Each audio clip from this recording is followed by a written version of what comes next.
Hello, welcome back for part three of the Football Heritage TV 24-hour charity stream for the British Heart Foundation.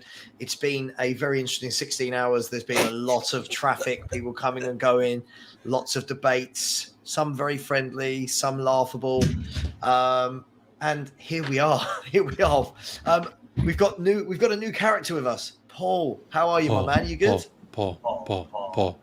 It's Paul Costacoglu. Paul Postecoglou. Well, yeah, that's it. Yasu, LLA. As Samuel has said, we're into 8 hours of added-on stoppage time, which is what used to happen Qatar at Man World United Cup. for many, many years under Alex Ferguson. Yeah, Fergie time. Paul, how are you, mate? You good? What's the time where you are? What's going on? It's 1 in the afternoon. I'm brilliant. It's my birthday. I've just had lunch with my daughters. Happy birthday. Happy birthday, Paul. Happy I've birthday. got a great weekend of sport lined up. 2 cup finals tonight. I'm going up to the Central Coast, going to see some rugby league and hang out by a swimming pool and get up to no good with some mates. So it's all good here. How are you hanging in there, Saber? You still full of energy, man? Yeah, good. And now I've heard that it's your birthday. That gives me a renewed sense of There we go. something. Oh, that's what we Something. need. That's what we need. We need some energy. So you guys in Australia and America have, other than the drunk one down there, have no excuse for not bringing the energy.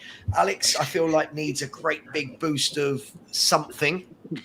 I feel like I need to say something to wind him up to get him. Blah, blah, blah, you don't know, get to know, that type of thing. And Danny is eating.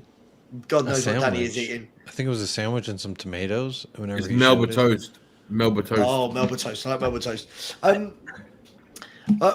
to start? Where did we get out to? What were we even talking about? We were talking about We're Mason talking Mount. about Mason, Manchester, No, we were not. Minerals, No, Mount, we were not. Staffy's brilliant new signing Nice to meet that you. is by going the to way, Staffy. revolutionize the Premier League. Listen, I did not Mason, Minerals, subscribe. Mount. I did not subscribe to that signing. I do not agree with that signing. I question my manager for that signing. I'm not a Damn. blind sheep following Ten Hag for everything. So I do not agree with it. So until I'm proven wrong, I do not subscribe to this. So don't put me and Mason Mount in the same sentence together. I didn't. I said. You know, never mind. It is a strange one though. It does feel like for what Man United need, I would never myself have put Mason Mount anywhere near a checklist of that will take Man U from here to. Like, I'm not saying you're going to catch City next season, but that's got to be the aim. Has to be That is right, the you've aim. got- Yes, that's correct. the You aim. said it perfect. So how do you bridge the gap from third? Because it's quite a big point gap. Mason, I mean, Paul, let me bring you in here. What do you think of Mason Mount of Chelsea? They're talking 70, 80 million. Yeah, I'm with you. I mean, he's all right, but what they've got is all right in that position. It's not like 80 million short in that position, surely. Mm. You know, it's a weird one. I don't know. Maybe I don't know. I mean, Chelsea obviously want to get some players off their books, so it's brilliant for Chelsea, I think. Yeah, and it looks like to see Chelsea quietly under the radar. What Chelsea do is they actually make a lot of money on player sales. From Column. You watch over this summer. They'll probably spend another 150 million. I bet you they make about 125 back. Loftus-Cheek already is signing for AC Milan. Kovacic is joining Man City. They'll get some money somewhere from Aubameyang. Havertz to Madrid. Right. That's You bullshit. stopped me in my tracks. Havertz to Madrid. What have Real Madrid looked at Kai Havertz and said, that's him. That's the guy. They is drank mad. 1.75 liters of Malibu. I think that's you, Steve. I think that's you over the last 16 hours. No. That was you. However, I think they just watched the Madrid-Chelsea game from last season or whatever it was, the season before where they beat them on repeat, and they were like, yeah, that's the guy we need. Because I also believe that Mason Mount had like a goal and 2 assists in that series as well. So whoever was watching those two games, newsflash, 2 years later, these guys are utter shit. So don't get Mount, don't get Havertz. These guys are not good enough. They're Well, the either 12th one of best them- team in Sorry. England for a reason. Okay, and it's not like Mount didn't play this year. There's a narrative that he's been injured. This guy played about 28 games. He's crap. There's a reason why he wasn't playing. He wasn't just injured. He was just utter crap. So Are you saying Mount or Havertz? Both. I mean, No. shit, Were either shitter. one They're in the both starting garbage. lineup for Chelsea in the Champions League final that they won the other year? Were either one of them, or were both of them? That's 2 years. They got the goal together. One got the assist, one got the goal. Got the goal. There you go. There you written go. in folklore. Written in folklore. That's why they're 80 million. That's what. Champions but League tax. as I was saying, Chelsea will make money back. You watch. If they get 50, 60 million for Mason Mount from you lot, I know you don't want it. That's a steal. But if you get 50, 60 million, if I'm Chelsea, I am laughing. Right, Loftus-Cheek. You watch. They've already sold Jorginho. Loftus-Cheek is going to go. I think Azpilicueta will go. One of, if not both, the goalkeepers will go. Aubameyang, Ziyech, Hudson-Odoi. You watch how much money they make. They're lucky You know if they make you know $5 off of You know what's the Hudson worst? Odoi. The worst part No. about this is that we're technically funding their Caicedo signing because the money that we're spending on that, they're taking that money to get Caicedo. So it's a Imagine that's true, that you spend 60 million, or you could look at it like this: they're potentially buying Ugarte for 60 million. If they sell Mount for 60 and buy Ugarte for 60 and are net and are even, they have had your pants pulled down, It's Stanley. even worse because I want Caicedo. So I basically paid for Caicedo to go to one of my rivals. It's really cool. One of their shit players gave him money and said, here you go, world-class player, Caicedo. Here, I'm going to help you. You need some funds. Go get him. See, this is why I don't think. I'm gonna start. We have to talk about this.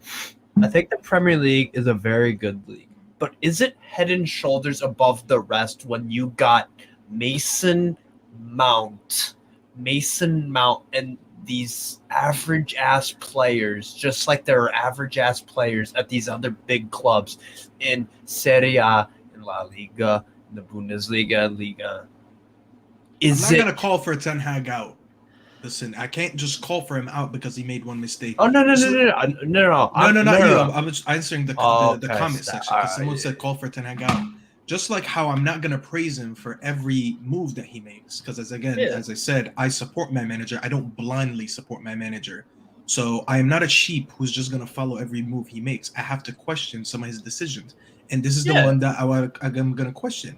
Am I gonna scream Ten Hag out? No, because I could be proven wrong. So if I get proven wrong and Mount ends up being a good player and he develops him into something that I don't see happening, then I'll gladly be wrong on that because that means my team is going to be doing well and winning. So that's one that I don't mind being wrong on. But just like how I'm not reactionary, I'm going to say Ten Hag out, I'm not going to also follow every move that he makes because I don't see the benefits of this move. I agree. Just quickly before we carry on, guys and girls in the chat, please, as always, you're probably bored of hearing me say this, but please remember why we're here during the whole 24 hours. It is to raise money for the British Heart Foundation. Come on. The link is in the chat, and unlike certain sections of the Spurs community, this is an official link to a Just Giving page. This is not money to me. So please, please help us through this last 8 hours. It really would mean a lot because otherwise, if no one donates, I'll just go to bed. And I'll sit here drunk rambling. It's 4 a.m. in the morning. Seb, I'm getting comments about my shisha, so maybe we can play a new game. People in the comments guess the shisha flavor I'm smoking. Orange. Yeah, that doesn't sound fun, but okay. And H Shah has said, let's start the donations off. Come on, people, empty your pockets. Yes, thank you, H. I'll do it again. Hold up. Please donate where you can.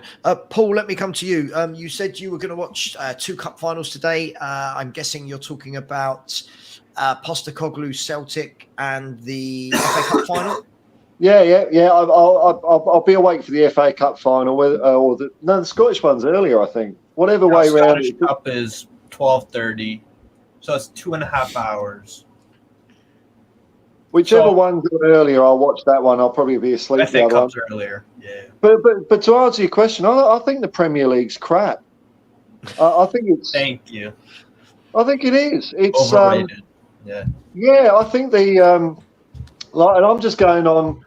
I'm not doing any stats here. I'm just going on how it makes me feel when I'm watching it.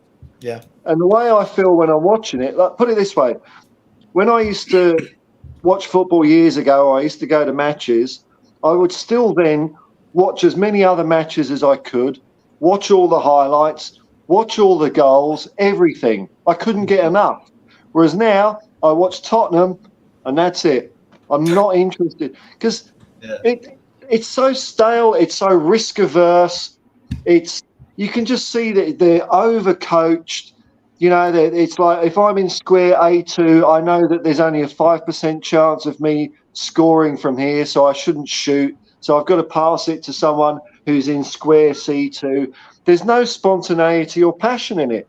I think it's going to be a cyclical thing because I'm pretty sure that if it continues as a football product, there's many other leagues. Okay, maybe the individual standard isn't as high or isn't as great, but it's much more bloody fun to watch. Bundesliga. And I think we've all got caught up in this idea that the Premier League's competitive. Well, we only say it's competitive because basically it's like the top half gets into Europe now, whereas it used to be if you didn't finish first, who gives a shit where you finish? You're speaking my language, Paul. I've said it already. Yeah. You're saying everything I said already. You're saying exactly what I said already. Entertainment-wise, fantastic. He's awake. Skill, no. And you spoke the truth. See, Sava, I do talk the truth every single time. Mr. You Box see what I'm Office saying? is back. You see what I'm saying? Let's Mr. go. Box Office. Not every has come single time, alive, Alex. and he does talk the truth, and that's it. You see, it all comes, you see, because they all come and start thinking what Mr. Box Office thinks, and that's it. The main event, the Professor of Truth and Entertainment, and that's it. And that's all I need to say, and that's it. And you need to acknowledge Mr. Box Office, and that's all you need to say, and that's it. Back to you, Sava, to acknowledge me, and that's it. I'm done. I get fed up with seeing players, instead of taking a player on, they'll immediately go to ground, try and get the free kick. Or they'll pass back. Statistically, that is the best thing to do. But emotionally, while I'm watching it, I hate it. Bro, I love watching the Eredivisie because Dutch football, the way they play it, I love it. I actually see wingers taking on guys. I see guys being a bit creative. Watching Feyenoord, they're a really, really good team to watch. Feyenoord, they're exciting. Everyone goes forward. The passing, the technical ability. Ajax weren't pretty to watch this year. They usually are. AZ Alkmaar attack for fun. Utrecht, Twente. These guys got promising players, and it's good football to watch, man. Can I just ask a question? When is the last time you see someone a winger dribble and around a player and go past 4 or 5 players and score a goal? Alex, listen, this is one thing that we do agree on a lot, but this is one thing we do agree on. I think a lot of time when people talk about the great Premiership, a lot of it is driven by Sky and marketing, and they'll tell you things that aren't true, and then fans, what you'll notice, they'll tell you phrases, and buzzwords that fans then pick up on and pass off. So, for example, this is one of the things I hate. You don't get this late drama in any other league. Yeah, because in no other league are there last-minute goals. Do you know what I mean? In no other league does a team ever come back from being behind. Then you get what I love about the Premier League is the only league where anyone can beat anyone. Well, no, let's take a second. I've seen Bayern Munich lose a lot this year. Dortmund lose a lot this year. PSG have lost a lot this year. Barca have. Real Madrid have. It happens in every league. But because it's not televised as much and it's not readily available, we just assume that the Premier League is the best. No, it's got the most money and it is marketed. Does it happen every year? does that happen every year where Bayern Munich are always losing, where these bigger clubs are always losing in their league? Because I'm curious if maybe the World Cup caused all this kind of. No, in the last few years, in the last 3 or 4 years, I think it's happening more and more. But then you'd have to look and say, well, how often do Man City lose? So what Sky do is they wait for an upset. So they'll wait for Man City to lose to, like when they lost to Brentford, and go, only in the Premier League can this happen. But that would suggest that Real Madrid win 38 games out of 38 games every season. But they don't. Or PSG win every single game. It's just, and on Paul, for your point about it being competitive, everyone talks about, oh my God, this league's that league's a 2-team league. That team's we've turned into a 1-team league. We've turned into the Man City league. And listen, Arsenal challenged this year. You watch next year, probably somebody else will take a turn at challenging. Newcastle. It could be, but Arsenal, Newcastle, Liverpool, whoever, Man United. But they are still the team to beat. So Bayern Munich every year win the German league, Spanish league, Barca or Madrid, English league, Man City. Serie A. The only league is Serie A. And the Eredivisie. Three different winners in the last 3 years. Eredivisie next year, I don't know who's going to win that. Serie A, I don't really know who's going to win that. You know what I'm saying? Like, well, I've been watching a fair amount of Scottish Premier football because Andrew's been there for 2 years, and man, they get stuck in up there. So it really does my goat when I hear English people saying, "Oh, it's Scottish football, it's crap, they can't play football." Man, it's really exciting to watch. Mm-hmm. It's great, you know. I mean, like the quality and all that. Like, okay, yeah, it's off, but like entertainment-wise, feel excited though. Yeah, Old Firm. Who isn't gonna watch the Old Firm? Who is that game always has something going on. It's and watch Bundesliga as well. There's some really good games, and their atmosphere is very similar to the UK, but it's throwaway statements from fans as well. Like people will just go, "Oh, that Farmers League, that over there's crap." It's disrespectful. It really is disrespectful. And the whole branding of the Premier League, I get sick of seeing, you know, Kane's going to beat Alan Shearer's record. Well, even Alan Shearer's got more goals in the first division that they discount because football was invented in 1992.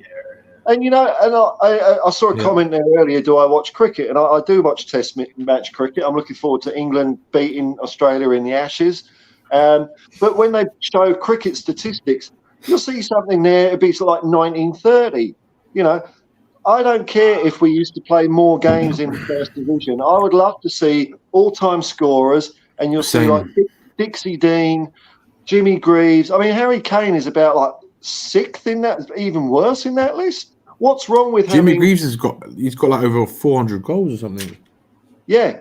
Yeah. Look at the pitches that they were playing on as well, by the way. Dog shit. So I'm not being funny. Like, I think some of these players get it very easy in that sense. You know what I mean? Because they do get protected by the referees a lot of the time as well. To be honest, you know what I mean. So I'm not being funny. I think you're spot on. You're spot on, Paul. You know what I mean? It's just like, listen. I'm not having an absolute, because I think that at the end of the day, entertainment wise, it's absolutely fantastic. But I think it's proven by my point by when you watch the World Cup. The World Cup was entertaining. Yes. It was entertaining. Brilliant. Yeah? Quality-wise, past World Cups were much, much better. Sorry.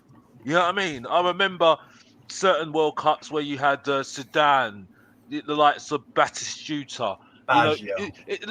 Listen, it's summed up by the fact that how many strikers do you have in the Premier League now these days? You know what I mean? Sava even said it himself. How many top strikers do you have in the Premier League right now? And there's not a lot.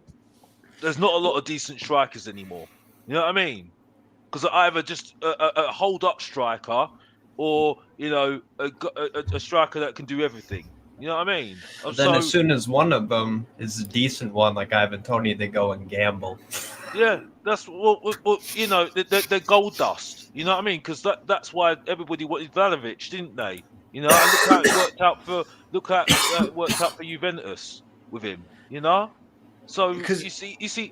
Listen, I can see exactly what Sav is saying. It is so much about the advertisement from Sky. They pick on someone and they run with it so much. Yeah, Yeah. and I think it has ruined a lot of the strikers that have gone before. You know what I mean? Because they believe in their hype, you know, with the agents and stuff, and I think it doesn't really help them at all. I would say this as well. It's like Modric. You know, Modric for Chelsea. I mean, the Mudryk, yeah. overhype for this guy. You know what I mean? You know, gets two teams wanting him. Chelsea get him, and look what's happened. You know what I mean? Now, nothing's Alex, yeah, but nothing's happened. He's just a young player coming to a new league that needs to settle. Oh yeah, yeah. I Nothing know what you're saying, happened, but has it? I know what you're saying. But the point I'm making is though, with the overhype around him, Of course. he's like believed in his hype, and now, you know, he's got to be kind of put down to ground and humble himself because you saw. I disagree. I think it's the complete opposite of him believing that. I don't think he doesn't look like a guy that believes his hype. He looks like a guy that needs an arm put around him and put into a Or team some which is Viagra. actually he looks like a guy that needs his arm put around him and needs a cohesive team. That's what Poch will give him.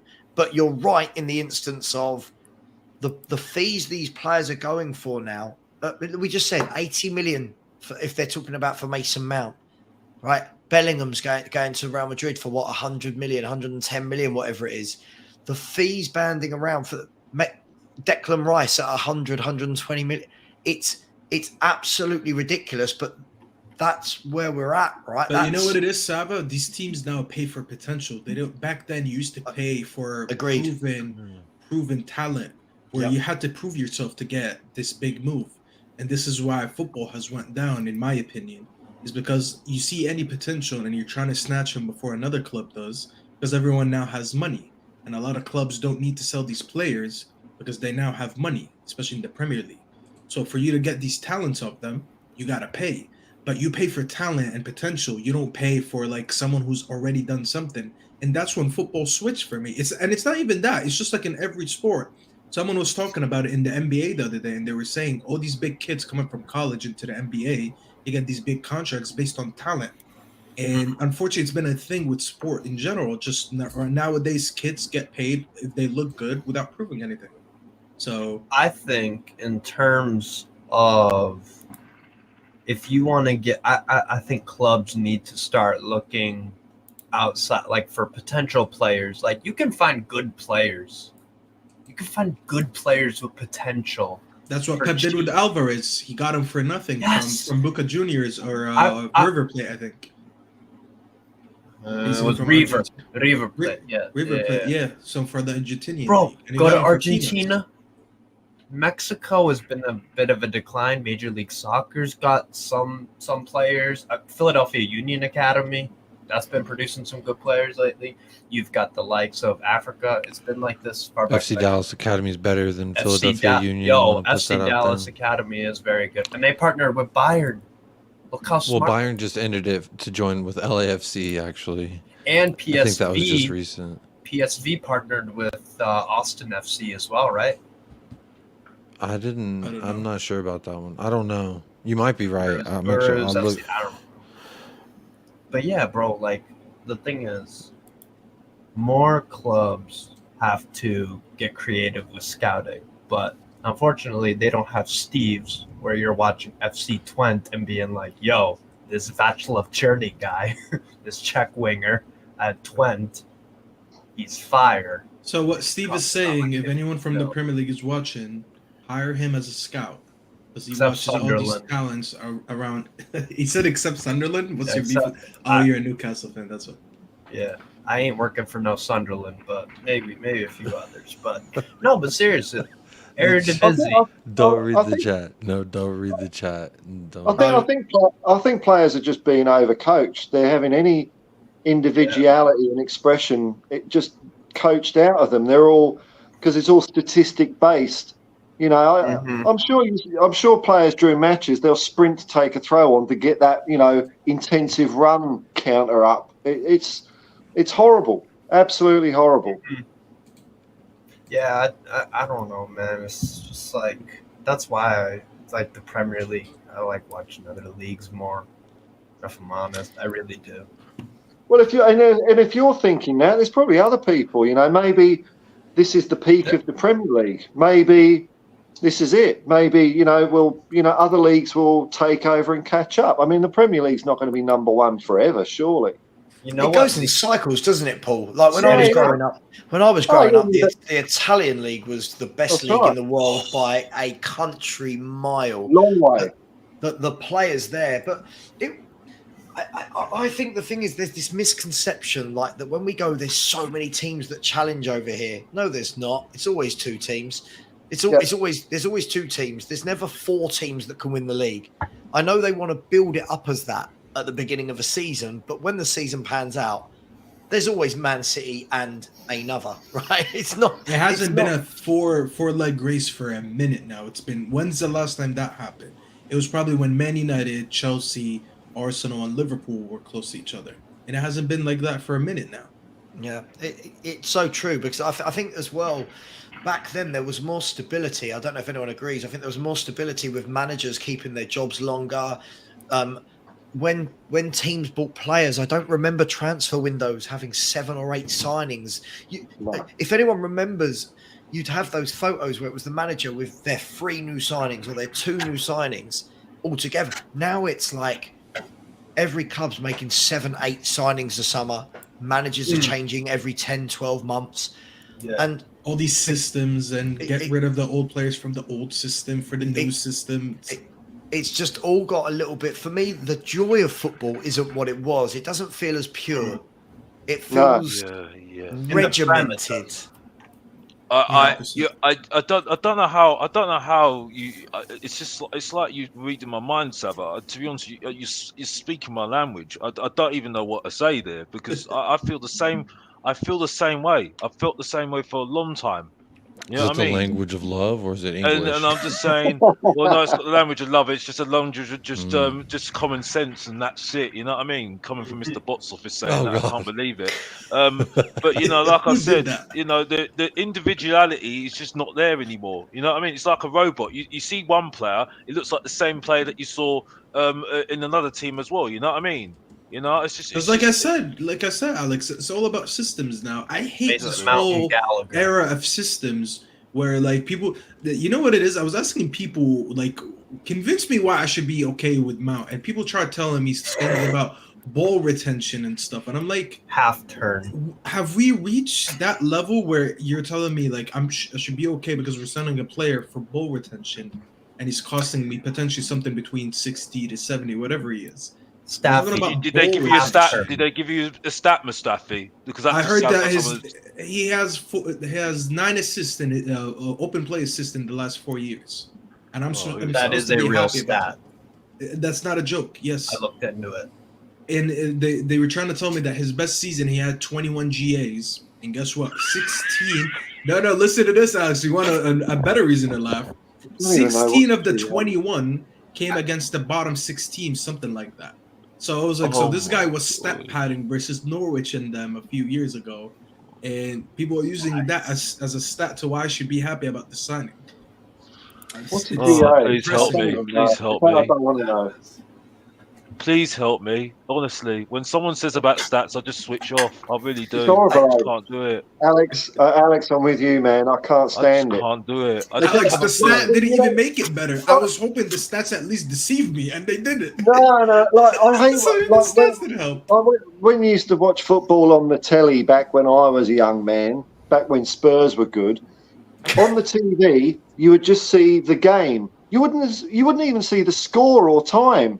And that was really good as a viewer because you could sort of suspend your reality and it was almost like you were there. Now, even having that score up there, if I can do it, up there, and then they'll have a little stat that comes up like, I don't know, the intensity meter, or it's like, What's the score? What's the score? I don't care who's got more possession or who's got more of this and more. What's the score? That's the only thing that bloody matters. Yeah. I mean, just like, Alex, I'm sorry, man. if I don't do the research, I'm looking at the facts. And I'm like, well, no, I don't care about that. I just want to know what it just. Oh my gosh! You know, I mean, Alex, are we you can all go excited? back to old players that we had. Depends on what era you were watching, and that was the prime time for your team. And I promise you, if we all go back and look at them, some of our favorite players did not have good stats, and we just didn't know that. If I go back, because like someone my age, especially, so the prime that I was watching Man United in was like 2006 to let's say 2009. If I go back and check, Luis Nani was one of my favorite players. If I go back and check, he probably didn't have that much GA, but I know he was an amazing player. I didn't need stats to know that he was a good player for Manchester United because we were winning. Staffy, And that's I'll all I tell you. remember. I'll tell you the funny thing about it is, first and foremost, when I was growing up, and anyone who's my age or older here will tell you that all of this didn't exist. The only thing you got was who's the top goal scorers chart. That was it. That was who's the top goal scorers chart. That's what mattered. The problem is now, and very much like this comment is, this guy said, Sava, back in the day, did you chat with your mates about GA, ball retention, XG? Feels like, and this is it. When me and my mates, whether it was school in the playground or when I got older and went to college or first started going to the pub, and even now, when I talk with my mates at the age of 40 in the pub about football, none of my mates come up with any of this BS about stats, the XG. Did you see this? It's infuriating, right? I didn't need stats to tell me that Gaza was one of the best players I've ever seen. Yeah. I didn't need stats to tell me that David Ginola could beat a fullback for fun. I didn't need to know that 7 of his 10 take-ons didn't work. I didn't need to know that. Saba, do you know that Maradona didn't have more than 200 goals in his career? And I didn't even know that stat. When I heard that, and I was like, there you go. And he's one of the greatest players in history. No one ever mentioned Maradona was great because he had big X amount of goals. Less than 200 goals is not an impressive number, but is that going to change what we think about him as a player? How old are you, Mustafi? How old are you? Because you sound so mature for your. You're young, but you sound so mature, man. I'm 28, bro. 28. You're 28. Well, you know what? I'll give it to you, bro, man. Hang on, guys. God. Danny needs to jump. So just quickly, Danny, thank you so much for giving so much of your time, and I really appreciate it, bro. Thank you. Of course, man. Thanks for having me, and I'm going to try and get on. I'll try and get on before you finish the show as well. And just also, because I know you haven't said it in a while, Sav, but please, guys, you got to keep donating for this great cause, man. It's unbelievable what Sav is doing and what he's done in the past. It means a lot to him and to a lot of other people as well. So just please keep hitting that donate button. I don't know, Sav, when the last one came in, but yeah, make sure you keep donating, guys. Yeah, thanks, Danny. And big up everyone, and I'll speak to you later. See you later, Thanks, guys. Danny. See you, just on that note, please keep donating. Thank you to Total Hotspurs, Jason from Total Hotspur, who just donated and said, "Keep it up, Sav. I love your commitment to helping through charity. Not just me, everybody else who's on. There's 3 anonymouses in a row that have donated, so thank you for them. And Blissy and Dean Yeller have also donated in the last hour. So the official count on the Just Giving page is 1,812. And if we add in the YouTube revenue as well, we are now just over £2,150 all in. So absolutely. And people are asking in the chat how they donate. Easy. The link is in the chat here. You can follow that link. You can put in a super chat. The link is the official route, though, that shows that I'm not taking the money. There's the official link, and I've got to keep saying that. Guys, I think, we've got 7. Well, I've got 7.5 hours to go, but I think that's a stat in itself. I think the difficult thing with stats is every player that you compare stats with. So if I was to sit in now and compare stats of Yuri Tielemans, I'm just making it up, Yuri Tielemans and John McGinn. No, not Bergkamp. Yuri Tielemans of Aston Villa, of Leicester, and John McGinn of Aston Villa, right? Yeah. Did I say that right? Yuri Tielemans of Leicester and John McGinn of Aston Villa. you could put their stats side by side and go, oh my God, look, he's so much better with his passing. He's so much better with his tackling. He's so much better with, pressures. But they play for totally different teams that have totally different formations, totally different roles, totally different managers with different ethoses. One's battling relegation, one's fighting for your Conference League. So all your stats there become irrelevant to them as individuals. It's about the team they're in. That's why I look at stats like this. Top goal scorer is great. How many goals you scored? Mm-hmm. Right, it's that simple. XG. What does it mean? Who is making up how many goals a team was expected to score? It doesn't make sense. Man City's XG for pretty much every game expected. You expect about 5 goals. For the record, Sava, anytime I reference stats, I never reference XG because I don't really understand it. I don't. So I never reference it. Even whenever I was trying to back up Sonny a few hours ago on the previous stream, I think it was part 2. I just learned today that Antonio from West Ham, his XG this season was 57. Are you telling me that he was going to actually score 57 goals? Are you kidding? And that's a real stat, by the way. No, I'm actually being serious. I'm going to get more drunk. He had an XG of 57 this season. I think it's in all comps. Was he ever going to score 57? 57. Please, can someone help me? Please, can someone help me? Honestly. It has gone mad. It has gone mad. By the way, he has 5 goals this season.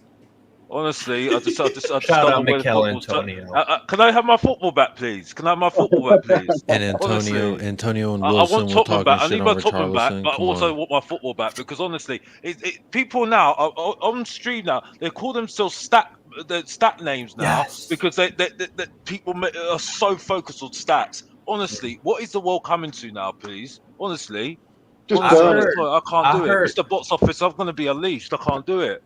If I hear a stat, I just got a leash. I'm gonna leash. Remember the days when we used to sit there and compare Ronaldinho to, I don't know, another flair player? Bergkamp. We never sat there and we were like, you know what, Ronaldinho is better than. I'll say Kaká as an example because Kaká was wicked as well. None of us sat here and said, well, I picked Kaká over Ronaldinho over Kaká because, well, his XG was this amount and he got this amount of assists and he got this amount of goals. No, we just looked at both of them. We saw how effective they are on the pitch. One was prettier on the eye in terms of like flair, and one was just like a machine in that midfield, scoring and assisting and doing everything. And we just said what was our preference. You know, maybe Sava likes to sit there and see someone who's just tidy on the ball and just keeps it simple and scores goals, and he chose Kaká. Maybe I picked someone who was like, you know what, he had more flair. He would dribble past like 1, 2, 3 players, not necessarily get a goal or assist. And I'm like, you know what, it's Ronaldinho. I never sat there as a kid and I was like, your favorite player didn't have as many XG as my favorite player. It just was never a thing. Like, I didn't even know that was a thing. No, I was on the phone to the Irish Hotspur last night, and we're having a good old whinge about this sort of stuff. And I sent him a screenshot of the stats, Aston Villa versus Stevenage. And it's like Aston Villa completed passes 900, Stevenage 100. Possession 90%, Stevenage 10%. Aston Villa were ahead on every single stat, except the only one that bloody counts. It was Stevenage 2, Aston Villa 1. End of story. That was a crazy upset, by the way. I think you just summed it up perfectly, Paul. I think you just summed it up absolutely perfectly. And the thing is, though, it's like people look at you when you say, well, I don't care about stats. They say, look at you like this. And I'm like, but try that with Sava. Try that with Sava. You'll be in the mud in 2 minutes. You know what I mean? You'll be in the mud in 2 minutes. Yeah, because I've seen him on the football terrace and he rinsed them to pieces, most of them. You know what I mean? You know, big up to Sava, by the way. You know what I mean? You know, even assists. We used to use we didn't keep a tally of it, but we'd say, oh, Hoddle, that was a good cross, or you know, Ozzy set that one up. It wasn't an assist, like an official thing. And like, I can't believe it now that I think I might have seen this. Maybe it's happening at Tottenham or it's at some grounds where you've paid to go and see your ticket to sit there, and watch the theatre of football in front of you. But guess what? You can download the app on the phone, and in live real time, you can see all the stats on the phone and augmented reality. And I'm thinking, but you're at the game. Just watch it. Yeah, I honestly, one of the things I saw this year, which was really telling, was Alan Shearer on Match of the Day earlier on in the season, and they brought up lots of stats about one of the forwards about pressing and this and that, and Alan Shearer turned around and literally, it wasn't word for word, but he basically said, he went, if this is how we're judging players, he went, then I must have been terrible, because I bet my pressing, my expected duels, my this, he said, I bet all of that would have been really bad. He went, I did score the odd goal. And this is the thing. I've got no problem with anyone that likes stats, but if you're going to have a football debate with me, don't go down to stats. If you rely on stats rather than what you just watched in the game, the eye test, as they call it, it's no eye test. It's been the test of time. Really? We watch what we watch. What I love is when you come up, when I go onto stream sometimes after a game and you go, Jesus, how bad was whoever I pick, feels like I'm picking on them. How bad was Perisic, Mason Mount, for example, right? And they'll go, well, Perisic actually had 4 dangerous crosses into the box, 1 big chance, and it's like, yeah, but the rest does those stats tell you? Does those stats tell you how many times the winger got behind him because he can't defend? Do those stats tell you the number of times that he wasted possession in the final? It doesn't. It's not reality. It's just we're trying to make a very simple sport really complicated, and it's not. There are 2 goals at the end of the pitch. Yeah, there are 11 men on each side. Right? Keep it simple. Keep it simple. The worst stat I heard this season, and this is a real thing, I'm not even joking. Someone was trying to make an argument for Odegaard. Now, I rate Odegaard for the player he is. But this guy tried to convince, I forgot what show it was, and he was talking about how many times per game does Odegaard scan the pitch. And I swear this is not a joke. So he was talking about his scan rate. So, how many times he scans before he receives the ball. Look at Paul. Paul was confused. He's like, scan? No, I swear they were talking about how many times he scans the pitch. But if that is a measurement of how good a player is, then Busquets must be the best player in history. Because you know where they got that from, Staffy. You know what they got that from is because during the analysis of the World Cup, what they were doing was there was people calling Messi lazy. So they did some analysis and said, actually, if you have a look, he spends most of the game scanning the pitch because he puts himself into positions where he's available. But it's not something that needs to be measured by... I don't need to tell you how many times my favorite player scanned the pitch to make a conversation on why he's good. That's what I get what you're saying. Scanning the pitch is very important for midfielders. It shows that you're intelligent. But I'm not going to say, well, this guy scanned the pitch 15 times in the first half, so he's a better midfielder than your midfielder. But can we agree there are some stats that I think are pertinent, like shots on target, shots on goal, or just shots and shots on target, like possession. I like stats like that. And stats goals are important when you have an argument. I'll tell you as an example. If my team doesn't score enough goals, and I'm like, why doesn't my team score enough goals? And then I look at the last 3 games, we've only had 3 shots on target. That's when stats you're like, you know what? Yeah. Clearly my team doesn't shoot enough. Shots off, so let me get these shots up. But that's a useful way to use stats. Using stats to say who's better than who is not a thing. It should have never been a thing. But it doesn't tell you if it's a crap shot or a good shot. It's just no. But you missed my point. My point is you don't score goals. It's because you're not shooting. That's a useful way to look at that stat. You're like, you know what? I'm not shooting enough. Maybe I need to tell my players to get more shots. That's a useful way to look at stats. That's just an example. Can we talk about what consists of a big chance?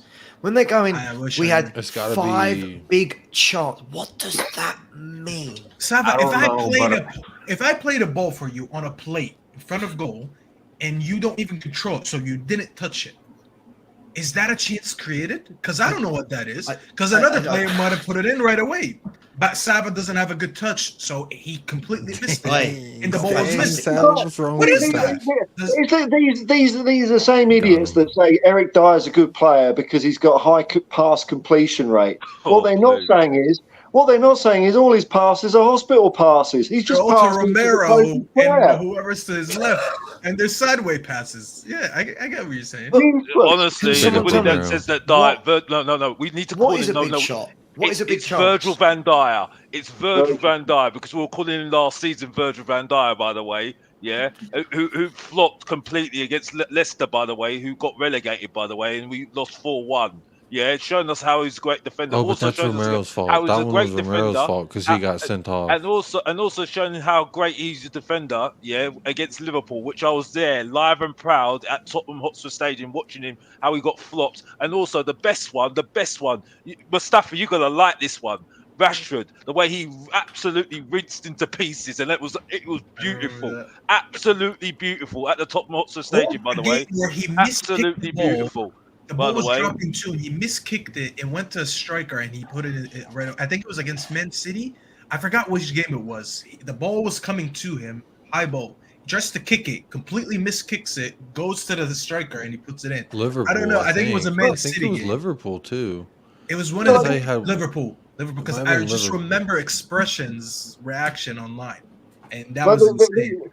These players that get termed as luxury players, like a Paul Gascoigne or a Glenn Hoddle, because they're not doing much for the whole game. But I'm of the opinion these kinds of people, they're so far way further ahead in their football thinking that we can even imagine, that they know when things are on and when they're not. So they get the ball and they know if it's possible to do a jinky run and do something with it or not. And if it's not, they don't waste their energy. But they get called, lazy. Like when someone said they're Messi's lazy. Well, if he knows that he's calculated somehow, he feels that it's not on, he's not going to do anything. Why would he? Yeah. Conserve your energy. Like I said, I mean, anybody who has a guy, Messi, he's the GOAT. He's the greatest of all time. You know what I mean? And he's proven it everywhere he's gone, and that's it. You know what I mean? He's a special player, and he's proven it everywhere he's gone. Ronaldo, I didn't like Ronaldo, but he's proved it over the years why he's a special player. He's a GOAT. You know what I mean? The greatest of all time. It's just for me. It's like Zlatan Ibrahimovic. Yeah, exactly as well. It's just. I think the thing is that the individualism has completely been taken out of the game. Because, like I said, Mustafi's absolutely spot on what he says. It's about a tactical thing, and it's been. Also, you mentioned Paul. They're coaching it all out of them. That's why I liked watching Napoli. And it's just, for me, the individualism has just completely gone. You know what I mean? Like I said, there's a reason why we keep on banging on about David Ginola. Yeah, he's an orthodox sort of midfielder that was, flamboyant and did what he was doing, but he did that creative spark, and he made the Tottenham team. You know what I mean? And you just do not see it anymore. You know what I mean? It's just those are the sorts of players that when you see Dan THFC, he would love that sort of player. You know what I mean? That young boy, because all he's talking about at the moment is bloody Daniel Levy. I'll tell you now, he would be like, that's the sort of what kids love, absolutely love, But unfortunately, because we've served up so much rubbish these days, you don't get that sort of thing anymore. All they've got is Harry Kane, and that's it. And to be honest with you, Harry Kane's done a good job, even though he's still a loser in my eyes, still, because he ain't got no trophies. But this is the point. It's just. Honestly, you see the passion of me. This is we as a kid when I saw these players and they got me off my feet. You know what I mean? This is the sort of thing that you want to go to the stadium, you love it, and that's it. And I don't see these players anymore, and that's it, man. And I don't know about you, but that's just me, and that's not it. In England, anyway. Definitely not in England. I mean, can you imagine trying to coach Paul Gascoigne and put him into some sort of system? It ain't going to happen. So there's probably a kid out there. There's probably kids out there of the Gaza mindset but by the time they're 15, all of that has been washed out of them. They're probably not even playing the game because they're not enjoying it. They're not finding what they wanted out of the game anymore, and instead they're being replaced by robots that can just but I mean, they can't even do the basics right these days. The number of heavy touches I see, it's just awful. There's nothing. The crossing, there's no accuracy. I mean, they go on about bloody crossing like it's some sort of mysterious art. Every fucking player used to be able to cross the ball. It's not even I could cross a ball. It's not that bloody hard. And it's like, oh, it's genius now. Oh, wow, what a cross. I do. If I had hair, I'd be pulling it out when I watch a lot of football these days. And this game management, taking it to the corner flag, winding down the clock, going to ground. It's pathetic, keeping possession at the back. Because when you're keeping possession at the back, you're just saying, we ain't good enough to score a goal. We're just going to try and limit the amount of time that the other team can score. And it's just boring as it's horrible to watch.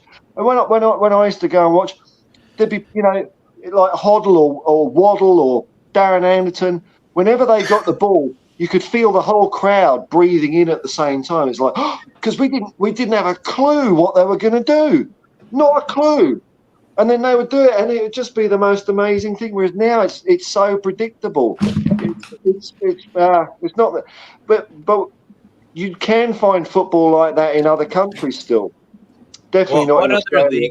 What other leagues besides Scotland do you like, Paul? Because I love, like I said, my three favorites. My favorite is Ligue 1, France, because it's real, bro. It's real. The fans. I love Modric. I have to say this. I'm sorry to interrupt you, Steve, but I absolutely love Modric. I think Modric is. Yeah. That's another one as well. Modric is just absolutely class. Honestly, the fact that he's the age he is and he's still carrying on and he's still top of his game. This just sums it all up. When you've got a player like that that's kept himself straight. He's inspiring for a person like me, and when you're 35 years old, you're not gone. You know what I mean? You're not gone. He's older than still that, keep Alex. yourself. I think he's 38 now. But yeah, well, that's the point. That gives us still hope as 35 years old that you still can keep yourself fit and healthy and keep yourself going, and you can still keep yourself in the game. You know what I mean? That's what I'm saying. And he epitomizes that as well. His skill, and he doesn't even need the pace as well. He just needs quality skill, and he's just kept himself going, and that's it. And it's Di Maria, another guy. Yeah. All these guys, bro, with age, the reason that they can still bowl at this age, besides keeping themselves in shape, obviously, is that age. With age, ball doesn't fade away. If you're a bowler, it stays with you. It doesn't fade away with age. You can lose a little bit of pace, you can lose a little bit of strength, but if you can play ball, you can play ball. This is why someone like Pirlo, when you look at Pirlo was never a physical player, but this guy played so late into his age. He had a whole career in AC Milan, and then went very late to Juve, and then played like another 6 years in Juve and took him to Champions League finals and whatnot. Because this guy was a bowler with his feet and his mind. He didn't need to be a freak of nature when it comes to his physicality to go that far. Physicality can go away, but your talent in your feet and how smart you are as a player in your mind, that doesn't go away with age. It'll never go away. And this is why you see people like Modric still balling out. And you have nothing to do but to respect these guys, because they're doing it at such an old age, and it's an influence for everyone. And all these young players coming up worrying about their stats so much and being in the gym and all that is good. But if you're not as good on the pitch, it doesn't matter how fit you are when you're in your 30s, because if you're a shit bowler, you're a shit bowler. If you're worrying about ball retention and XGs and that dumb shit that we're talking about, you're not going far in your career. If you're a bowler, if you're a bowler, you're playing for so many good years. How old was Messi when he won the World Cup? 35? Like, come on. Obviously, I'm not comparing everyone to Messi because he's a freak. How old is Di Maria? He's about Messi's age, 35, 36. Yeah. He's the same age. An absolute baller. I hate him because of what he did with Man United, but as a baller, he got his house robbed. It wasn't that though, but everything else surrounding that. I don't like it for personal reasons, but as a footballer, absolutely magnificent. Which is why they won the World Cup with two 35, 36-year-olds playing in And their he starting scored in the 11. final. And I'll tell you what, he didn't need to score in the final for us to rate him. And there was actually there was a very crazy stat that they said he scored in every final that he played in for Argentina except for that one that lost to Germany. And that's a stat that we didn't need to know, but that's a stat that proved us even more right to why this guy is amazing. He's a great baller that steps up in big games, and we didn't even know that he had that stat. 1 goal per final. He had that goal in the Copa America when they won the World Cup, and there was one more final. I forgot which one that. Copa America. No, I'm saying there's a third one. I just don't remember which one. Yeah. What's the MLS like to watch? Is that exciting? Is it interesting? Does it get you juices flowing? I like MLS, but it needs promotion relegation. It needs promotion relegation because there needs to be some skin in the game. There needs to be a bit of jeopardy. There's no consequences for losing. Exactly. No one takes it serious. And I think it was Patrick Vieira that made that point because he coached in the MLS, and he said that his team didn't care because they know no matter what happens, they're still gonna be here next year and they're gonna be in the MLS and they'll still get paid and all that. So there's no passion to actually go it's not that I rate it, but when you look at Everton and all these teams at the end of the season, they're trying to fight for something. The thing is that these clubs like FC Dallas, they also own a club in League One, USL League One, and North Texas SC, which they did win the inaugural season of League One, the USL League One. I just want to throw that out there. But they own that. So if you think about it, if say they got promoted that first year and then they got promoted in the championship, then they would have to be in the MLS, and Don Garber, the commissioner of the MLS, is really trying to make any team that comes up, or like San Diego's about to be a new MLS club. They want them to have a soccer specific stadium before they give them MLS status. So it is a money grab because these clubs own other clubs in the lower divisions, so it kind of makes the money. You don't want North Texas playing FC Dallas in the MLS because then it's just where's it doesn't do you any good. You know what I mean? What I would say though. Sorry, did you want to go first? No, go on. Okay, I was just going to say real quick, but what I would say to that, Jacob, though, is that, in the Eredivisie, so Ajax are in the first division, obviously. Ajax have young Ajax. AZ, a young Alkmaar, is the youth team, but they're in the Eredivisie, which is the second division. So let's say the young Ajax win the Eredivisie, they don't get promoted. They stay in that league. That young Ajax team, young AZ, young PSV, they are there in the second division in Netherlands strictly for the young players of Ajax to compete in the second division. Can they get promoted? No. We'll see. There you go. So basically that would be the solution. So North Texas wouldn't be able to get promoted if that affiliation continued with FC Dallas, if we have promotion relegation.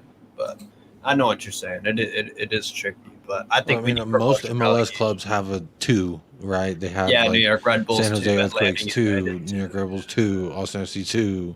Everyone's got a 2. And I think the way it's going in the Premier League, and it's happened here in the A League, is because it's all about money and increasing your customer base. They've had to sanitize it so much to make it appeal to the masses that it loses the heart of what made it good in the first place. So, in the 80s, 70s or whatever, football was almost like a niche bloody sport, really. Like attendances in first division games weren't capacity for every game or anything like that. Whereas now they are, no matter what. The A-League over here, prior to, I would say around about 2000, all the teams were based loosely on not loosely, on nationalities of where people came from, migrated from. Balkan nations. Croatia, Bosnia, Italy, Greece, Hungary, and it was as passionate as all hell. I'm not saying the standard was great, but it was exciting because there was something always on the line. Juice. And then they brought in the A League, which is just nondescript. It's all franchise football. The A League is absolutely terrible to watch. No, it's horrible to watch. Yeah, and it's just I don't know, man. It is what I like watching J League. J League is actually on, and I think J League is on in. Oh, it's on in an hour. I think it's on YouTube. I think it's Yokohama Marinos playing someone. I don't know. I'll be watching. Yeah, I started watching a bit of J League in the. I think it was in the late 90s because I could get games over here, and it was when Steve and Ozzy were over there managing. And then I got back into it again when Ange Postecoglou was managing Yokohama a few years ago. And yeah, the J League is a great. The players they've got some snap about them. It's a fun league to watch. Yeah, absolutely, man. Same with Korea. They got a great league. That's just cool. It's cool as hell, man. Gave us a run for our money in the preseason. The Korean superstars or all-stars, whatever that team was. Yeah, I just don't feel. We're going to move on in a minute to. I believe we're going to put together. Jacob, are you doing something in the background on that screen? Should I bring it up or? I put in like some pick that I think would be shoehorned in, basically, just to give you an example of what it would look like. Okay. So we're going to pick a Premier League team of the season, but just before we do that, I think the key thing is that, listen. There's going to be peaks and troughs in different leagues. You know, there's going to be periods of time. It's like clothes. It's like fashion and music. Things go round in circles. You know, suit jackets on a night out were big, then they weren't. Now they are. Then they're not. You know, it's the same with music. It's the same with football. You know, one league can't always dominate. And I think when I watch a lot of football, like if I watch a Dutch game or a German game, I never watch it and go, "This is dreadful." Do you know what I mean? Yeah. I don't watch it and think. Yeah. I watch it and it's almost like, oh, this could be Aston Villa versus Chelsea. Like just plucking two teams out. But what I do notice in the Premier League, which I don't know if any of you notice, and it's worrying that I've just looked outside and it's like, it's bright. Like right the way through from yesterday morning through to the evening and it's bright. What I do look at the Premier League, I don't know if anyone agrees. I think the overall standard of defending in the Premier League is shocking. Shit. Back in the day, teams used to have really regimented, organised back fours. Nowadays, Newcastle. Now it's like inverted fullbacks. Don't get me started on inverted fullbacks, Saba. Listen. If you are Pep Guardiola's Man City, go and do your inverted fullbacks thing. If you are that comfortable, because you're fucking Pep, Right, exactly. But the problem is too many defenses now, so many goals. If I'm watching Match of the Day or highlights on Sky or whatever forum I'm on, you know, all good channels show football games. Then you watch and people go, "What a great goal that was!" And I watch and I go, "Yeah, but the defending was dreadful." So, for example, I'll pick two goals I've seen this season where that has happened. The first one is Richarlison's goal in the World Cup. Like everyone was raving about. You watch that, he's completely unmarked and he volleys it in. Like he's completely, where's the defense? Who's marking him? Lucas's goal on Sunday. It's against fucking Leeds. What a fantastic goal. They parted like the Red Sea. It was embarrassing. They lifted up. Defenders of note do not let you run through that clean space. They do not. And I've been really, really disappointed with the standard of defending in this league for years and years now, since the likes of Terry have gone, Ferdinand, Neville, the Patrice Evras. I just feel it's so poor. It's so poor. But hey, I don't think there's many players out there that love defending anymore. I agree. That see that as the goal. They're kind of more frustrated midfielders or attackers. It's like, oh, well, you're not quite good enough to do that. Go in defence. And they don't know how to do it. They don't know how to, manage space, limit an attacking player's options, or slide tackle. I mean, slide tackle. I saw Eric Dyer do one slide tackle this year, and I swear he looked like a dog wiping its ass on the grass after it had a dump. It was the most pathetic, shambolic thing you'd ever see. And it's quite clear that these defenders, they Don't know just how to defend. they This don't is know. why They don't, because they've got no passion for it. That we used to have ugly, horrible fullbacks like Roberts and Miller. That players would go nowhere near these guys because they're going to come off.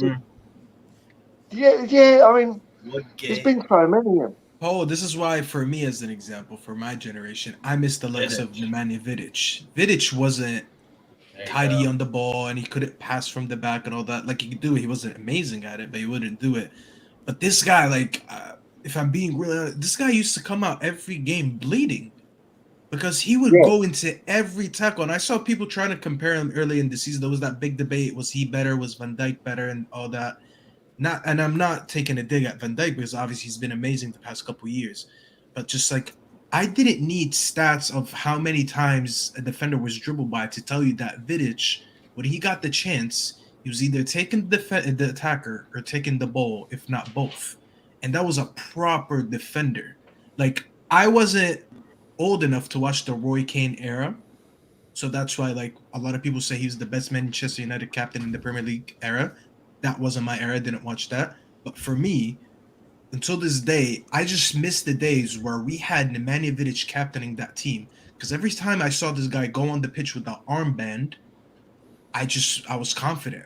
I was like, you know what? Today, our chances of winning are much higher just because that guy's on the pitch. Because if anyone goes at us and tries to score, this guy's going to be there trying to kill them. And I miss that type of defending because you don't see it this much anymore. You see people trying to say, like, oh, well, this guy defends with his aura. What? Because his aura? No, I want you to get dirty and go take this attacker out, hit him the ball. What's his chi like? Let's talk about that. Let's really get down to the nitty-gritty What's here. Virgil van Dijk's aura? You know what Virgil van Dijk's aura is? That he's fucking terrible.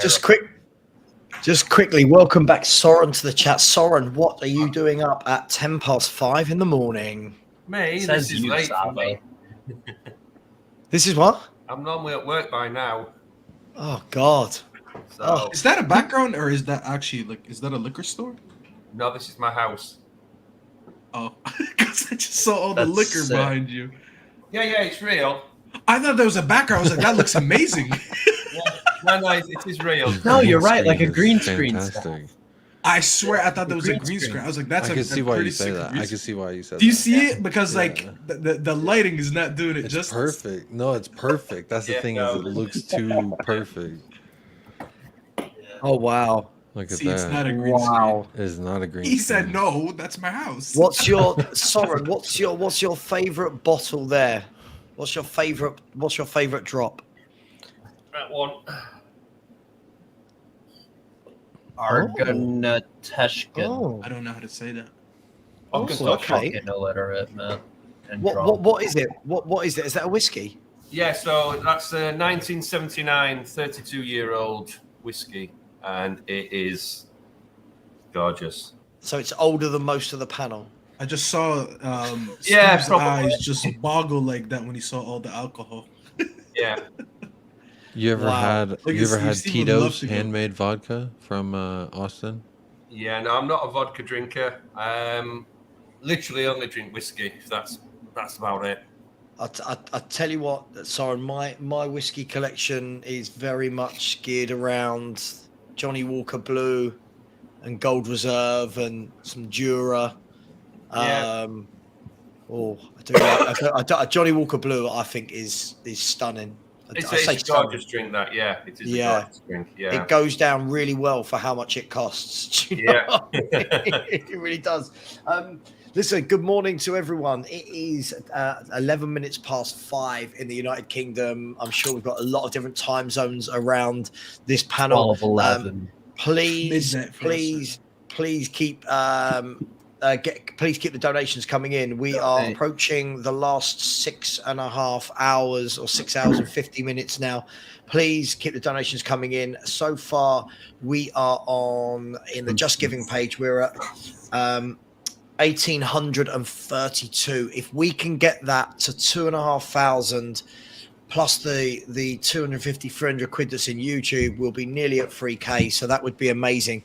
So if we can get another £600-700, even if everyone chucked in 2-3 quid, be really appreciative. So please, please, please, I'll be honest, help me get through this last just under 7 hours. It's starting to become very difficult. But Soren, welcome back. I'm sure you've had a nice sleep, etc. We were just talking about the art of defending in the Premier League not being what it was some time back.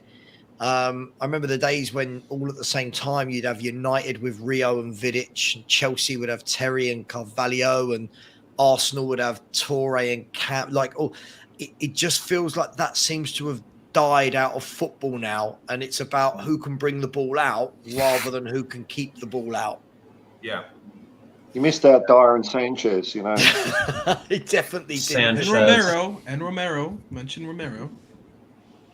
Yeah, I'm going to say it does seem to have changed the game, doesn't it? I mean, you kind of thought the way Conte was playing, we was bringing back defending, but I think we forgot the defending. Say his name one more time like Beetlejuice. Say his name one more time. I heard it twice. Conte. No. No, he's talking about Romero. Conte? He's talking about Romero. Yeah, I was talking about Romero. Yeah, no, we do. The dog, seem to have, future captain. I don't think we've had a good defence since Alderweireld and Vertonghen, though, have we? I used to rate them. I like them. I mean, them two were solid together, but yeah, it's. At one time, Soren, we had the best defence in Europe. At one time, we had conceded the least goals. Toby and Yan. Everyone in Europe with Walker, Rose, Toby and Yan. Get Romero his Yan. Get Romero his Yan, and he'll be solid. I guarantee. When you look over the years at some of the defenders we've had, though, we've had some solid defenders, and they just seem to have gone, don't they? Mm-hmm. Yeah, it's strange. I think that what we were talking about just now, Paul, about things going in cycles, I think it will come back. It will have to, because teams are conceding goals. Like, I remember when the top teams never conceded. Like, I'd say never. They were conceding 20, 24, 26 goals max in a season. Now you're watching teams letting 3s and 4s, and you would never have seen Man United shipping 7. Do you know what I mean? Like 8-2 versus Arsenal. Yeah, but a few years ago. A few years ago, but that's what I mean. It's been creeping for me. It's just been creeping in more and more. Okay. When I watch the Spanish league, for example, whilst it might not be as hectic, the defending, I feel like they organise their back fours a lot more in Spain to be a tight unit. Do you know what I mean? I don't know if that's just me. They don't do no 5 at the back shit. You know, I hate it. I hate 5 at the back. The thing is, it's like you can. I don't know, man. I'm going to get more alcohol. I can't do fucking 5 at the back. I had to deal with Steve Bruce 5 at the back for fucking like 3 or 4 years. Speaking of Steve Bruce, he was something. He was a good player. I'm done.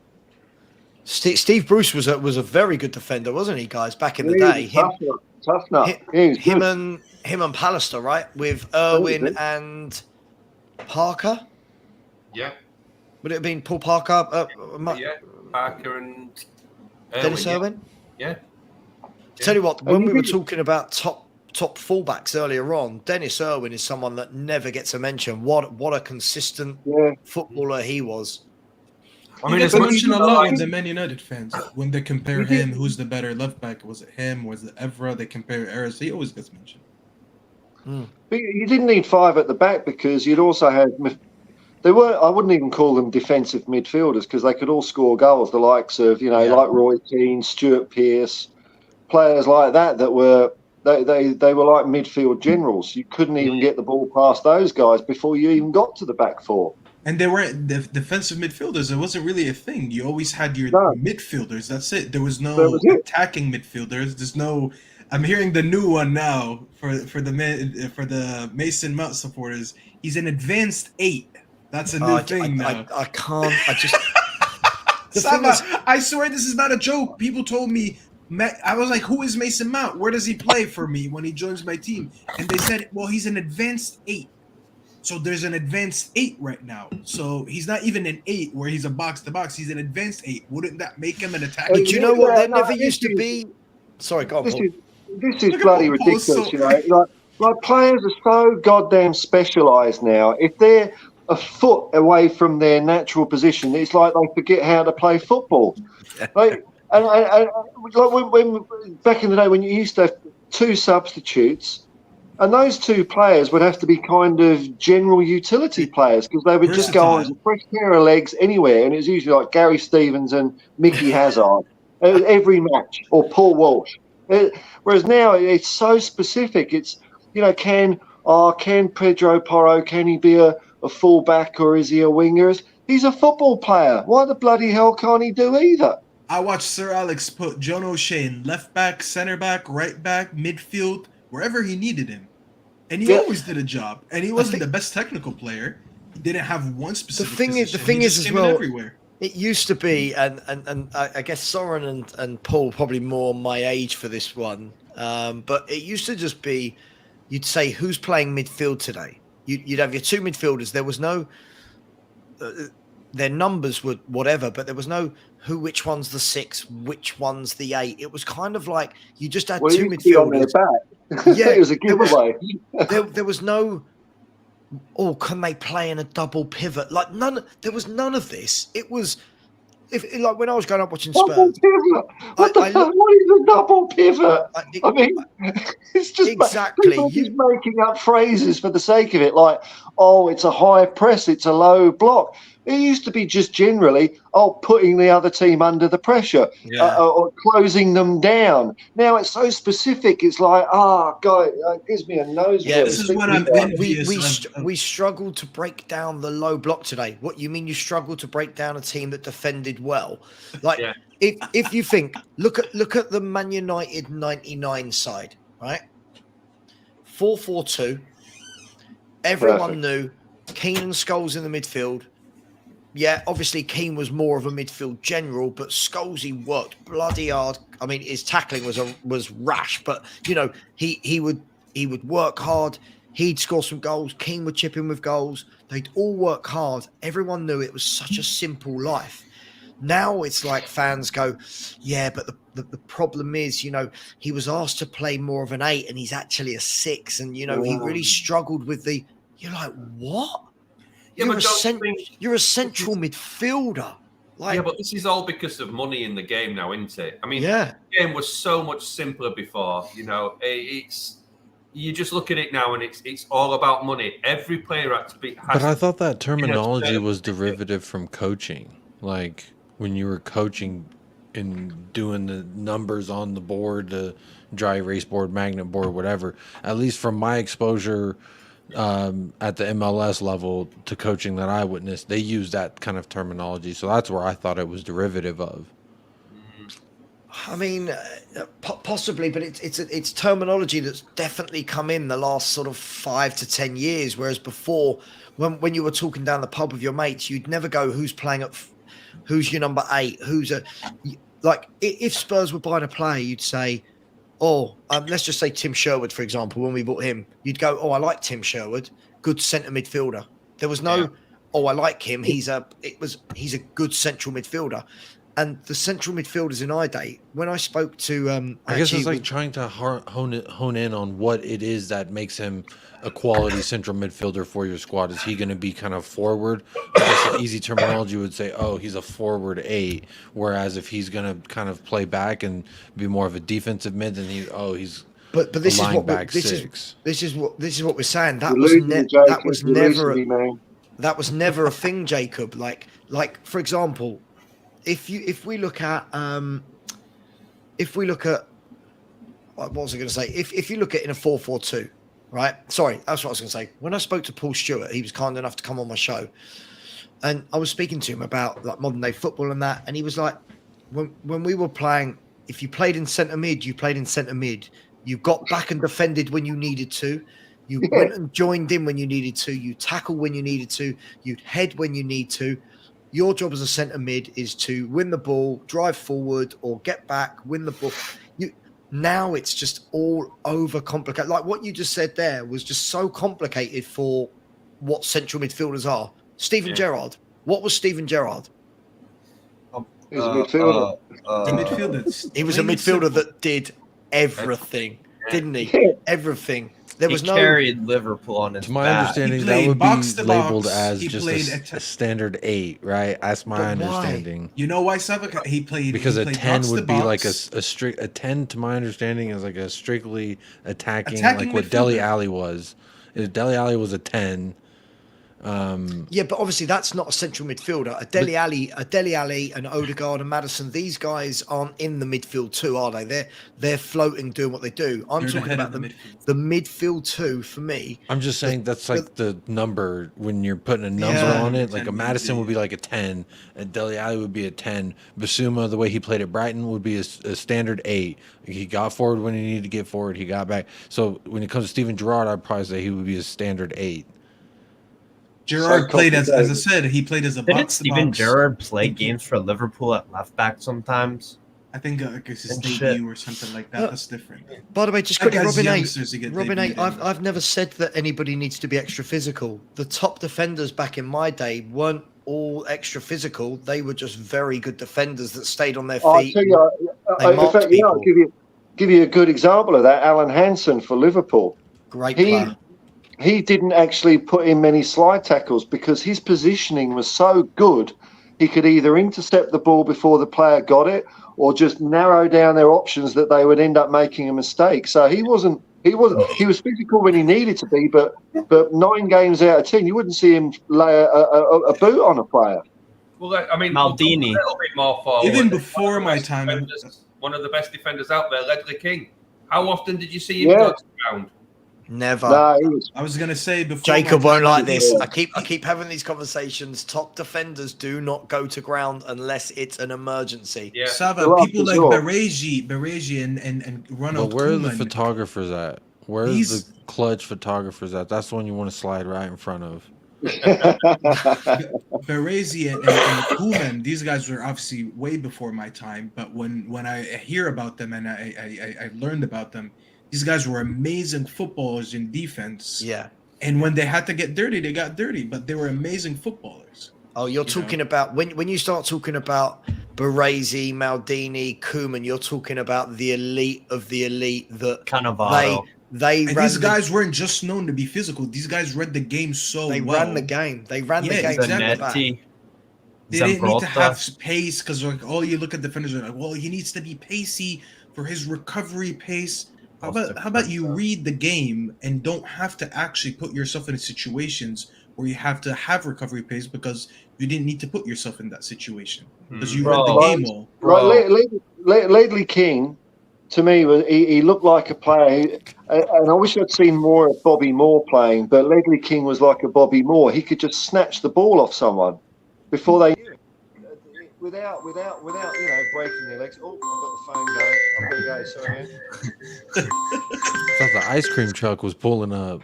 Oh, there he goes. I thought that sounded like the ice cream man was about to pull up. I mean, the Cheers to that Italians shit. just seem to have something about defending, don't they?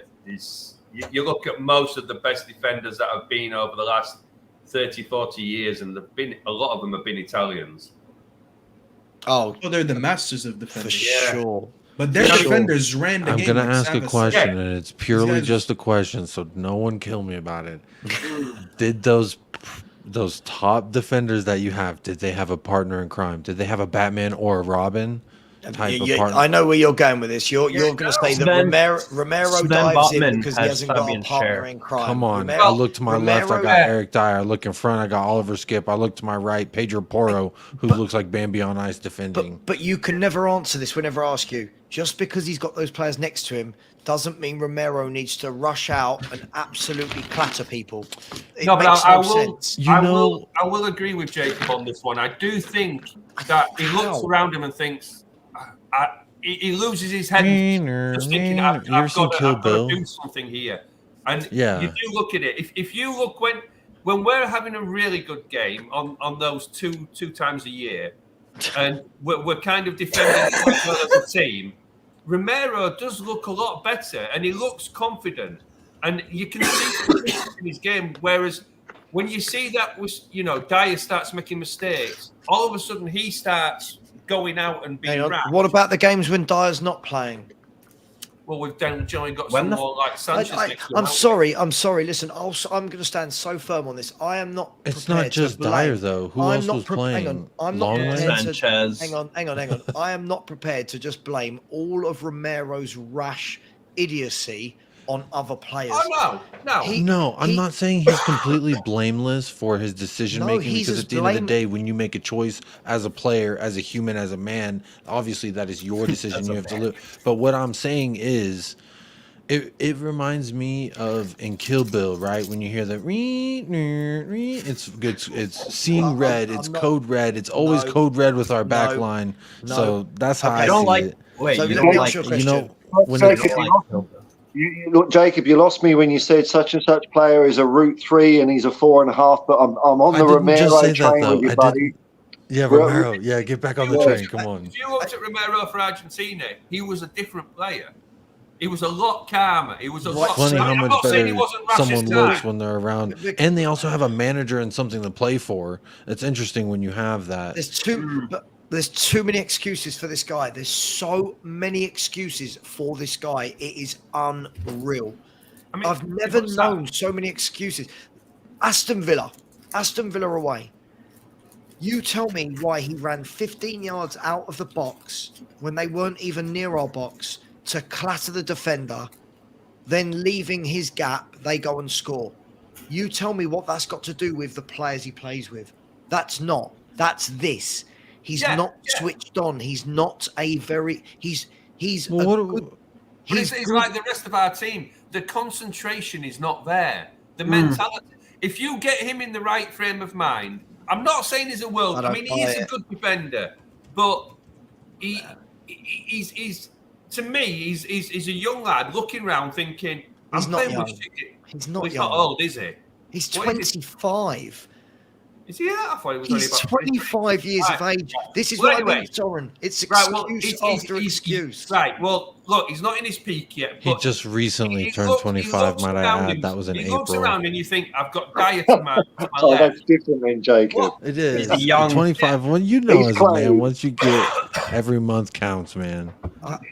We blame all of what Romero does on Dyer. It's Dyer's crap. We know he's crap. But you guys, here you go. I'll say, I'm blunt. You guys that blame Dyer, that blame Davis, right? Look who he plays with, Davis and Dyer. I Look got at my him. Davis. Look at him. Hang on. We blame those Look players. at the fuckers. We blame those players he plays with. But in the same merit, you guys say things like, look how good he was last season. If he can get back to that. Who did he play with Who last said that? season? We're talking about Romero. Dyer and Davis. He played with Dyer and Davis last season as well. And everyone went, God, But don't you look think whenever like a disease is setting in, after a year of it setting in, it's going to be worse than it was?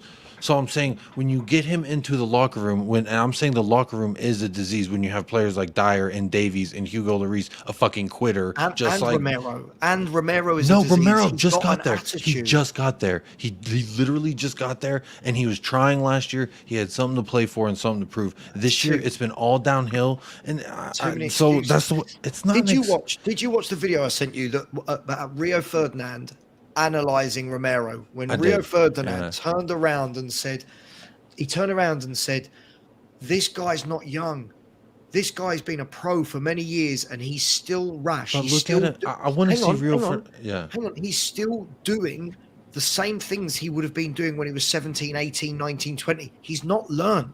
He's not kicked out of the game. And they showed 4 or 5 clips from one game where this guy is rash. Sava, some people are about that action. Yeah. No. But this is the thing. They're not.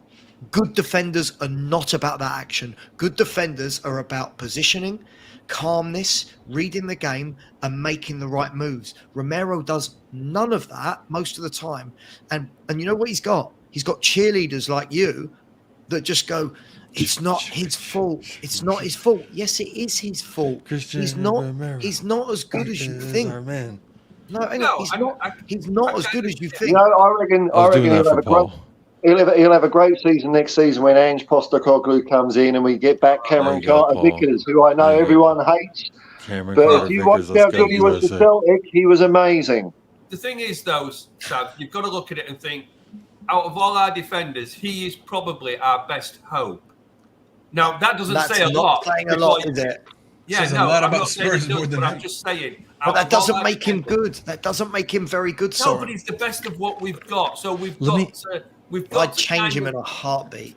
Let me also ask this. You say he's not a good defender, so you're saying the year that he won Serie A, that every other defender was also not a good defender? Serie A. Listen. Is every defender in the Serie A that year he won it, they were voted less? Okay. Do you know what? But the problem is, Jacob, I don't support a team in the Serie A. I'm watching him play for my club, making mistake after mistake, losing his head. If he was good, if he was as good as you guys make him out to be, he would stand out. Good players stand out amongst bad players. This guy doesn't stand out. He makes just as many mistakes as these lot, but because his name isn't Dyer or Davis, he's never, ever getting the same stick. I'm sorry, whenever Dyer or Davies go win the best player in their position for an entire league, a highly regarded league at that. But that's a silly argument. No one's saying Dyer and Davies are good. No one. You can bring them into it. I'm saying if he is that good,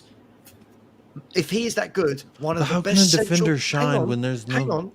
How can he shine? He can shine by leading by example, by not rushing out, by not when you're on a yellow card and we're chasing to try and pull back a defeat against AC Milan, go and clatter someone for no reason at all. Oh, there was a reason he took Leao at that match. And what did it do? And what did it do? It put us down to 10 men in a game when we needed a goal. We were never winning that game. We were never winning that game. We were defending a 1-0 deficit. That's not the point. That's not the point. If I was Romero, I would have gone in and kicked the player playing that stupid, turgid football. Steph, he won an award that said Serie A Defender of the Year. So in Serie A, they did vote him. Jacob, he won. That was 3 years. You keep going back to Serie A Defender of the Year. Yeah, I'm saying that he couldn't be this awful defender if he won an award that said he's better than at least 30 other people at his position. So by your logic, if he's won Serie A Defender of the Year, he's that good 3 years ago, why is he doing all this silly rash shit? Why are we seeing time after time that he's got no brain on him if he's that good a defender? Why? Birds of a feather flock together, my friend. The longer the pariah of this locker room sets in on him, the worse he's going to get. Jacob, talk to me about football. I don't want all these silly anecdotes that you're coming out with. Talk to me. It's not an anecdote. About football. There's no the pariah.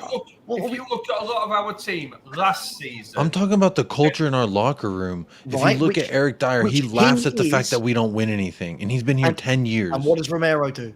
He just got here. He hasn't had a chance to laugh at us. He's been here for 2 years. Romero fakes injury, and then, funnily enough, at the weekend he's available for I'm not having that. He does not fake injury. No way. No way. I put that 100% on our crap medical department. Hang on. Just before the World Cup, it was Romero's injured. 3 days later, he's in full training. 5 days later, he's playing 90 minutes in a friendly for Argentina. We just chilled. I've never been up this close to Spurs' argument. I'm enjoying this. This just happened again. This just happened again at the end of the season. He's injured, but was included in the Argentina squad. Was he going to play though? We don't know. We know this guy has a bad attitude. He has a terrible attitude. If people can't see that, he does. Come on, Matt. This is your evidence. Come on, you can't just say he faked an injury. What's your evidence? I mean, no one knows if that's true. I've just said the evidence. I've literally just given you the evidence. I do agree with the way you're coming at it this year, Sav, because it does look very iffy. But if you look at last year, he was playing injured last year. Okay, but I'm talking. But He even Listen, came out and I said that think- too. He even no, but came I out and said think that a too, lot of Soren. it- I guys, think a lot of it is the culture in the club this year has Mhm. seen a lot of our players man. doing very different things to the way we don't expect. Now, last Absolutely. year, our players looked fairly decent, full of confidence, coming towards the end. This year, we were sat there and you're thinking, these players are absolutely shit 99% of the time. And even the good player, I mean, you look at Basuma when he came, he looked shit. All of a sudden, he's starting to look a little bit better. You look at Romero, Davis last year. I would say he was one of our best defenders last year, and I know I get stick for that. Yeah, I mean, I don't But think. he did not play. But the thing about Romero also about that injury before the World Cup, they played there. I think there was 2 exhibition matches that each country got to play in warm-ups to the World Cup, and he did not participate in the first one, and he came on as a sub in the second one, if I'm not mistaken. So I mean, the thing Yeah, is, the only Spurs player that faked an injury this year was Hugo. That was it. I'm sorry. All I've heard for this I agree guy with you, is Paul. excuse after excuse. Staffy, isn't this Paul, fun? do you know what, Paul? I'll say it. Paul and Soren, you guys should know better because you've seen defenders at Spurs. Listen, you've seen I'm defenders. sorry that to can, disappoint you, man. you guys have seen defenders that can defend. This guy is the everything wrong with modern day centre backs. He is rash. He is hot headed. He hasn't learned. And as Rio Ferdinand said, this guy has had managers in Italy and Argentina and Antonio Conte, one of the best defensive managers around. and Nuno and Ryan Mason. Don't forget. just a quick And one. No, hang Stellini. on. Hang on. Don't. Guys, Hang on. if you look at the comments, Danny's just put something up about this, Hang saying on. he didn't play the first few games in the World Cup because of the same injury. Right.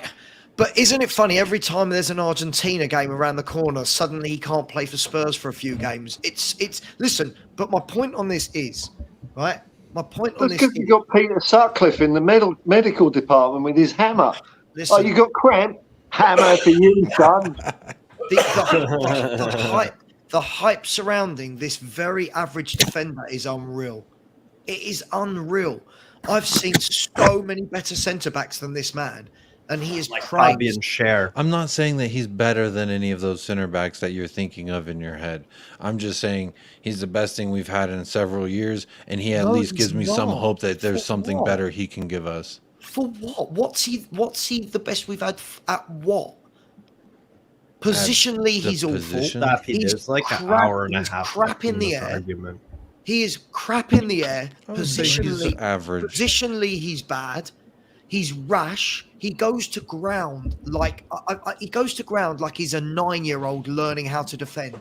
And yet he does. He does. Rio Ferdinand. I sent it to you guys. If you guys think I'm just saying this, Rio Ferdinand literally said everything I'm saying. And Rio Ferdinand was one of the greatest defenders this country's seen, and he's sitting there going, "Why is the guy doing this?" He's going, "This is not a guy who knows the art of defending." He said he's rash. He's got no brain. He's hot-headed. He said, why are there still people making excuses game after game for the mistakes he makes? I've never known. Rio Ferdinand also said when he was talking about the England captaincy, he said, "I'd be happy to take up the mantelpiece." That's how dumb it is. It's a mantle. You take up the mantle. You don't take up a mantelpiece. That's got nothing.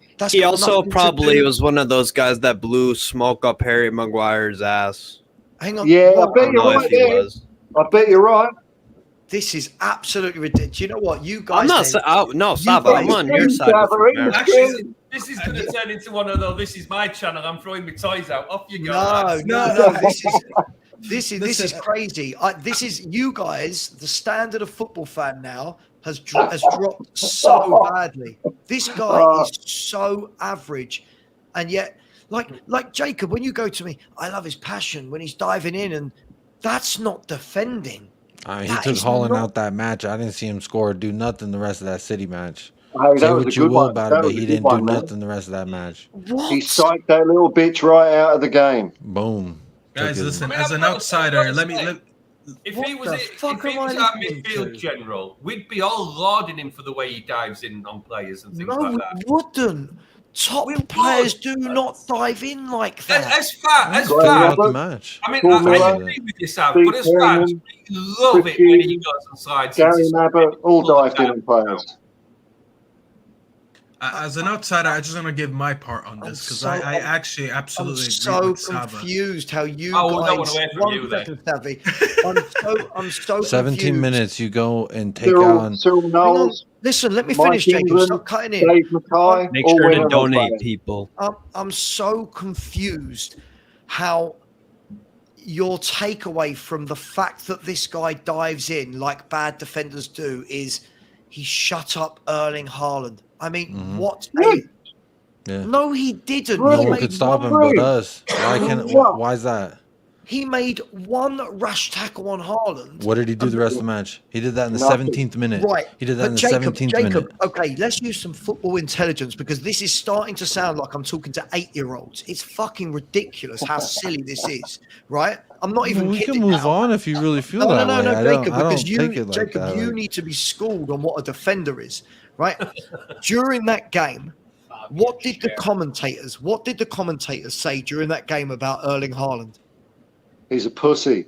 No, let's grow up. He scored 36 goals, but not one of them was I at don't think Tottenham the Hotspur commentators Stadium. say that. What did they say? Either have a debate or don't. Stop being stupid. What did they say? What do you mean? What did I say What that did was the stupid? commentators say? What I did the don't- commentators say? I don't know. I Right, have the I'll American tell you what the broadcast. You have the commentators BBC Right, broadcast. So I'll there'd tell be you what the different commentators were saying the whole commentators. game. The commentators were saying the whole game they couldn't believe all the fantastic runs that Haaland was making and that none of the Man City players were hitting him Feeding earlier. him. None of them were feeding him. Yeah. Him not scoring was nothing to do with Romero. It was to do with his teammates not feeding him the ball. So when this narrative that, Romero clattered him, that's the reason. No, it's not. Haaland's been clattered over and over again in his career. He gets up, goes on and scores goals. But he This didn't do narrative- that at Tottenham Hotspur Stadium. you may be right. No, you do it he- 99 Did you times. just but- listen to what I said? Did you just listen to what I said, Jacob? You didn't listen. They I did. didn't feed him the ball. He didn't score because they didn't feed him the ball. It was nothing to do with Romero man marking him. How out much of the did we game. feed Kane and he still scores? No, oh my God, you're missing No, the point. Jacob. God. That- This is that's like talking to an what 8-year-old. he's saying. Yeah, I mean, the This thing is is, mental. though, with that game, if you did watch it, Romero was quite tight on Haaland a lot of the game. Now, like you said, they didn't, he was making runs and you could see the frustration in his face when the ball wasn't coming at all. But I do think on occasion, and this is one of those occasions, I think you are a bit harsh on him. I don't think I I'm am. not I just saying he's a world class. I'm not saying he's world class. I just don't listen. Yeah. Good defenders in this day and age do not do what he does. They do not. And I agree with Quite you, but I simply. also think he's almost like an old school defender. No, where he's not. you put a little bit of a bite on somebody and you make sure they know you're there for the rest of the match. Now, the problem is he loses his head far too easily, and I get that. I do get that, but Just I not still switched think on. I still think there is a good defender in there. It's the team he's playing in at the moment that doesn't help him at all. That's the problem. And you've got nobody standing there next to him saying, "Calm down." You know, I mean, the guy He shouldn't need it. He's 25. Well, I know he you shouldn't need it. But He if shouldn't need you it. take that aggressive side out of Romero, and I know this will fall into your argument, if you take the aggressive side out of Romero, he is nothing of a defender. Guys, I get that, but that's what kind of makes him what he is that aggressive side to him. We don't want to see him getting sent off, and I agree with that.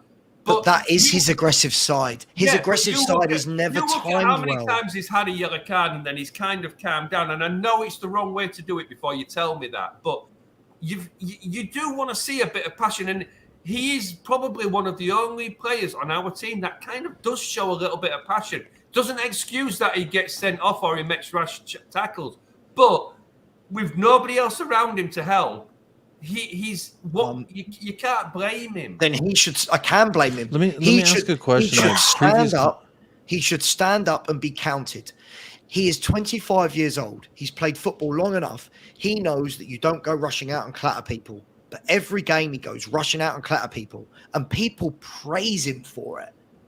Sava, I think he's bang average, bro. Dyer did it. I've been Dyer dying to ran say out it. and clattered people, you lot would be all over him. If Well, Dyer did what he did, I appreciate if he tried. I'm going to say the two things you said wrong there was Dyer running out and Dyer actually clattering. Yep. Dyer cannot defend. Yep. No, I'm not. No, you're missing, guys. You're missing the point. And I know what you're saying. I'm but, not sticking up for Dyer. Yeah. My point is this. My point is fans like Jacob actively encourage people to go out and clutter people. That is not good defending. That's not what I want as to a see from my neutral, defenders. I laugh when Romero does that crazy shit. He's because mental. it's like, See, I've been trying to get our word in as neutrals because I'm looking at it, and I absolutely agree with Sava. When I watch this guy play, and I've watched a fair amount of games for Spurs, I just see him, and I just never see what the hype was about because I've heard he's the best defender at Spurs when he came in and whatnot. No, and in the Premier him, League staff. And then I've watched him, and I just haven't seen anything about him. And like it just brings me to this question because we had someone very similar. What is the difference between Romero and Rojo? And Rojo? There you go. You already knew what I was gonna say. What is because the difference? They're the same. They're rash. One is a lefty and one is a righty. That's the only difference. Yep. I liked Rojo for what he brought to the team. He was that rash old school player who like always launched into tackles. Nah, Rojo was shit. Stop. He's never he's never gotten a red card for us. So I don't understand how he got away with a career at Man United with no red cards. You're right. Because he always was two-footing everyone. That's the only difference between him and Romero. He actually got away more than Romero. But I look at them and Staffy, they're absolutely the same. If Romero's name was Johnson or Smith or Clive, if this was an English defender that we'd bought, Clive, I can guarantee you all these fans wouldn't be twerking for him. We have fans actively liking that he goes out and gets yellow cards by clattering people. I like defenders. And as somebody said, Joseph said it, but when you say you don't mind it, how do you not mind it? It's brainless.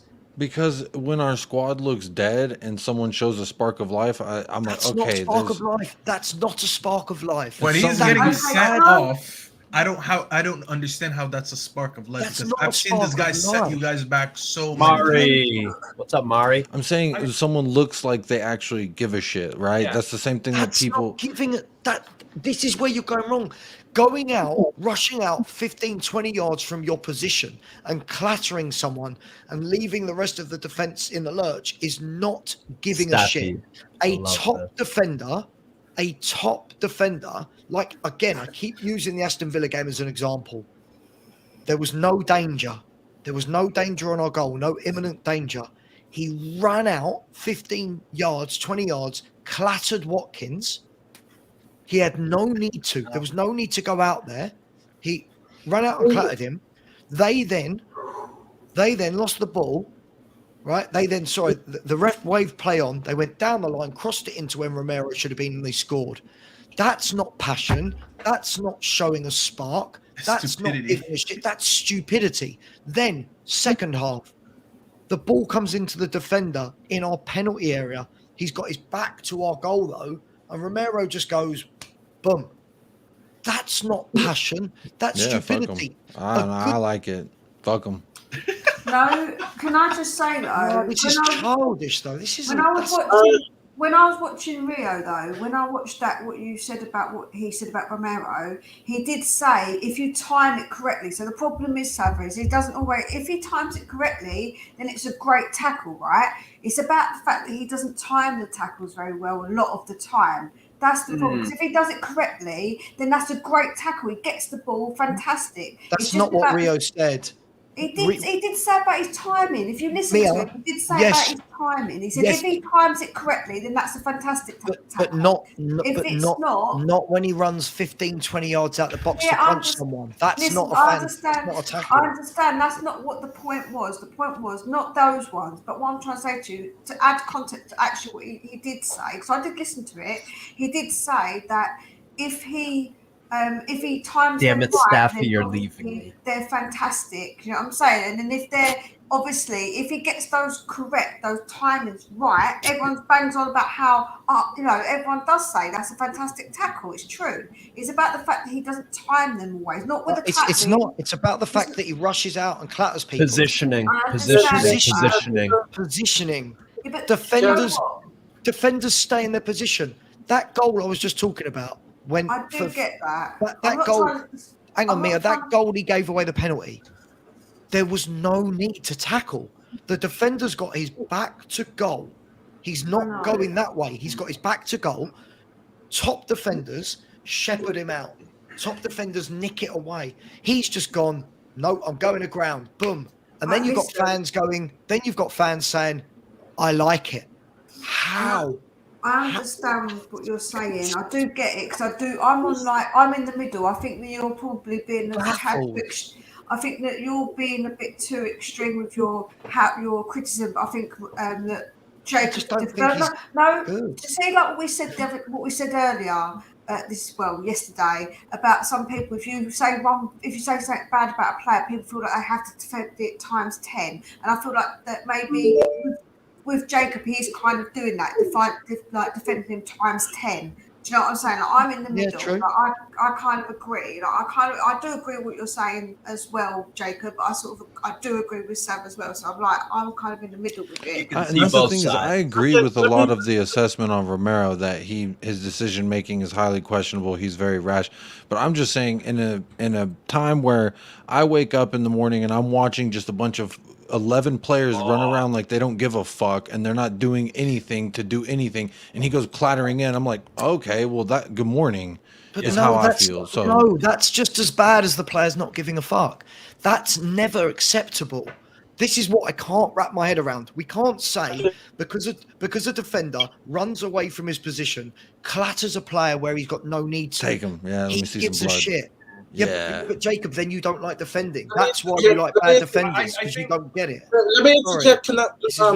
Go on, Murray. Let me interject because people can say our team reporter players that I just have a fair and balanced view on Romero. I will say this: his discipline has taken a huge slip this season. Taking a beating. Nosedive. Yeah, because especially with the shit show, the team is undisciplined.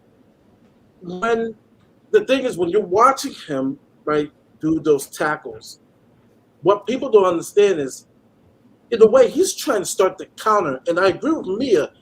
He's either timing it well or mistiming it well. And he's getting these rash, horrible yellow cards.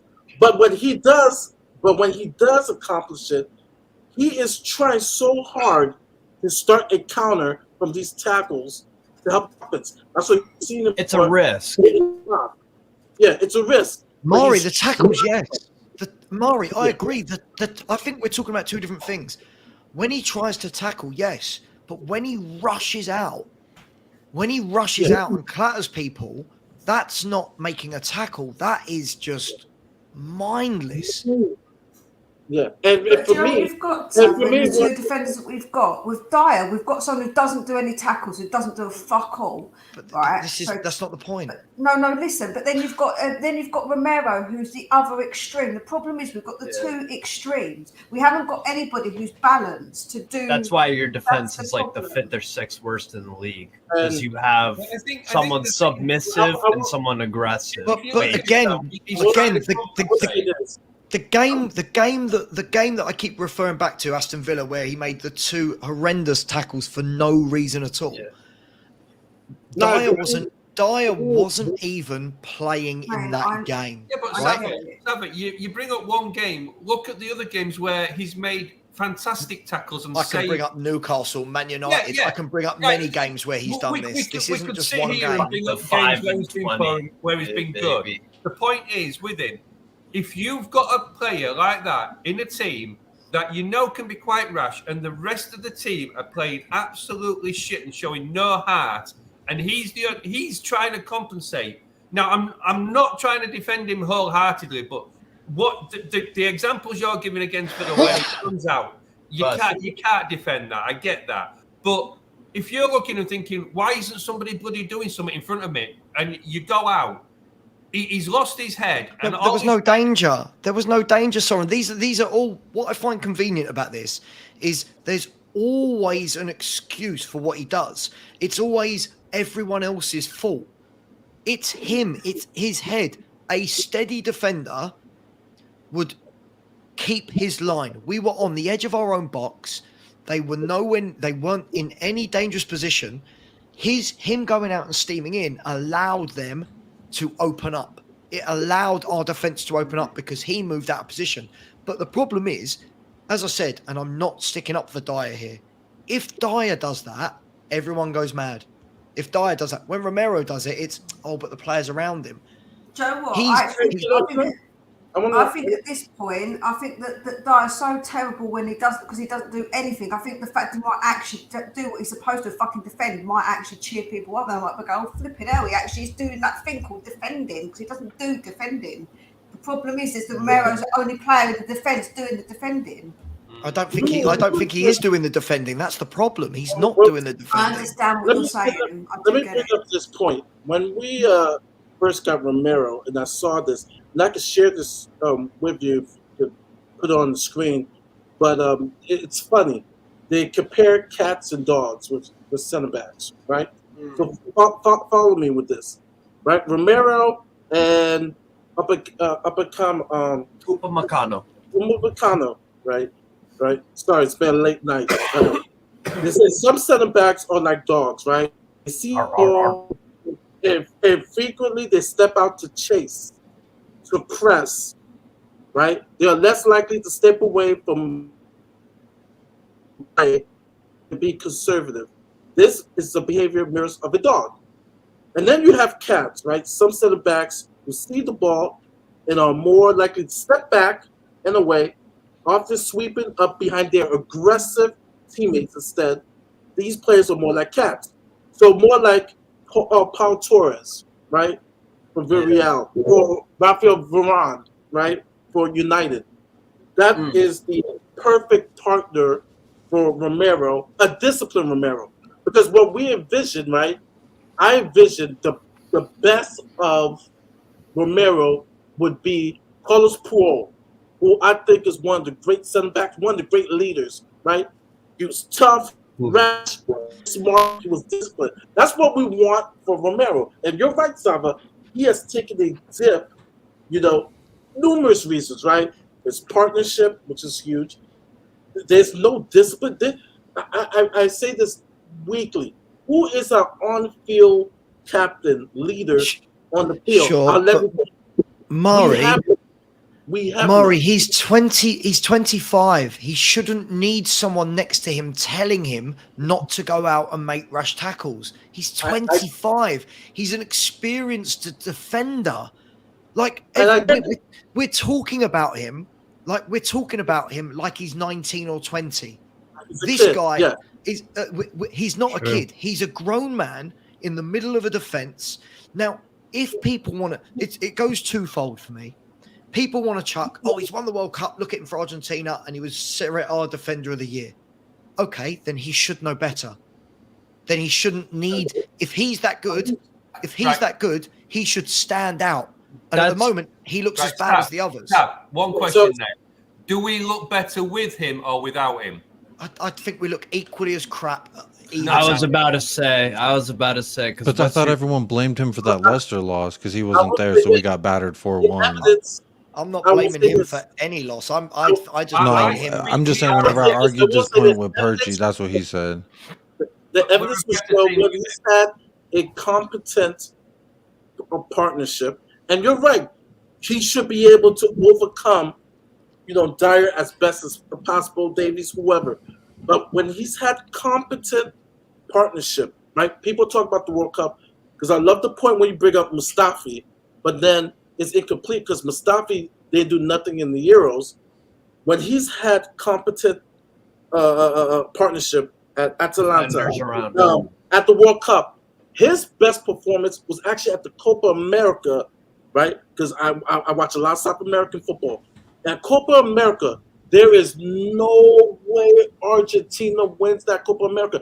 That kick started Argentina's run to the World Cup. Because remember, And he wasn't clattering people.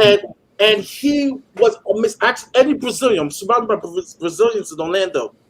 They will tell you, Messi will tell you, without Christian Romero, Argentina does not win the Copa America. That's great. I don't support Argentina. This is the point. Let me ask you a question, Murray. Let me ask you a question, right? We keep talking about partners, right? What is this wonderful form that everyone keeps basing their opinion off? That, like, everyone keeps saying how good he was last season, right, Murray? Everyone keeps saying how good he was last season. Who were his two centre-back partners last season? Dyer and Davies. Right. Yeah. So the two players that we want to say, look how good he was playing alongside them, this year is the very reason apparently why he's not very good. It can't work both ways. No. Turned into a pumpkin. Eric Dyer, right? Was our team better last season than this season, though? Yeah, this year, and I worry about this because everybody's like, Davinson Sanchez, Eric Dyer, they became a pumpkin, right? We said during the offseason, we needed to get a Bastoni, we needed to get Guardiola, we needed to get, because we knew, right? Not everybody, because apparently when Ben Davies got a new contract, people on Twitter were saying, oh, this is a great move. And I'm like, no, this is not a great move, right? Because it was an illusion. Eric Dyer played well last year. It was an illusion. We knew that they were going to turn back to a pumpkin. And that's what happened this year. They turned into true type. But okay, so basically what we're saying is, because they reverted back to type this year, that he wasn't able to step up and show anything. Is that what we're saying? I'm just asking. Is that what we're saying? No, I mean, it was a terrible season for your whole defense. Every one of your guys. It was a terrible season for our whole team. I agree. Romero included. Right. Yeah, okay. because of the lack of discipline. So I'm judging Romero the same way I'm judging every other player in that team. Yeah. He doesn't get the excuses. No, I don't think. Hey, Sava, I'm not giving him excuses. Real quick, I was just looking up. Should we get rid of Romero? Because I have no problem people criticizing Romero. My question is, the solution is, are we going to get rid of Romero? Because there's a laundry list of players I would rather get rid of. Mari, I've never said get rid of him. I'm not bothered either way. I've never said get rid of him. Okay. But my point is, when we get proper centre-backs in, he'll be the worst of the three if we bring in proper centre-backs, because he's a liability. He's do you agree with me, Mari? He's a liability. Whatever you think of him. Based on this season, I have to say he has been a liability. And that's all I've said, Mari. That's all I've said is I just don't rate him as much as everyone else rates him. Yeah. Everyone else, I've never seen a player get so many excuses made for them as this guy. I truly haven't. I don't know another player that gets the excuses. I think he's... Huh? Son. Sonny boy. We've had more excuses for him than we've had for Romero this season. So, Sava, I've seen 6 good years from Sonny. I'm just comparing them though. Last season, Romero had a good season. So did Sonny. This season, the whole team has had a shit season, other than probably Kane. He's the only one that could probably hold his head up this year. I agree, but that's where like Bentancur, before he got injured, stood up in midfield, looked good in midfield. I mean, you can that's even where Bentancur, though, Sava. How many times did we say Bentancur had a poor match this? No, he had as many poor matches this season when he was playing than he had good matches. But yet we're all still looking back and saying, "Oh, do you know what? We've missed Bentancur more than anything," which I know we have. But we seem to forget that Bentancur had some really shit matches. Can I just say sorry? What nonsense is this? What am I blaming him for? I'm not blaming him. No, I'm not saying you're blaming him for. What I'm saying is, though, that this season he has had a poor season and he's been some really stupid mistakes. I get that. But it doesn't make him a bad defender as a whole. Okay, so here's the thing. Again, all Spurs fans getting very defensive, protecting their own. That's cool. I don't do that. At the end of the day, I've not said he's shit. I've not said he's a bad defender. I've said he's okay. I've seen many better. I've seen many worse. Yeah. But this comment here, I'm not blaming him for Spurs. I'm just calling him out because all I ever hear is Romero's a top defender. When we get, well, hang on, what I've seen, I've not seen a top defender. That's all I'm saying. I don't want excuses about why I've not seen anything that makes me go, this guy's special. Sava, That's I want just to me. ask. I want to I've not ask you seen it. something, and this is sorry. genuinely like I'm curious to know your thoughts on this because, all right, let's look at it from I have not been following the sport nearly as long as you, so yes, let's educate myself. So I Google who I've heard renownedly is one of the best defenders of all time in Maldini. Maldini defending, and I click a video that says Paolo Maldini, the art of tackling, and it's a lot of him going to ground, which is something that you criticize Romero a lot for. Hang on. Whoa. Did you watch Maldini play? No, I did not. I just, like I said, I'm just watching. When you're I just saying- watched a so- 3.5-minute highlight thing of him tackling a bunch of people. Listen, I watched Maldini growing up. I did not. That's what I'm saying. I know you So didn't. I'm opening the dialogue. Maldini was a master. Maldini would go to ground very rarely, and if they put a compilation together, Maldini would go to ground very rarely. He was one of the best ever at standing his man up, nicking the ball away, and shepherding away.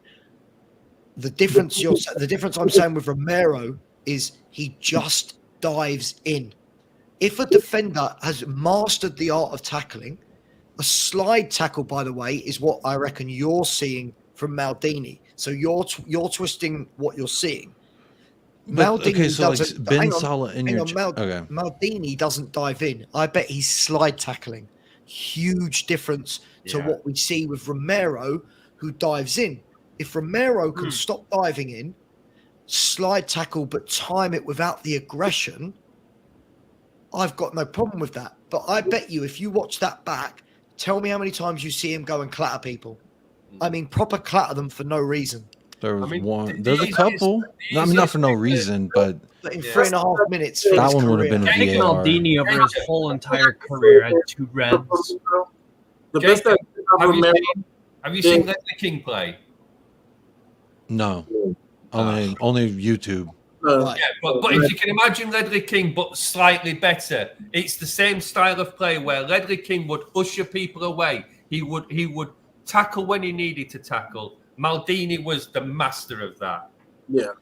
And that's exactly. I mean, I don't think it's that outlandish of a question to ask because, again, like I said, if you take me as some amateur who hasn't, okay, so I'm googling Maldini defending, and there's a lot of photos of him on the ground winning the ball in the Italian national team. Slide tackling. Yes. Slide tackling. The art of slide tackling is not the same as what Romero does. That's the difference. So when you see Romero go out and clatter someone, you love it and go, that's brilliant, that's passion. Maldini doesn't do that. Maldini was one of the, I'm going to put it out there, Maldini's the first or second best defender I've ever seen play football. We cannot talk about these two guys in any of the same comparisons. I've got no problem if a defender, John Terry was very good at it, slide tackling. John Terry was great at it. But what Romero does for me isn't slide tackling. It's just brute force, diving in. Like studs up to the and it ankle and shit like that. It doesn't do anything for me. I've got no confidence in that man as a defender. I don't trust him. I will say this, that at best, you can look at him as an enigma. Because for me, I've seen him at his best. And I'm just like, wow, we got Christopher Romero. This season has been more of disappointing. Okay, and trust me, I love Romero. I'm gonna be honest, it's been disappointing. For me, it's like we can't throw towards out the pram in regards to him because we can see that potential because he's performed it. It's just that for Spurs, only for half a season we've seen the best. This year has been a shit show for the whole defense. So he's been pretty much an enigma. But yeah, absolutely, Maury. That's what I'm saying. I got a I've not question, blamed Steph. him Are for you anything, this okay? Maury. Steph's been on my ass all night for my opinions. It's okay. I'm just talking, having a I think dialogue with some Steph, people about the Steph sport. is a huge Italian football fan. I think I might be Italian, watches the Italian league, and what Steph is saying is just because Romero won Serie A Defender of the Year, if you look at the players that were there that year, the number of centre backs who are much better than Romero. The one thing I will say though, Sav, and this kind of comes to your defence a little bit as well. Do we think the fact of when Romero was Defender of the Year in Italy, it's a slower game? When he comes to the Premiership and it's a faster game, that timing then makes him look so much worse because he hasn't got the timing. But I don't think it's timing. I think we keep saying about it's execution. We keep saying about this timing. My issue is not if he gets a few tackles wrong. My issue is when he goes out and dives in. That's my issue. What I'm saying is, that's though, nothing to do with what league you're in. The Italian game and the Premiership is a totally different style of football. So where he looks absolutely fantastic in Italy, when he comes to the Premiership, because it's a different style of game and the defending is totally different. He doesn't look quite as competent as what he maybe would in Italy. I know. Yes, yeah, I watched him in Italy, and I've got a lot of friends who follow Italian football religiously. That first of all tell me that award is normally very political, and second of all that they all said to me, this guy's rash, this guy's a hothead, and this guy is definitely not the best defender in Italy this year. Lots of them said that to me. We also got told Kulu and Bentancur were rejects for Juventus, and they turned out to be quite good for us. So Kulusevski was terrible this year. Did Kulu turn out to be quite good for us? He had terrible this year. Same as we're saying with Romero, he had a bloody good season last year, and this season a bloody good 4 months. Hang on. He had a good 4 months versus a bad 9 months. Weigh it up. Like people are going, Romero was excellent last season. He only played 21 games. But do you not think that's indicative of the whole team, though? The whole team this season's just been really poor, man. I understand they have been poor. Son's been poor. Kulu's been poor. Romero's not been good. Do you know what I'm saying? So it's not just one individual. Can't you? If it's a lot of collective people, that shows there's a bigger picture, in my opinion. I agree, but I haven't got a big sample size to tell me that Kulu's any different to this. Kulu's played for about 4 or 5 clubs by the age of 22. That's an alarm bell for me, right? Especially if he's not going in that trajectory, the fact that he's had to come to Spurs from Juventus. Second of all, he was in and out of the Juventus team. He wasn't a regular, right? I've now seen, we have to be fair. Every Spurs fan is judging him on 4 months. The 9-month sample, you'll agree, is a lot bigger than the 4-month sample. So for me, I will look at it and go, okay, what I've seen from you, you're a very erratic, inconsistent player. What Spurs fans do is go, oh my God, he's amazing. And when he gets back to his best, I've not seen his best. I don't know what his best is. Okay, how about a good example? A good example is that look at Emery coming to Aston Villa, who all those players look absolutely completely rubbish. He's come in and changed it. A coach can change players. It can he can coach them. He can do better with those players. Yeah. So you think that? Do you think that someone can't come in and make Kulu better? Is that what you're saying? No. I'm saying he's inconsistent. With Kulu, it depends who the manager is. If you bring in a manager that wants to play quick, incisive football, I think Kulu's a little bit one-paced for that. I think he's a bit of, I'll be honest, I think he's a bit of a one-trick pony. I do. Well, I'm not saying he's a bad player. There's talent there. But I think if you're a top left back and you're playing against Kulu, I think you're looking at that going, I know how to shackle this guy. I know how to, if you're a top left back, I think I'm going to shackle this guy because I know his trick. I know what this guy does. He's not a bad player, but as I've already said, if Spurs buy him, cool, I've not got a problem. If Spurs don't buy him, I'm not bothered. I've not seen anything that makes me go, wow. The biggest problem is, though, Sam, if you look at last season, when Conte came in, we kind of played a little bit more attacking. We looked sort of to be on the front foot more. And then we got the preseason, and I was guilty as anybody for doing this. Wait till he's had a full preseason with our players. All our players are going to be so much better next year. And for some reason, he changed the tactics, and all our team as a whole looked absolutely shit all season. And again, I'll be one of the first that was saying it. We were playing bad, but we were still winning. This is great. But we never, when we were playing bad and winning, that was the best we ever got this season. So it was Conte's fault? No. Oh, so which one is it? Yes, in a sense, it was. He changed. Which one is it? And all of a sudden, all our players have looked absolutely shit this season. Last season, under Conte, right, when he was attacking and we were playing more front foot. Well, it was a bit counter-attacking, wasn't it? It wasn't attacking. Well, no, but we looked a half-decent team. This season, it was kind of like, I don't know. He just. There's more. You guys were so standoffish. Let me say this. Let me say this about Kulu. I'm going to try to interject this. When I did the transfer show with Iggy, and we talked about Kulu, right before we got him, I had reservations about Kulu because I've always felt that he was a confidence player. Being with Allegri did not help.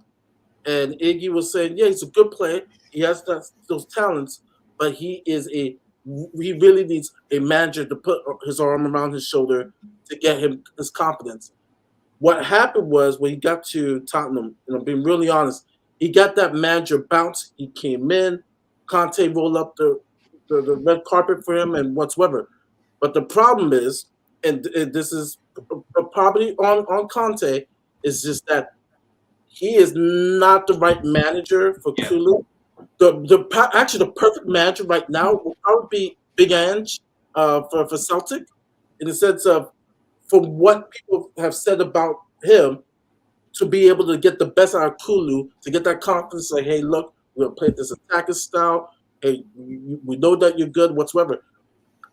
With Conte this year, with everything that's happened, I could probably bet you probably said not one of the words to Kulu. Kulu needs to be, in a way, coddled. You even see his interviews that he gives. He needs to be kind of coddled, which is sad for a grown-ass man. It's just. Professional. I know you're laughing.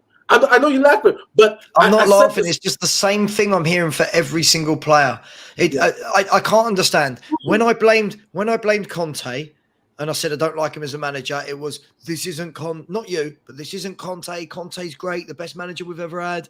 It's the players. Now I'm talking about the players. It's not the players. It was something happened with Conte in the summer, and we're not as good. And he didn't. And he played Son in the wrong position, and Kulu. I'm confused. I'm wrong if I say it's the players. I'm wrong if I said it was Conte. What was it? Right. Well, you know exactly that me and you agree with the Conte situation. That he was totally the wrong manager for our team. I agree. At that time. I'm not saying. I agree. And we know Conte as a manager can walk into a team as long as it's virtually ready to go and win something. We were never that team. We needed somebody like a Pochback. We needed somebody like a Nagelsmann. I don't know enough about this, Ange. He doesn't excite me. I mean, I'm starting to try and look a little bit more into him now, but we need that manager, like Mia said, like Mari's just said. We need that manager with this team that we have now to come in and actually make these players think they're better than what they are. And that's why we saw a better team last year when Conte first came in. But Conte is not a man manager. So let me ask you then, Soren. Surely then, from what you've just described and what Mari's described, surely if we keep the exact same players, we're literally going to be getting a new manager bounce out of these players again until they revert to type. Yeah, but everyone's defending them. I don't understand. No, I don't understand. Nowadays, we're not allowed to say if a player's played badly. Kulu's had an awful season, right? Romero's had an awful season. That's all I've said. I agree. I agree with both of those things, Sava. I have not. Okay, so I have not once said sell Romero. Have I? I've never said sell Romero. No. All I've said with Kulu is I'm nonplussed. He doesn't excite me. I'm not excited if we sign him. If we don't sign him, I'm equally nonplussed. I think with good scouting, you get better players. Yeah, but Newcastle are the perfect example. You've got a manager that comes in there. He puts his arms around them.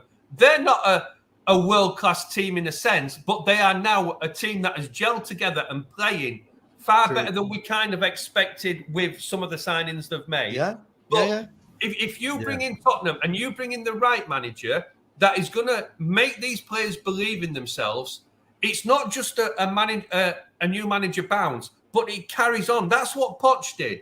He made them play above where they should have been. He set the tone, and then the good vibes kept going. The morale of the squad. But you look under Conte. I mean, there were several things that went wrong. I mean, obviously, Conte's personal life was totally shaft after what happened.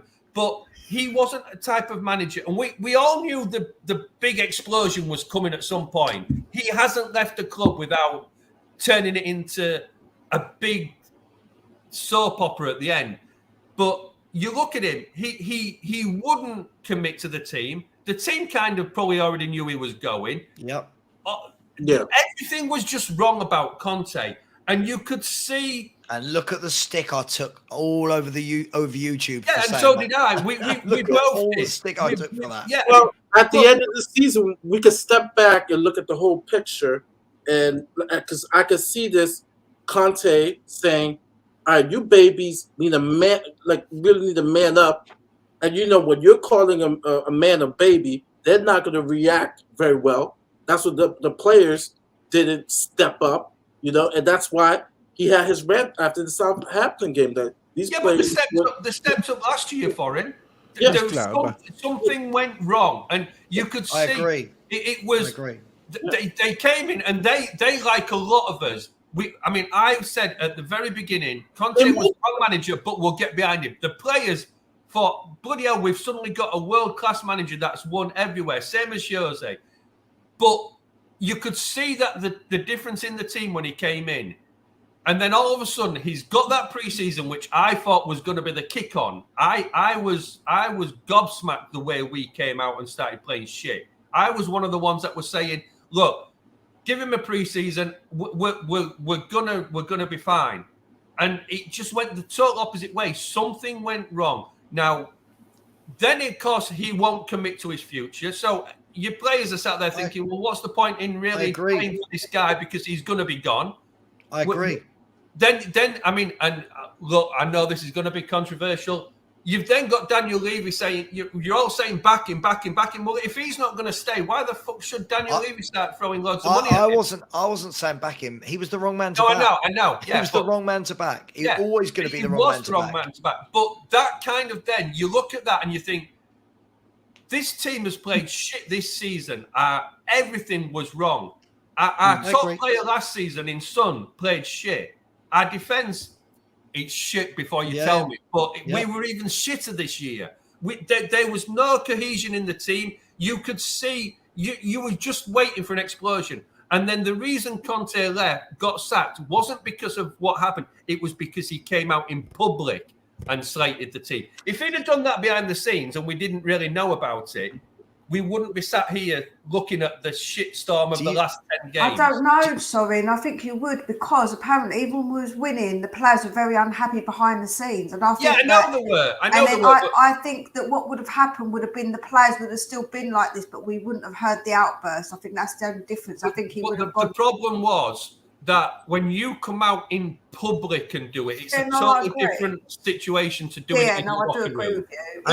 He was out of order for doing that. Yeah, he was out of order, but that was him. And you could see from the point of when obviously he had his surgery and things like that, things were getting worse and worse and worse and worse. And you could see he didn't want to be there. You could see the players, he'd lost the players at that point.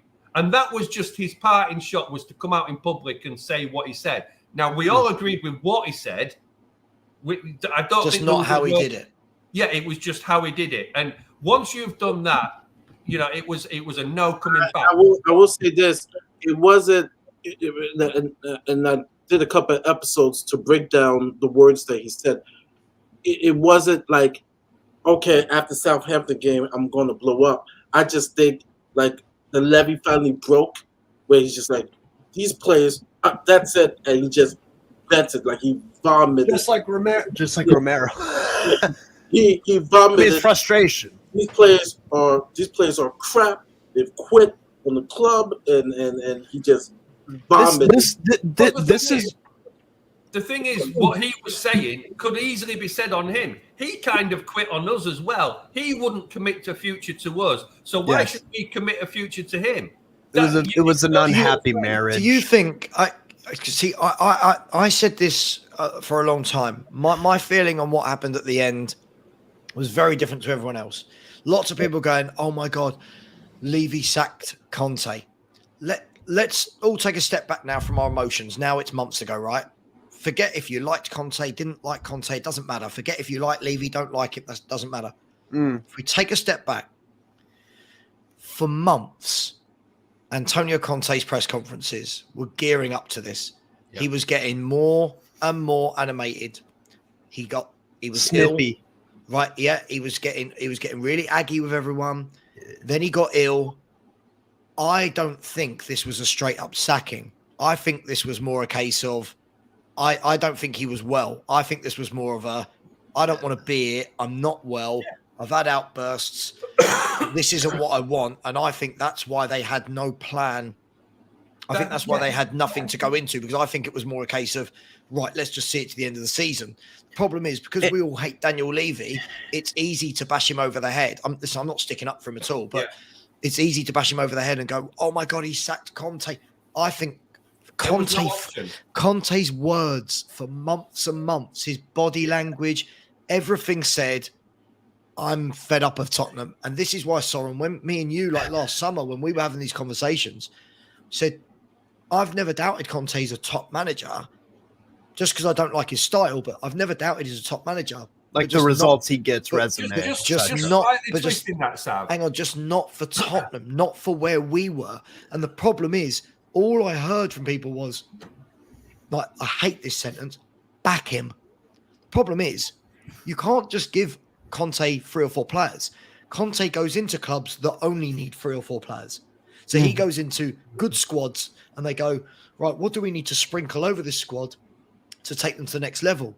The problem at Spurs, we didn't have any of that other than Kane and Son in place.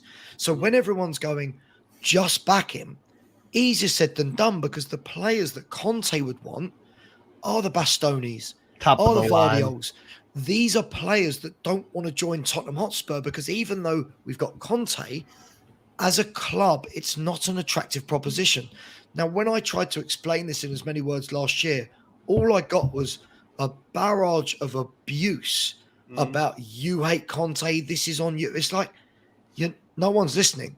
Conte was never the right man. He signed an 18-month contract for a reason. His average tenure at every club is 18 months. Yep. He's never been a project manager that builds. What part of people thought that this was going to work? It was a marriage of convenience. Conte didn't have a job. One-night stand. Conte didn't have a job, and there were no big jobs around. Levy needed to pacify the fans because of the Nuno debacle. So they've agreed on an 18-month contract. Fans are now happy. Heat's off of Levy for a little bit. But when people sit back like me and you, Soren, and go, this isn't the right guy for this, people go, oh, he's a winner. He's this. Best manager we've ever had. I'm like, it's all going to end in tears. The argument with this is that Conte has never gone in. I mean, I know you've kind of just said it. Conte has never gone into a team that wasn't virtually ready to win. So he's now coming to Tottenham. So is he actually the world-class manager that we're all calling him? Because, if you put him into, if you'd have put him into Newcastle, for argument's sake, would he have done much with Newcastle? I don't think he would have, because I think they need a coach. Yeah, exactly. They need a coach. He can come in there. What we needed. The problem, I think, with Conte, and this is just from what I've seen of him, he's quite one-dimensional. Agreed. He can't. Stubborn. And me and Danny have had this argument for a lot of times where he doesn't change his tactics in the right times and the right way. Now, you put a manager in, say like Nagelsmann, say like, Potter to a little bit of an extent, but they were changing the systems. And one thing this will be. I'll probably get shot down here. But Mason, if you look at it, he's trying to change his systems. Now he isn't getting it right. But yeah, just without the experience. But at least he tried something. He's trying different things. Now with Conte, like you said, there was no way he could carry on with our team. It wasn't a sacking. It couldn't have gone any further. He fair balance, because even you cannot say that he's not a great manager. The problem is, as we can see now, we look back, marriage between him and Spurs was not going to work, right? No. Like Sam said, it was a marriage of convenience, but that doesn't mean that he is not a manager that could win a Premier League with Chelsea or Inter, right? We're seeing that, he built that team with Inter. Now they're going to play the Champions League final. Yeah. The problem is that it's almost like, you go into something and you say, okay, I think this is going to work out, but then you find out, oh shit, this is not going to turn out. And on both ends, like on Levy's end, he's like, man, this guy's really demanding. He's wanting this, and this. Does he know who I am? And so it's kind of like with both of them, right? They came at odds. And yeah, I remember you still saying, right? It's a game of chicken, right? Who's gonna, right? If you commit to me, I'll get you your players. Well, no. Get me the players first, right? It was a staring contest. Neither of them wanted to blink. It was a stare down to the point where Conte said, okay, I get it. I have to get out of here. We're dropping points. And this is where, right, because on my car ride, I was listening to what Sava was talking about. All right, how do we lose to a B team Sheffield? Oh, easy. When you have from top to bottom, no heart, no passion, no vision, no discipline. On a night like that, you're going to have 11 hungry B players from Sheffield, more hungry than our players. And that's why during his rant, he says, these guys quit. They have no heart. Yeah, it's correct. How do we lose to a Sheffield United? Hence why he was never, ever going to work. Just quickly, I just want to address a couple of points. And by the way, please, I keep forgetting, this is a charity stream. Please donate to the British Heart Foundation. The link is in the chat. We haven't had a donation for about an hour or so. So please, let's get some donations in. Let's get that number to as near to 3K as possible. Just quickly, so Gregor said, come on, didn't you like Conte's style at Inter? He wanted to build it over time. He's able to assemble a team. I'm not going to say that last word, but this is the thing, Greg. At Inter, it worked with the players he had, right? When you say he wanted to build it over time, did he? Because every single interview he gave, every single press conference said the exact opposite. And he was not going to be given the tools he needed to do what he did at Inter Milan. Now, one other comment I've seen is this. Conte wasn't the right manager for Spurs, but why blame him and not the ones that brought him in with no plan? Keeks, if you don't think I blame Levy and Enoch on a minute-by-minute basis on my YouTube channel, you are mad. Sava, you've been doing that for years. I've been doing it for 15 to 17 years. Sorry. Yeah. The difference is, Keeks, Conte, I hate Daniel Levy, I hate Enoch, the fact they've got no plan, but Conte would have known this. Conte's not a silly man. His advisors are not silly. They would have seen how Jose was cheated. They would have seen what happened with Poch. They would have looked at the shambles that was our squad before they joined. And he agreed to for 18 months for a reason. It was no lose for Antonio Conte. Because look what's happened. When we were doing well under Conte, everyone loves him. When we weren't doing well under Conte, it's not Conte's fault. So he couldn't lose. So he walks away with his 15, 20 million pounds a year.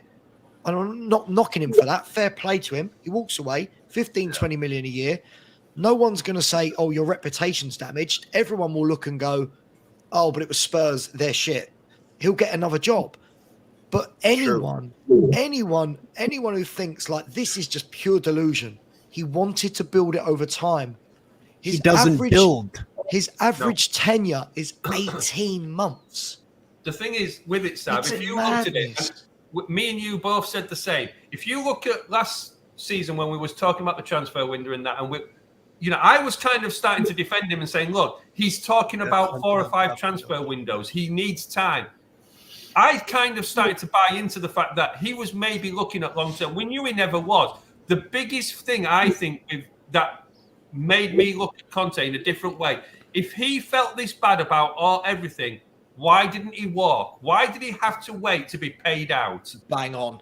And we said this, Soren. We said this in the summer. Sorry, Mia, I'll let you in and then I'm going to take 5-minute breather. We said this in the summer. Everyone in the summer was saying he likes this window. The only player he's called out is Spence. And I remember saying, if he's not happy with this window, walk away. Best thing you could do to show up the owners is walk away and go, they've not backed me. Instead, he came out and said, I'm very happy with my transfer window. And the only player he mentioned by name was Spence. Yeah. Then when it starts going wrong, we start hearing all of this noise. And this is spot on. This is why I didn't want him. He fills out with every single club he goes to. And didn't he sue Chelsea? But people think him and Levy together was going to be a happy ending. But to combat that, though, the song was fun. Different reasons. Yes, he's fell out, but it's different reasons. With Inter, it was more of they wanted them to sell his players what he has built. So that could be a bit understandable. Chelsea, Roman has more personality. So Maury. So he was upset that he'd lose some of his top players at Inter Milan and they weren't buying him any players because there's no money. But then thought Tottenham Hotspur with this squad was a better option. Conte knew exactly what he was getting. He knew what he was doing. He just got a massive excuse that is made everywhere. But go on, sorry. Joe, how I see it? I see it as Conte knew that if he come in and everything messed up, everybody would automatically blame Daniel Levy. So he knew that. He's not a stupid guy. Now, it is easy to blame Daniel Levy for a hell of a lot of things that he has done, absolutely. But it's also easy to blame him for things that he hasn't maybe not been quite his fault. And I feel like that it's an easy thing to bash him over the head with, and it's a bit of a lazy argument, just say point every single finger at Daniel Levy every single time. So with Conte, but he knew this, but he knows what the fans are like, and he knew that. So in the back of his head, he was thinking, it don't matter, I don't give a damn, because Joe what? They're all just going to blame Levy and the players, so don't look bad on me. It ain't my fault. And I'll that's tell you what, Mia. But I will say this. I will say this. Just 1 minute. If Conte was such a great manager and he's world-class manager, why isn't he ever linked to Real Madrid? They're about to look for a manager. He's not linked to them, is he? You know why? You know why? Conte. Let's be fair. Conte would never get the Barcelona job, the Real Madrid job, the Bayern Munich job, the PSG job, the Man City job, the Liverpool job, or the Man United job, because as much as people want to defend it, none of those fans want to watch his football. Exactly. None of it, because he's one-dimensional and it's negative. Either. Yes, exactly. Yeah. The Man United fans, I remember Gary Neville turned around and said, Conte can't manage at Man United. They will hound him out because they will not put up with 5 at the back, sitting deep, counter. They won't do it. Look, I mean, I can appreciate that style of football, but when you're playing that style of football, if you're not winning, it's terrible. Yeah, you've got to be getting results with that style of football. And a lot of our fans, even if we were winning, wouldn't take that style of football. But for such a world-class manager, he doesn't get that type of job. But the thing is, when it works, it can be successful. I always bring up the case of Diego Simeone and with AC Milan. Now, Real Madrid, of course, is not going to want to request Conte's services because they're Real Madrid. They usually win the Champions League every other years, so they're not desperate. But if you look at the history of Atletico Madrid, before Simeone, they were desperate, and Simeone said, "Hey, I will win with this club," and they found their lane. The same thing with Inter, right? Inter wasn't winning since 2010, since Jose left. Okay, in comes Conte. Conte built something, right? You still see some of the remnants of what he's built. They're about to play the Champions League game. So it depends with like clubs like United, where they have a history of winning. It's more inclined to them to say, I don't want that type of football. But whereas it's a club like us, where the last time we won since 15 years ago, the Carabao Cup, the Carling Cup. Right? I hear this all the time. All the time. Now, granted, we have a DNA. No, it's not about DNA. No, but the hiring of content, right? If we stuck to our DNA, Nuno should have never been hired. Should have never looked at Gattuso. Should have never hired Conte if we stuck to our guns of this DNA. I mean, I just did an interview with a Roma supporter who Pinto is one of our candidates, and Pinto is a sport director that's pragmatic. Why are we looking at a pragmatic sport director as we speak when we want to have that attacking champagne football? And then the last point I want to say with Conte is I would probably say, right, he's not that dumb, but I could probably guarantee that Levy did make some promises, but like Harry Kane, right? Gentleman's agreement means shit to Daniel Levy. So then, okay, if that's the case, then why didn't Conte walk away in the summer? Because he wanted the cash. He wanted the cash. Talk to me. I will agree. Somebody put a comment up a minute ago. Right? Money makes you do some things, right? Right? Sacrifice your morals, right? I agree. I remember. Once he saw something, he should have walked away. That I will agree. Even with the January transfer window, right? Somebody put a comment up a minute ago saying Paratici sold to Madrid. Yeah, it was called £15 million. Yeah. Can I just say? Yeah, Phil, just 1 second, mate. 1 second. I'll bring you in right after. Can I just say we can't have it both ways, right? We can't have it both ways. If Conte was made promises for that summer transfer window, and what he was promised didn't materialize, leave.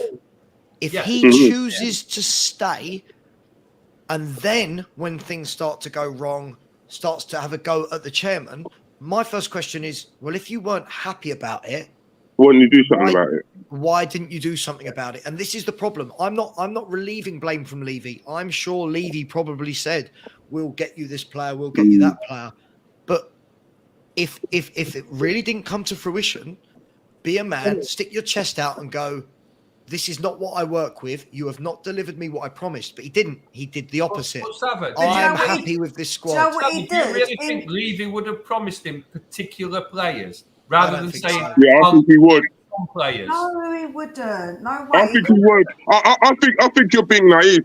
I think Levy would lie his arse off if he meant he would get someone to come and do the job. I think he would lie to open the door for them, and then once they're in that job, right, he's got what he wanted. Listen, right? Because it was a magical being. Listen, right, I'll tell you something. You can't promise players because you don't know if a player will come to you. So that's I know that. Promise. So obviously, I don't think Levy is Conte stupid enough to think that Levy can promise him a player that he doesn't know might come. Of course, he's not that stupid. But he wasn't leaving that close to him. No. If it's on Conte, if he falls for that, then more for Conte thinking that he can click his fingers and get whatever player that Levy said he will. No. Levy did not promise any particular players. Conte was promised a player and he didn't get it. Conte should have walked. Conte was happy with what happened. Full stop. Excuse me. I was actually petitioning Conte walk. I was actually doing it, just like I was doing hashtag Conte walk for a long time, man. What I'm saying is, though, if Levy promised Conte particular players and he didn't get them, he should have walked. Right, so here we go. Soren, here we go. So if this comment, where is it? Don't be stupid. No one walks away from 15 million. Okay, then don't complain. Yeah. If you're happy to take the 15 million, it can't be that bad. Maybe right? he's trying to balance his image a little bit whenever you're taking the money. Excuses again. I'm not making an excuse for the guy. I'm just throwing out a possibility. If you look at it, every team he's managed, he's walked away with a big payoff because that's what he Cha-ching, does. baby, Right. yeah. So Cha-ching. this, when you're saying why didn't we do something about it? Conte said it on TV. They're not backing him. Now, Conte said that too late. Back in the summer. Why didn't he turn around? I said in the summer to loads of people. I don't know how many of you heard me say this. I would have ultimate respect for Conte in the summer. Yeah, if Conte turned around at the end of that transfer window, left Daniel Levy in the shit and said, I am off because you have not delivered what I want, that would have caused the whole fan base to go, wow, that is a massive, massive statement. He's walked out a day before the season, 2 days before the season. Wow, right? But he didn't. He came out and said, I'm happy with the window. I like my squad. He came out and said it. Then, when it was going well, remember this. This is what makes me laugh when people want to backtrack on what they've said. When it was going well, it was, we need to raise the standards of this club. We need, you as a fan base need to think higher, aim higher, right? Then, all of a sudden, when we started not winning games, he suddenly backtracked to, your ambitions are too unrealistic. We need to think lower. We need to realize who we are. I've not been back. Sixth, yeah. And it was like, he said, hang on, which one is it, Antonio? Like, I'm not blaming him, but if you want your 15 million, if you want your 15 million, don't then complain because now fans are going to see he's not backed. Well, we knew that in the summer. But the guy chose to stay on. It's got no sympathy for him. It's the tango. It's the tango, Savos. 2 steps forward, 3 steps to the side. You know, This is why I he's trying worry. to save face while also cashing the check. And it's you can't do both at the same time. I mean, it is what it is. You know me, Sava. I paraded Conte. I'm not. I am open to the Maybe I got it wrong. I think I just grabbed the hope.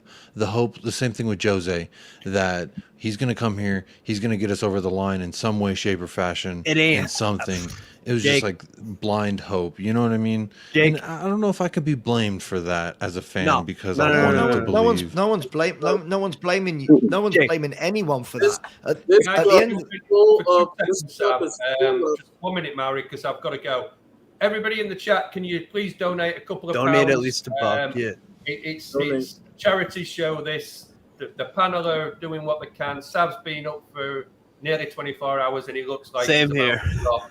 But yeah, I can't believe you're still going, actually, mate. But really enjoyed it. But some of us have actually got to go to work now. So big up to you all. Hope you hit your target. Come on, you Spurs. Come on. Thank you. Jacob, one of the things that make me laugh, right, is this comment is very funny because last year when myself and many others were doing our YouTube shows and I was sitting there going, Phil, you were on them, and I was going, what a dreadful window. That was absolutely shite. I remember people, not just me, Henry Wright was doing it, Stell was doing it, there were so many people doing it, and we were going, what a shit window. How many fans were in the comments going, you're negative, look at the squad we've built, this is the best transfer window ever. Then all of a sudden, when Conte wasn't doing well, he wasn't backed, it was a crap transfer, and it was like, hang on, we said that in the summer. And it was the same thing that happened with Arsenal this season. It just makes me laugh. If you clip me and during the summer, I gave it a 3. And people were like, whoa. Marvin, why are you being so negative? Give it a 3. I said, people are buying the hype because the first 2 weeks we did business, right? And that fooled people thinking, oh, wow, because we're so used to doing transfer business late. So people thought, okay, wow, I saw 8s, I saw 9, I saw the Matt Hayes giving it an 8, and whatsoever, just like 11, you know. Maury, I gave it. is we didn't get the center backs, which was priority. Get the center backs. And we didn't do that, right? People try to justify, well, we signed Romero out of that 150 ejection. I said, no, that's not a new signing. Like, it was just we paid for the option that we thought about. Activated. Yeah, we activated it. I wasn't. I was just like, why are we signing with Charleston? I was begging people, go after Stabilzer, right? Who ended up going to United, right? Someone who could create a midfield, play box to box, be a big help. And that's why I gave it a 3. That's why I gave it a 3, because I was like, other than the signing that made me smile, right? And I still think he's gonna come good is Basuma. Everybody else, because even Perisic, I was like, well, he is old, but you know what? We'll grab him on. Okay. But the rest of the signings, Jed Spence, I was just like, I don't know if that's a Conte signing. I mean, if it was a young coach, that's coming in, like if it's a company, okay, we'll see how we'll go back. But I don't think that's a Conte guy. And of course, it wasn't a Conte guy because he talked about him. Langley was the worst.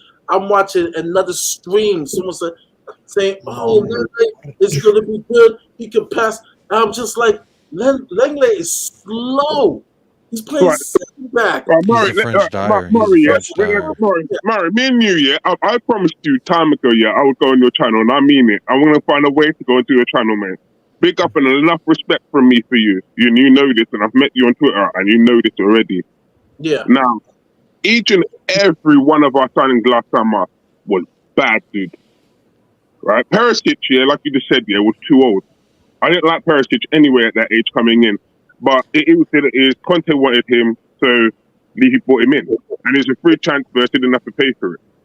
Right? Well, he didn't have to pay him the money out for it, so he built him out on the £180,000 a week.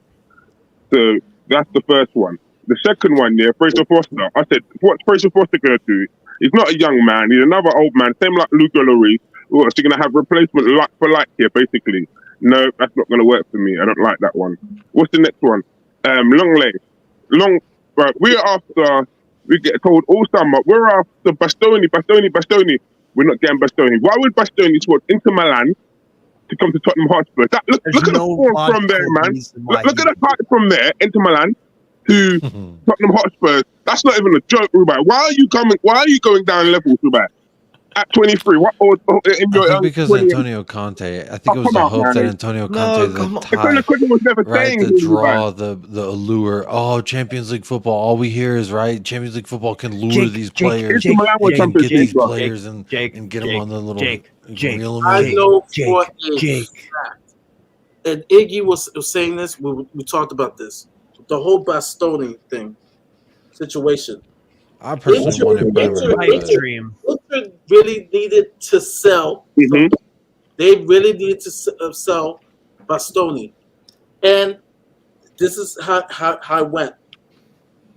Inter, if they had gotten the right offer, would say, "Hey, Bastoni, I know you love this club, but we want to get this money." Yeah, they would have. As usual, Spurs never forced their hand. That is absolutely not true. That is absolutely not true. This is ridiculous. That's not true. That's not true, Mari. When has there ever been a time where we have forced the hand? And that's not the point, Mari. If you listen to my point, listen. Clubs that do it well, right? The Barcelona's, the Real Madrid's, because this is their tactic, right? They put in the offer, right? Even United, right? In their heyday, they will force the hand of that club to put that pressure. Okay, I just want to put one small. I want to put I want to put one small road bump in this fantasistic idea that you've got right now. Is we could force Inter Milan to agree to sell him for 70, 80, 100, 200, 400 million, £1 billion. the player did not want to join Tottenham Hotspur, right?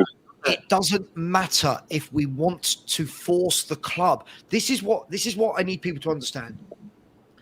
And I like to think I'm pragmatic with this. When fans say things like, just back a manager, go and buy all these top players. I've said it for ages. We as a fan base keep telling the world how badly we're run. Yes or no, right? Yeah, right? We as a fan base keep telling everybody how far we've fallen. We as a fan base moan and groan, rightly so, that we've not won a trophy for what will be 16 years. And that you're not competitive. Right, and that we're not competitive, blah, blah, blah. But then we as a fan base think that players like Bastoni and Vardial and all these top players will go, oh, Spurs want me. Oh, I'll go to Spurs. This is a pipe dream. This is why I said all along, and this is where I will rant here. This is as normal. This is where I've said, right? This is where I've said that we can talk all day long about just go and sign a top player. It's not going to happen. For a transfer to happen, you need 3 or 4 things, right? You need, first of all, to give the money that the club wants. But before that, before any of that, the agent, the representative of Spurs is going to be in contact with the agent of the player saying, hey, we want this player. What's the chances? Does he want to leave? If he does want to leave, what will the salary look like? Is he interested? Who else is interested? If we phone up Bastoni's agent, we're going to get the answer we got.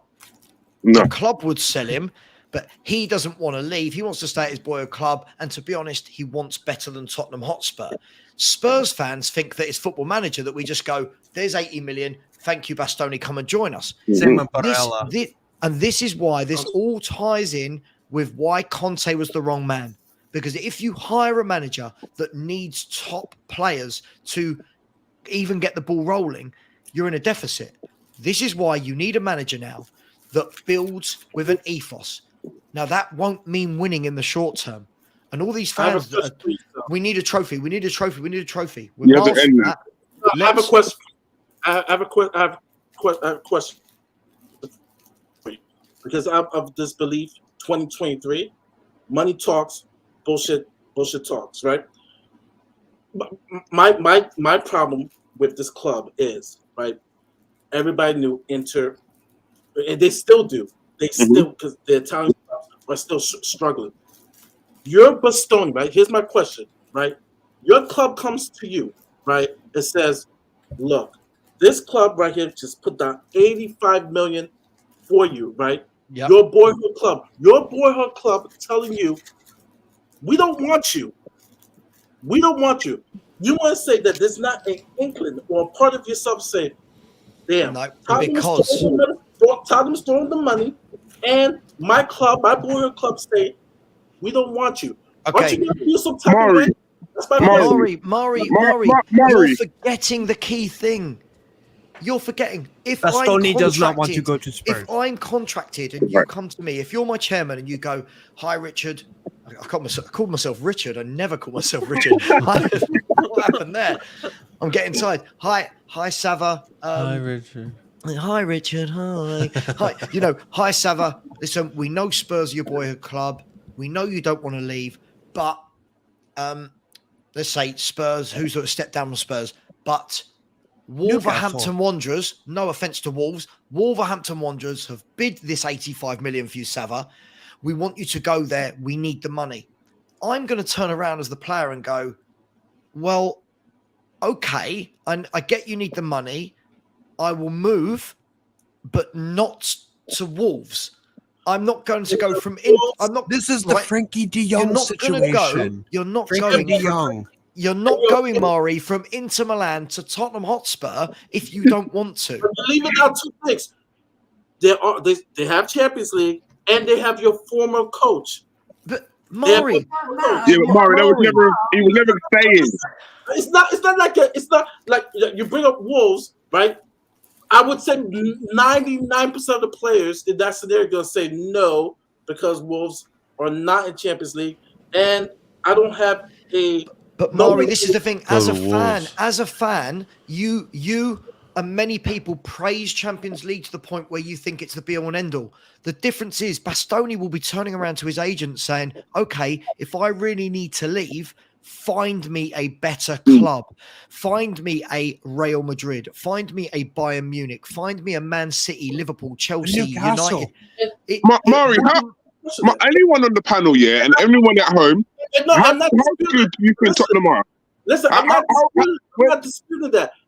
My only question is, in this scenario, because it's a unique scenario, you have your former coach begging for you. It doesn't matter if he doesn't want to come, Mari. He doesn't want to come, Mari. He doesn't want to come. You can't lead the horse to water, innit? That's the saying. You can't lead the horse to water. Yeah, and I said that about Paratici too. And I said that about Paratici funnily enough as well. This Bastoni didn't want to leave. Exactly. Now I can imagine that when Bastoni turned around and said, "I'm happy here. This is my boyhood club," I can imagine had a bid or an inquiry been made in the summer from Man City, Real Madrid. But surely I can imagine. Then he goes, "Oh, these clubs are steeped in history. They've got top quality squads and they win things." We don't look good. Look at Spurs and go, all right, Conte's there, but I know from experience that Conte doesn't stick around. Kane and Son are there, but this club hasn't won anything for 15, 16 years. Why am I joining them? But here's the thing. Here's my original premise of what people are not getting, right? Because this is the psychology of things, right? It's like saying you see a 10, right? You see a girl who's a 10, right? And you don't even talk to her. You don't even approach. Yes, she can either reject you or she can say yes. But the problem is we don't even attempt. Like Inter needed money. Mari, I love you because you're no guts, no glory, brother. Like our motto is to dare is to do. Yeah, I know. Mari, please, can we be sensible? Please, can we be sensible? Yeah. Mari, I know football fans say this all the time. We don't even attempt, just try. Let's be brutally honest. Football transfers don't work that we just suddenly walk up to the club and go, 80 million for Bastoni. The way it works is we would speak to their agent first. We gauge the player's interest. First of all, because if the player's not interested, the deal is not going to happen. So what is it exactly? Spurs are going to go and put a bid in for a player that's told them he doesn't want to join. Why? Say hello. That's not trying. That's stupidity. Hello. Hey, girl. Even if she's like, screw that, guys. At least you're like, hey. Yeah, can you imagine? That ambition to start that negotiation, right? That negotiation, talking to his owner, to his agent, right? Trying to gauge his interest, right? He could say no. They could come back. Which he did. Which Frankie De Jong also told.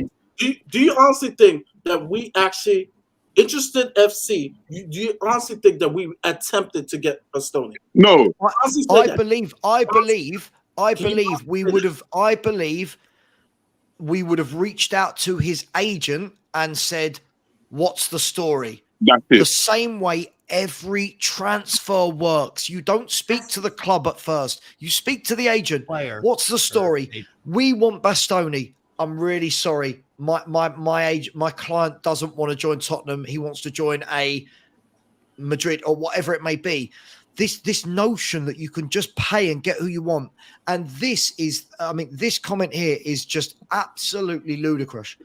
Bastoni can say what he wants. If his club can't pay wages, he's got to leave. No. That is not how it works. No. You cannot, unless they pay his contract out, they can't say, "We're selling you to Tottenham, you have to go." He'll go, I don't want to go to Tottenham. You can't just sell me to a club I don't want to go to. This is not, again, people, I know people hate Levy. I know we want to bash them, but we have to be rational. We are not an attractive proposition, Mari, for the Bastonis. That's the losing of franchise. Hence why I understand, but but you don't. He does, Savo, trust me. Because what you leave out is the human element, where someone's telling you, your club's telling you, well, we don't want you. The human element is he doesn't want to do it. That's the whole point. That's the whole point. I don't care who you are. If you're told that hey, we don't want you. Obviously, it doesn't matter because he did stay. Obviously, it didn't matter to him. You're gonna feel some kind of way. You're a human being. You're not a robot. I love my club. Mari, did Bastoni or did he not just sign a new contract at Inter Milan? Mm-hmm. Yes, he eventually did. It was eventually did. So clearly, at that time. Okay, so clearly the club couldn't have been needing that money that bad, or they would have put him on a transfer market, and bigger clubs would have come in and bought him. Was ejection that came in. A lot of American companies are now investing in Italian clubs, but at that time, I'm talking about at that time, when they needed that money, what they needed to sell. Did they need it as much as you think they needed it? If they didn't They sell needed any of money. these top They players, needed money. Swindling group needed money. They were in trouble. Okay, they were in trouble. So much so that they didn't put a player like Bastoni on the transfer market. And they're still, and Inter Milan are still existing to this very day. Inter Milan are existing. They're signing him. Yeah, what's the matter? Let's do this thing today. Let's do this thing today, and their owners were in the same financial problems as Swindling Group, mate. So Leicester are still existing. So that is a poor excuse there. Can I both of them got financial problems from the pandemic. Can I ask one question? This is it in a nutshell for me. I think we can make this as dramatic or as sensational as we want. This all boils down to one thing. If Spurs fans believe we are attractive enough to take defenders that are worth 70 or 80 million pound in the market, we are in absolute more denial than our owners are about what this football club is. That's why I said, what if we doubled his wages? No, it wouldn't work, mate. Jacob, this is crazy. We look ugly.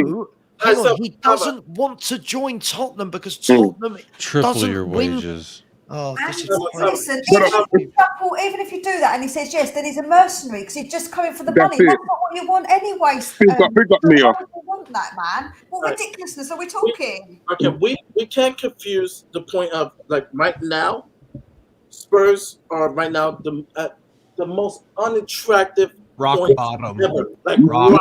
Mari, 2 years ago, what happened? What happened 2 years ago?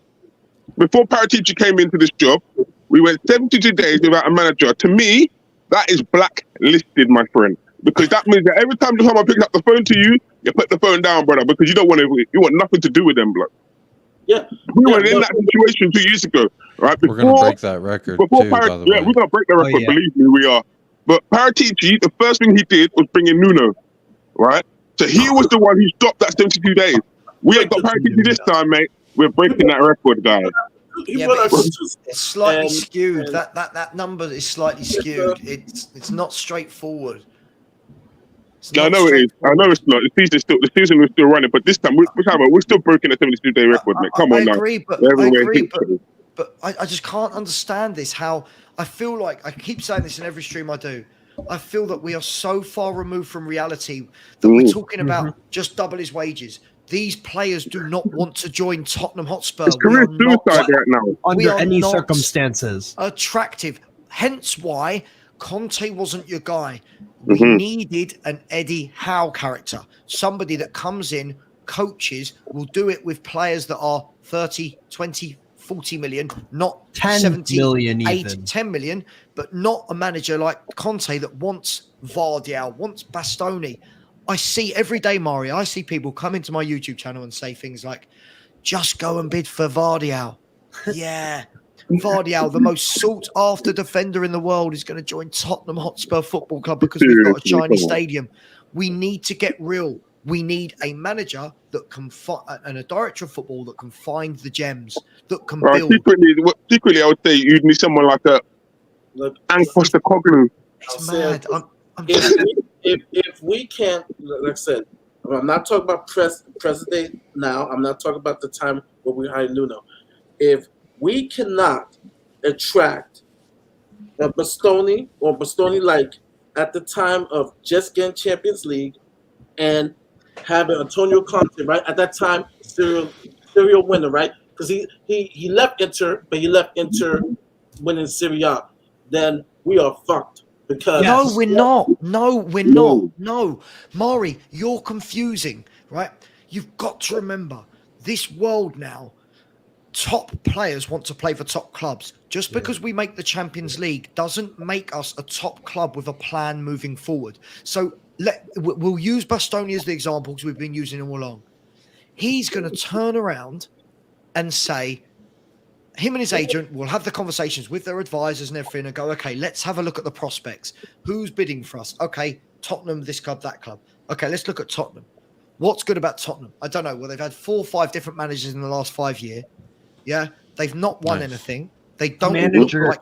Hang on, they don't look like winning anything, right? Their squad isn't very good. Mm-hmm. They've made Champions League. Oh yeah, I'll join because they've made Champions League. He's gonna look at the overall project. And the reason I bring that up is because of this. Right, 1 second. Is I would ask how City and Chelsea attract top players to start with. The difference is City and Chelsea were taken over by billionaires that were prepared for a project. So when they went out and bought a Bastoni, they didn't just buy a Bastoni in the summer. They went out and bought 4 or 5. Right, that was a shock. If Bastoni had said to Daniel Levy or whoever, cool, what else are your plans? What other top players are you bringing in? They would have been like Richarlison, Basuma. No offense to these, Basuma, Jed Spett. It's not attractive. I don't understand how people still think we can attract these top players. We have delusions of grandeur. And as much as we hate Levy, as much as we hate Enoch, we play right into their hands. Mm-hmm. And also, don't forget, look at all the times that we've been good. All the times hold on a minute, Mark. All the times we've been quite good is the times when we've actually got young players that are prospects, like Bale, Modric. We've always done that. So I don't know why. No, that's under Enoch. That's under Enoch. Klinsmann, who was world class, which I agree. We signed them before Enoch. So we haven't always been. When I've spoken to a lot of the time, in the world, we were the flashy clubs. We were the club that signed. No, listen. What players did Pocher get that were world class? Tell me. None. We haven't signed a world class player. Mia, we haven't signed a world class player since Klinsmann. So I don't know what. So anyone who starts anything like that. Well, there's 3 of you talking. I can't understand anyone. Hold on, listen. So that's my point, innit? That we didn't do that, and look what we achieved with Pocher. You don't have to attract those.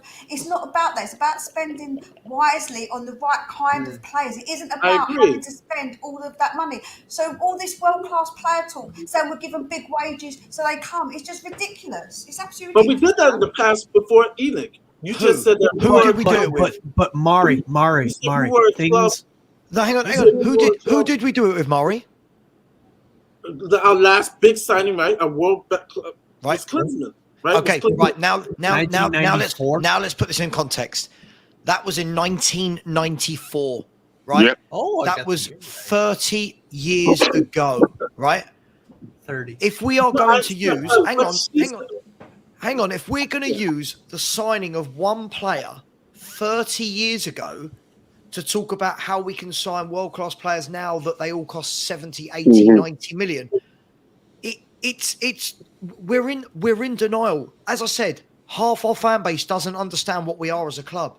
Half our fan base thinks we're Chelsea, Liverpool, Man United, Man City. And also, I don't agree. That starts with Daniel Levy.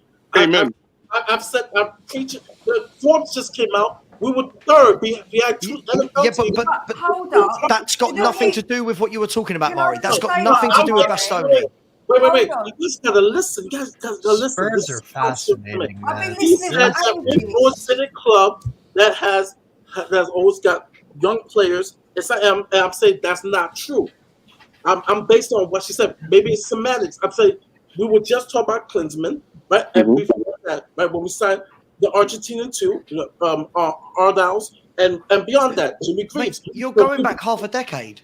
Like, it's a different world. Can I just speak? Hold up, sec, right? Yeah, we've always been a club right? Listen, right. How long has the club existed? Hang on. Go on, Mia.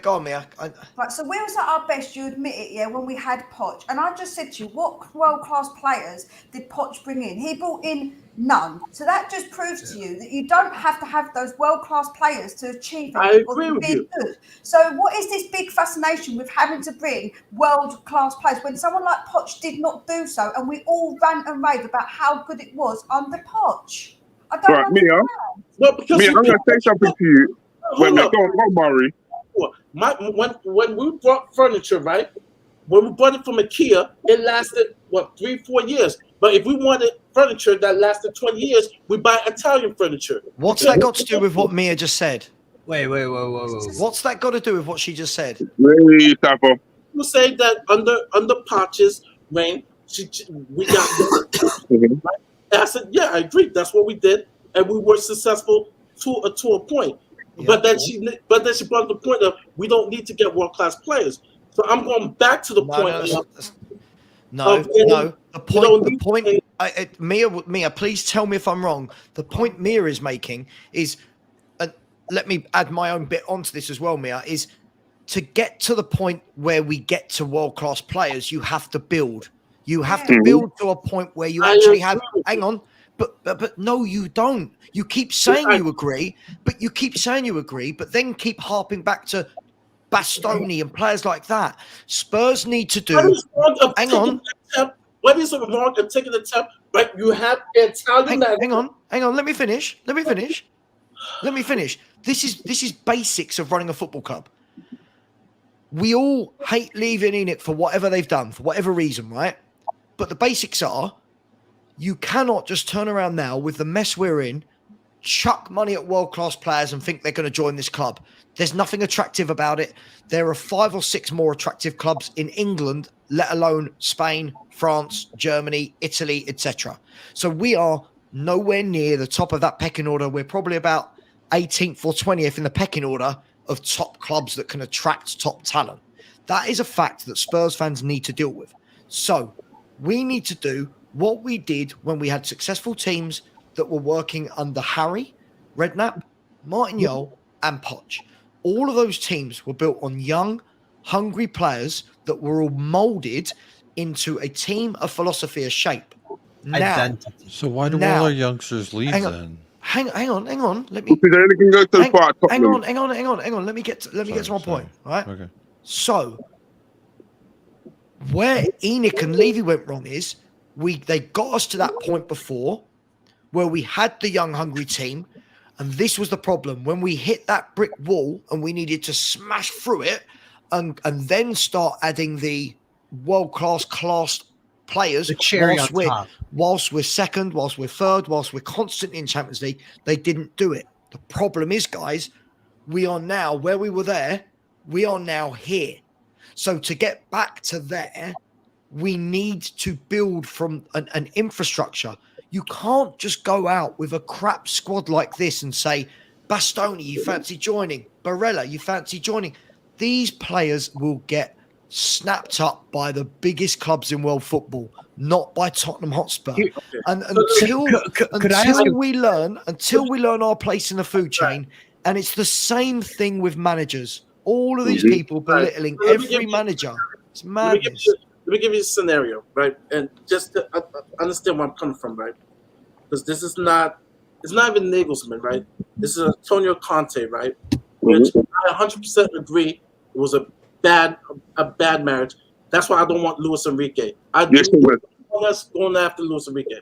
It's a scenario, right? So you're telling me, all right, we got top 4. We have Antonio Conte, right? Talk about the attempt. We need center backs. Pull up Bastoni. Too good. The drop in the list, isn't it? It's a drop in the list, isn't it? No, listen. Too good. We're not even going to attempt to talk to these guys. Right? Yes, because you shouldn't be spending 80 million on one player. You should be spending. Well, that's one philosophy. It works for some teams. That is the philosophy that Sava is saying is the correct one. It doesn't. But listen. Let me finish. Sorry. So in that scenario, so the absolutely wrong thing to do. I just want to come to consensus.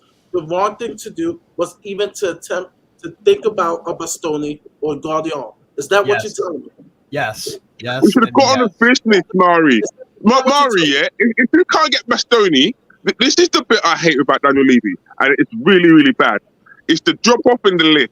Now, I wrote to Sava last year, yeah, during one of the summer windows, and I said to him, yeah, right, we don't next option Longley. Right, this is the next option on the list, right? So you can't get Bastoni, yeah, right? So any other manager would make a list of about 6 or 7 or 8 or 9 players, right, of which players he wants to get in that position. Now, how far on the list do you think, yeah, that Clement Longley was down in that list? Because I'm telling you now, yeah, he went in the top 5 of Antonio Conte. Every manager must have a contingency plan and a backup plan. Due diligence is paid. Big drop off, but starting to leg. Right, and this is not the first time. This is the second time. 2 years later, because we had Milan Skriniar. Our backup plan was Ruben Diaz, right? And both of them went wayward. And this is one of the reasons that I dislike Hitchin, because you went to Italy. Right, you was in Milan. You took the picture of you in Milan. Wasted journey, Ruben, because you came back with nothing, and we end up picking up Joe Rodon. How far down the list do you think Skriniar is to Rodon? Absolutely, Phil. This is the point. There should have been Spurs. If we to keep this simple, if there are 3 categories of player, right? For me, where Spurs should have been last summer was in that middle category. Right, Bastoni for me, if we're talking 70, 80 million, you've got loads of players down here who are probably 5, 10, 15 million. We should have been somewhere in that middle bracket. There should have been a list of names of, okay, look, let's test the water with Bastoni. Oh, right, okay, he's not interested. Right, we've still got 5 or 6 names on this list. Yeah. Let's go out and get a Kim Min-jae. Let's go out and get a Joachim Anderson. Let's try and get Mark Guehi from Palace. Let's try and get a Lewis Dunk from Brighton. Right, these type of players. Dan Burn. I agree with you. And this is the problem. But the problem is we hired a win now manager. That's it. Right. And that's why Conte should never been hired. And you just answered the question of why Conte should never been hired in the first place, because you don't operate like that. You don't buy win now players, brother. You don't drop £7 million on a player, brother. We don't do it. If you don't do it, Luis Enrique, to me, if you're going to hire Antonio Conte, a fellow Italian, right, then you know what? You don't hire him in the first place. Right. You don't hire him in the first place. You don't put the bear with That's what Saba and me have been saying the entire time. That's saying that you're going after the Bastonis. Right. I just wanted to dream. He's a winner. Jacob, there is no point in dreaming because this fantasy that you are chasing is not possible because Tottenham are not desirable. I hate to break it to you. You are a club in decline. Obviously. Steve, Murray, Jacob. Right, you 3, yeah? Right, I know your terminology. Yeah? Have you ever heard Chasing the Dragon? You must have heard Chasing the Dragon. I feel like I have.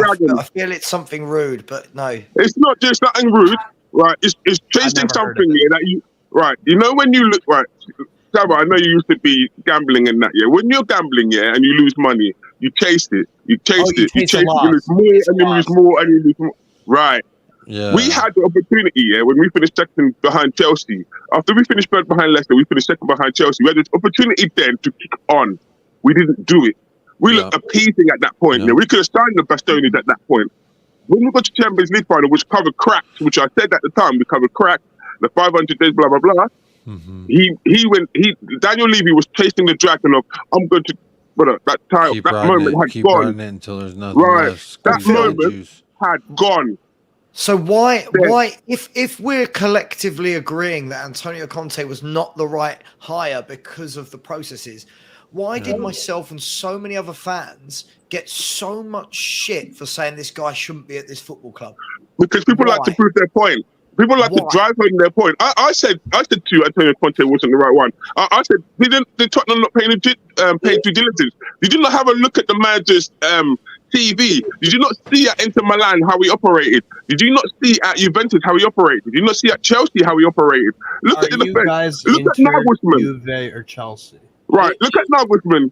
Big Steve, yeah, respect me, man, because I like you. You should be a scout, yeah, because you've got the knowledge of a football player. So you know all the football players around the world. So therefore, you should be a scout, brother. You're missing your calling. This comment. This is what like Mari. When you're saying go get Bastoni, this is what this is. It's trying to build a team without actually having any foundations of which to build upon. I agree. Yeah? Because Right. we hired the wrong. Okay.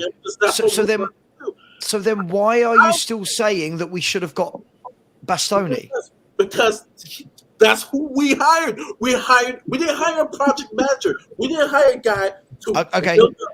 But Murray, because we hired a top manager doesn't change our level of reputation to players that we want to sign.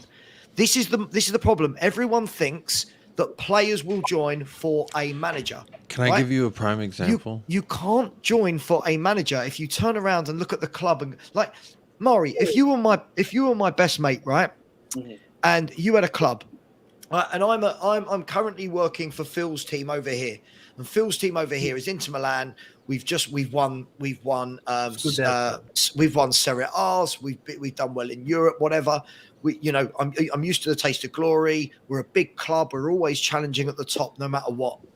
You turn around and I'm like, oh God, but Mari's offered me. Mari's one of my best mates. I know he's a great manager, but look at the team he's working with. And I know they're not going to go and buy more players to build upon. No, I've got, as much as I love you, I don't want to come and play for you. But our fans think it's the opposite. Our fans think because we hired a win now manager, that win now players will also join. And that is where Spurs fans, this is what every other fan base in the country knows about us that we don't admit. We need to get off our high horse and realize that because we've got a shiny stadium and a great training ground, players do not give a crap. They want to win trophies. And they want to win trophies year in, year out. They want to be challenging. Can I just say also, we've got to remember where we are in the pecking order. There's going to be certain clubs that will always get players above us. So if someone from Man City, if they come in and want a player we want, we ain't getting him. Liverpool, we ain't getting him. So also we have to remember where we are in the pecking order of clubs as well, man. I think people forget that. Inter to Tottenham is a step down, and there's no way to frame it any other differently. I agree with that, but I also have to tell you too, said money do talks. If that was the case, no, it doesn't. No, it doesn't. Players won't play for free. I'm not saying that, but if you are willing to delve the cash, right? I'm a backtrack. We were in a situation. Are you offering Saudi Arabia club wages for these players? No. Okay. To Estonia? When you say money talks, when you say money talks, can I throw a scenario at you that I threw at some people the other day? Right? Unless a situation is dire, like where we are now, we could throw money to any player right now. No. See, this is why, Maury. When you keep saying you understand, you keep then coming back with the same point. You don't get it. You don't. You keep saying you do. You don't get it. Let me throw a scenario at you, right? This whole money talks. Money talks when you are Man City. Mm-hmm. Money talks when you are Man United with one of the biggest reputations in world football. Money talks when you are Bayern Munich. Yeah, Steve, just step down. No. Newcastle are not in that conversation at all. No, Steve, just let me.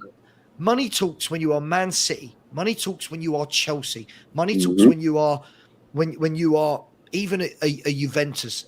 Money talks when you are Barcelona, Real Madrid. Because you can chuck money at people, right? But if they're that good that you're chucking money at them, someone else over there is chucking money at them at the same time.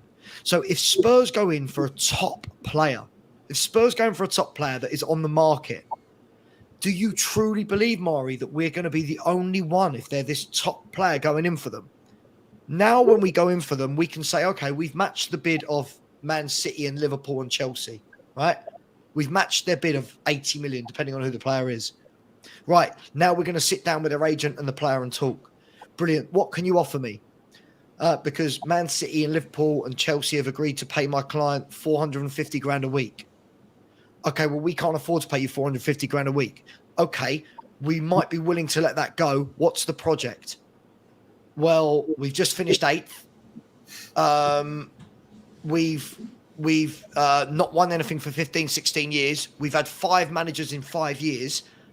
We've got... There's nothing attractive, Mari. Man City, Liverpool and Chelsea are going... There's nothing sustainable behind it. Back it up. I'm not talking about that scenario, Saba. I'm talking about... What are you talking about then? I'm talking about last summer. We just made top 4. We Mm-hmm. just hired a serial winner coach. I feel like I'm on like a repeat. Like I know, Mari. He doesn't get it, Mia. He doesn't get it. That doesn't make us attractive, Mari. Let me finish. I want to hear this. I want to hear this. Because that's your opinion that doesn't make it attractive, but I'm just saying. It's not my opinion. It's not my opinion. Right. It's For any player, right? If you present the proposal, and mind you, I'm more of grassroots growing the team, but we didn't do that. We hired Antonio Conte to come in. I said, oh, okay, a win now manager. Okay, we got Champions League, right? We just ejected supposedly the 150 million, right? And no, that's not what that was. That's no. I said supposedly. No, that was an illusion. The 150 was an illusion. You I have a question. Just Levy out, Tavistock out. I know this club. Trust me. I know how this club operates. So in that scenario, I'm saying I'm not talking about this year. I'm talking about last season. Yeah, I know. Any season. Any season it applies. We are not attractive to top players, Mari. Yeah, top 4. No, I understand. If we're going to get, if it's Real Madrid versus Tottenham, I'm choosing Real Madrid. If it's Barcelona versus Tottenham, I'm picking Barcelona. Yeah, I agree with that. So I already know that, but I'm just saying, because my original premise is that I felt that they didn't force Inter's hand to say, hey, look, it's not Inter's hand. They needed to force. It was the players. No, I get that. But no, you don't. You don't get it. The club talks to the player, right? You talk to the agent. I understand that. But also to the club says, hey, look, they just offered this to you. Your agent knows that they're offering this to you. As a human being, you feel the type of way when you feel that you're being offered out. Mari, my brother, come here. Mari, I love you to pieces, but I'm going to tell you something right now, yeah? What is worth more to you? Money or your reputation? Which is worth more to you? Well, for me personally, it's my reputation. Why is that? Exactly. Why is that? Because of my character and who I am. Now put yourself in Bastoni's situation, yeah? What's worth more to him? His name, and going there and winning, and staying at a team that wins trophies, and now in the Champions League final, right? Or the money. Which one is more important to him? Which one do you think it is right now? If I know if I'm not wanted, right, I'm being. If you know you're not wanted, your obvious destination is Tottenham Hotspur. No, it's not, boy. No, it's not. Come on. This club is bad blood. This is and mental. You know it is. Steve, do you see now why everyone hates Spurs fans? We are the most deluded. Thing. It's not a hate. It's not a hate. It's not a hate thing. It doesn't make sense. I have a question. And I want a 1-by-1 answer. I'm not deluded. I'm just saying that. No, you are. You are. I am firmly saying it. I am firmly saying it. Because I'm a person that you're all deluded. Y'all sports. You cannot live your life in fear. My girlfriend, and I said 10. I can say, okay, I'm an 8, right? I'm not. Mari. I make that attempt to talk. Mari. They spoke to his agent. The agent confirmed that Spurs spoke to him, but he didn't want to leave. No. What aren't you getting about this? You didn't Listen, right? It's like the same as if you're walking around. That was his boyhood club, yes, but you still pursue the play. You still want to talk. He didn't want to leave. This is literally the equivalent of stalking someone and begging them to come with you. If a girl in the club, right, Mari, says no, are you going to follow her around? It's Daniel Levy or the parent teacher say, okay, we're going to offer you 50,000, 50 mil, and well, I'm not going to reputation versus cash. Club for a low ball offer. I'm not going to forget it. I'm not even going to go there. Even if my old coach is managing Who gives a shit about the old coach? Who cares, Mari? You're living in a computer game, right? Okay. I don't know how to explain this any clearer. I can't explain this any clearer. In a transfer, you do not go to the club first. Right? Hang on. Gauge interest with okay, hang on, Maury. Hang on. Yes. Okay. If you understand that, then why is it after the player has told you he is not interested, are you now insisting that you keep putting the pressure on?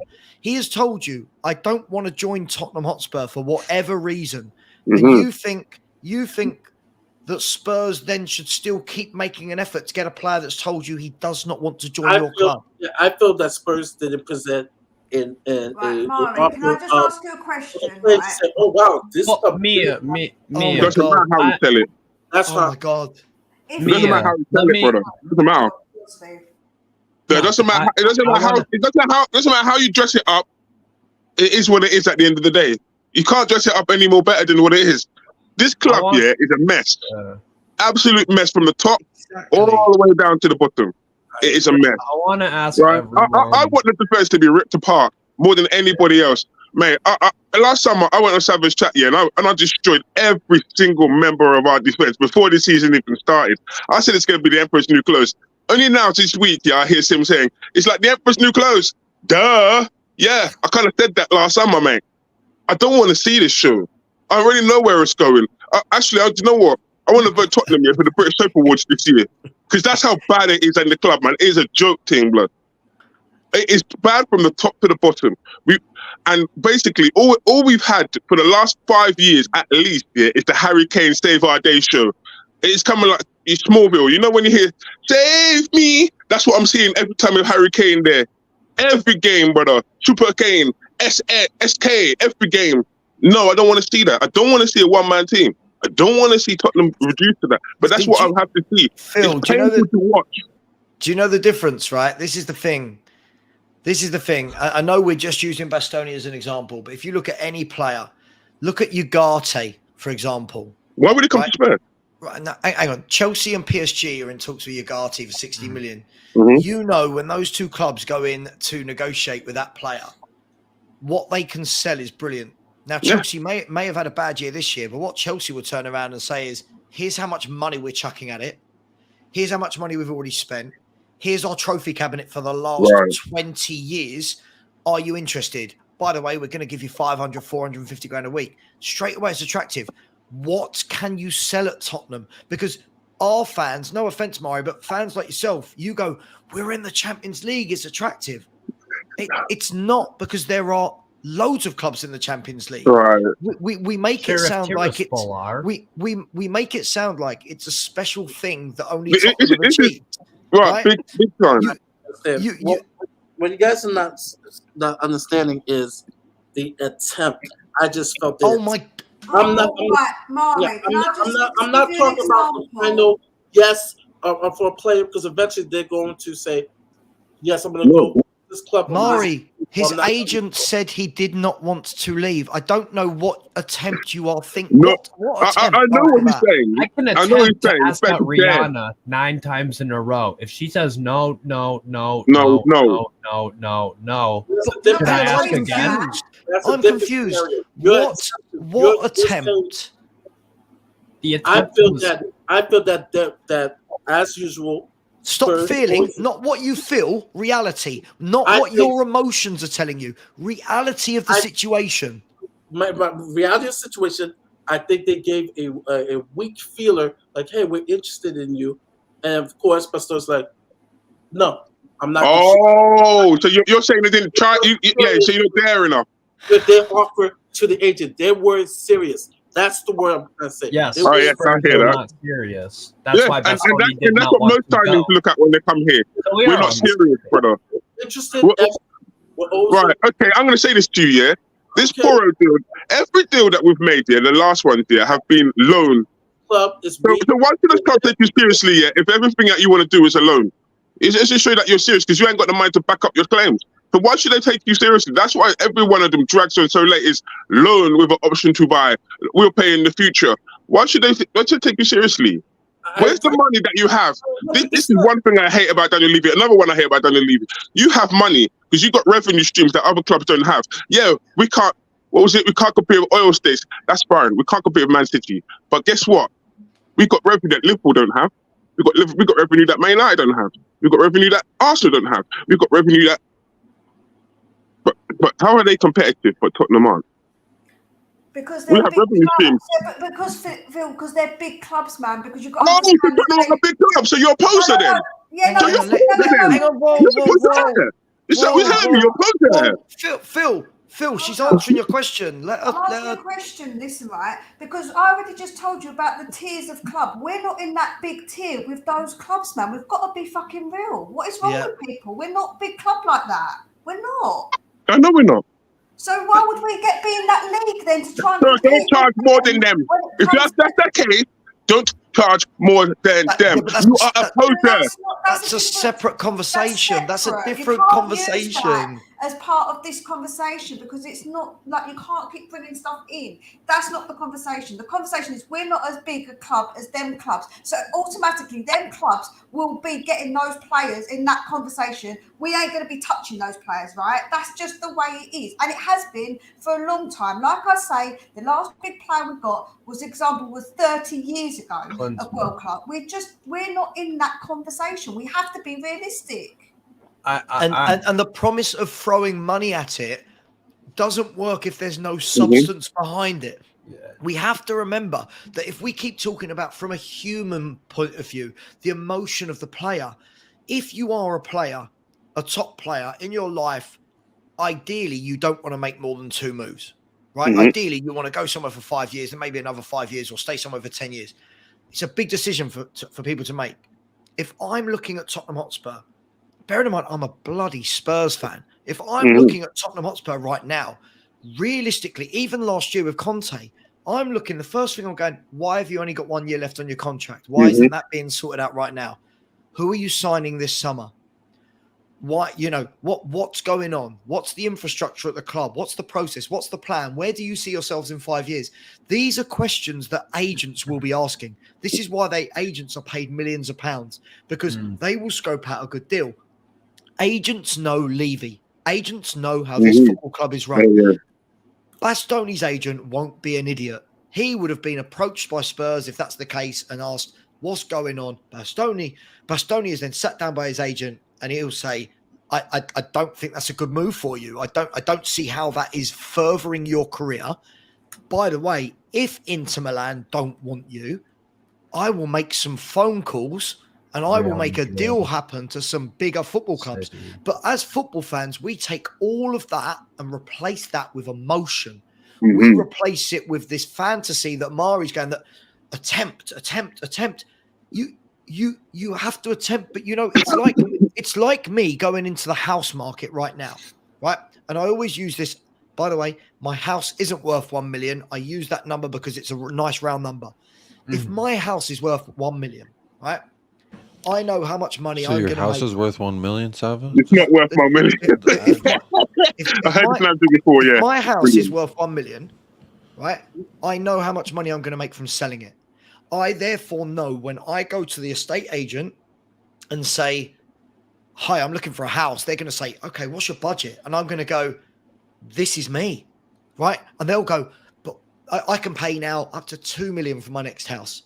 Oh, but we've got these lovely houses over here that are £7 million. I'm not that guy. I don't have that. I've not got that to me. That's the equivalent of what we're trying to do with transfers. When you try and skip all of the building blocks and just buy top players, This is what happens. The players aren't idiots. The players aren't idiots. The agents aren't idiots. But our fans are still just going, just try. No one can give me an answer yet. What would have been attractive last year for Bastoni to leave a serial winning club and join Tottenham Hotspur? Only two things: Conte and Champions League, and that was it. And he was never going to risk it for that. If Conte's not staying here for long, because Conte doesn't stay here for long. Phil, he's already got Champions League. Yeah, no. So Conte, the only thing that was selling point. The only selling point was Conte, and Conte is renowned for not staying at a club for too long. So therefore, it would have been a dangerous situation, because if you come in like Odoji, if you come in at the beginning of the season and Conte's not there, what's the point, brother? What have I come here for? The manager's not here. You've got a manager with 1 year on his contract, right? You're looking and you're saying, oh, the main striker Harry Kane, his contract runs out in a couple of years, right? I'm looking at he'd look at all of the players and say, who am I going to be playing with? Okay. But still our fans expect that type of signing. And this is exactly the same as the manager search. Every manager is belittled. Oh my God, they're not good enough for us. They're not good enough for us. Come off your high horse. When are we going to realize what we are as a football club? When?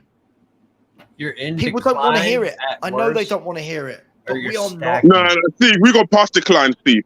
Where we are, it is decrepit as to White Hart Lane was, or apparently what it was before we left. That's how bad we are. We're falling apart at the seams. That's exactly where we are. Also, here's another angle of why Bastoni would not join Spurs. When was the last season a manager lasted a full season? 4 years under Pochettino. There's another reason right there, Mari, why Bastoni, his agent would be like, a dangerous thing for a player, Mari. It's a dangerous thing.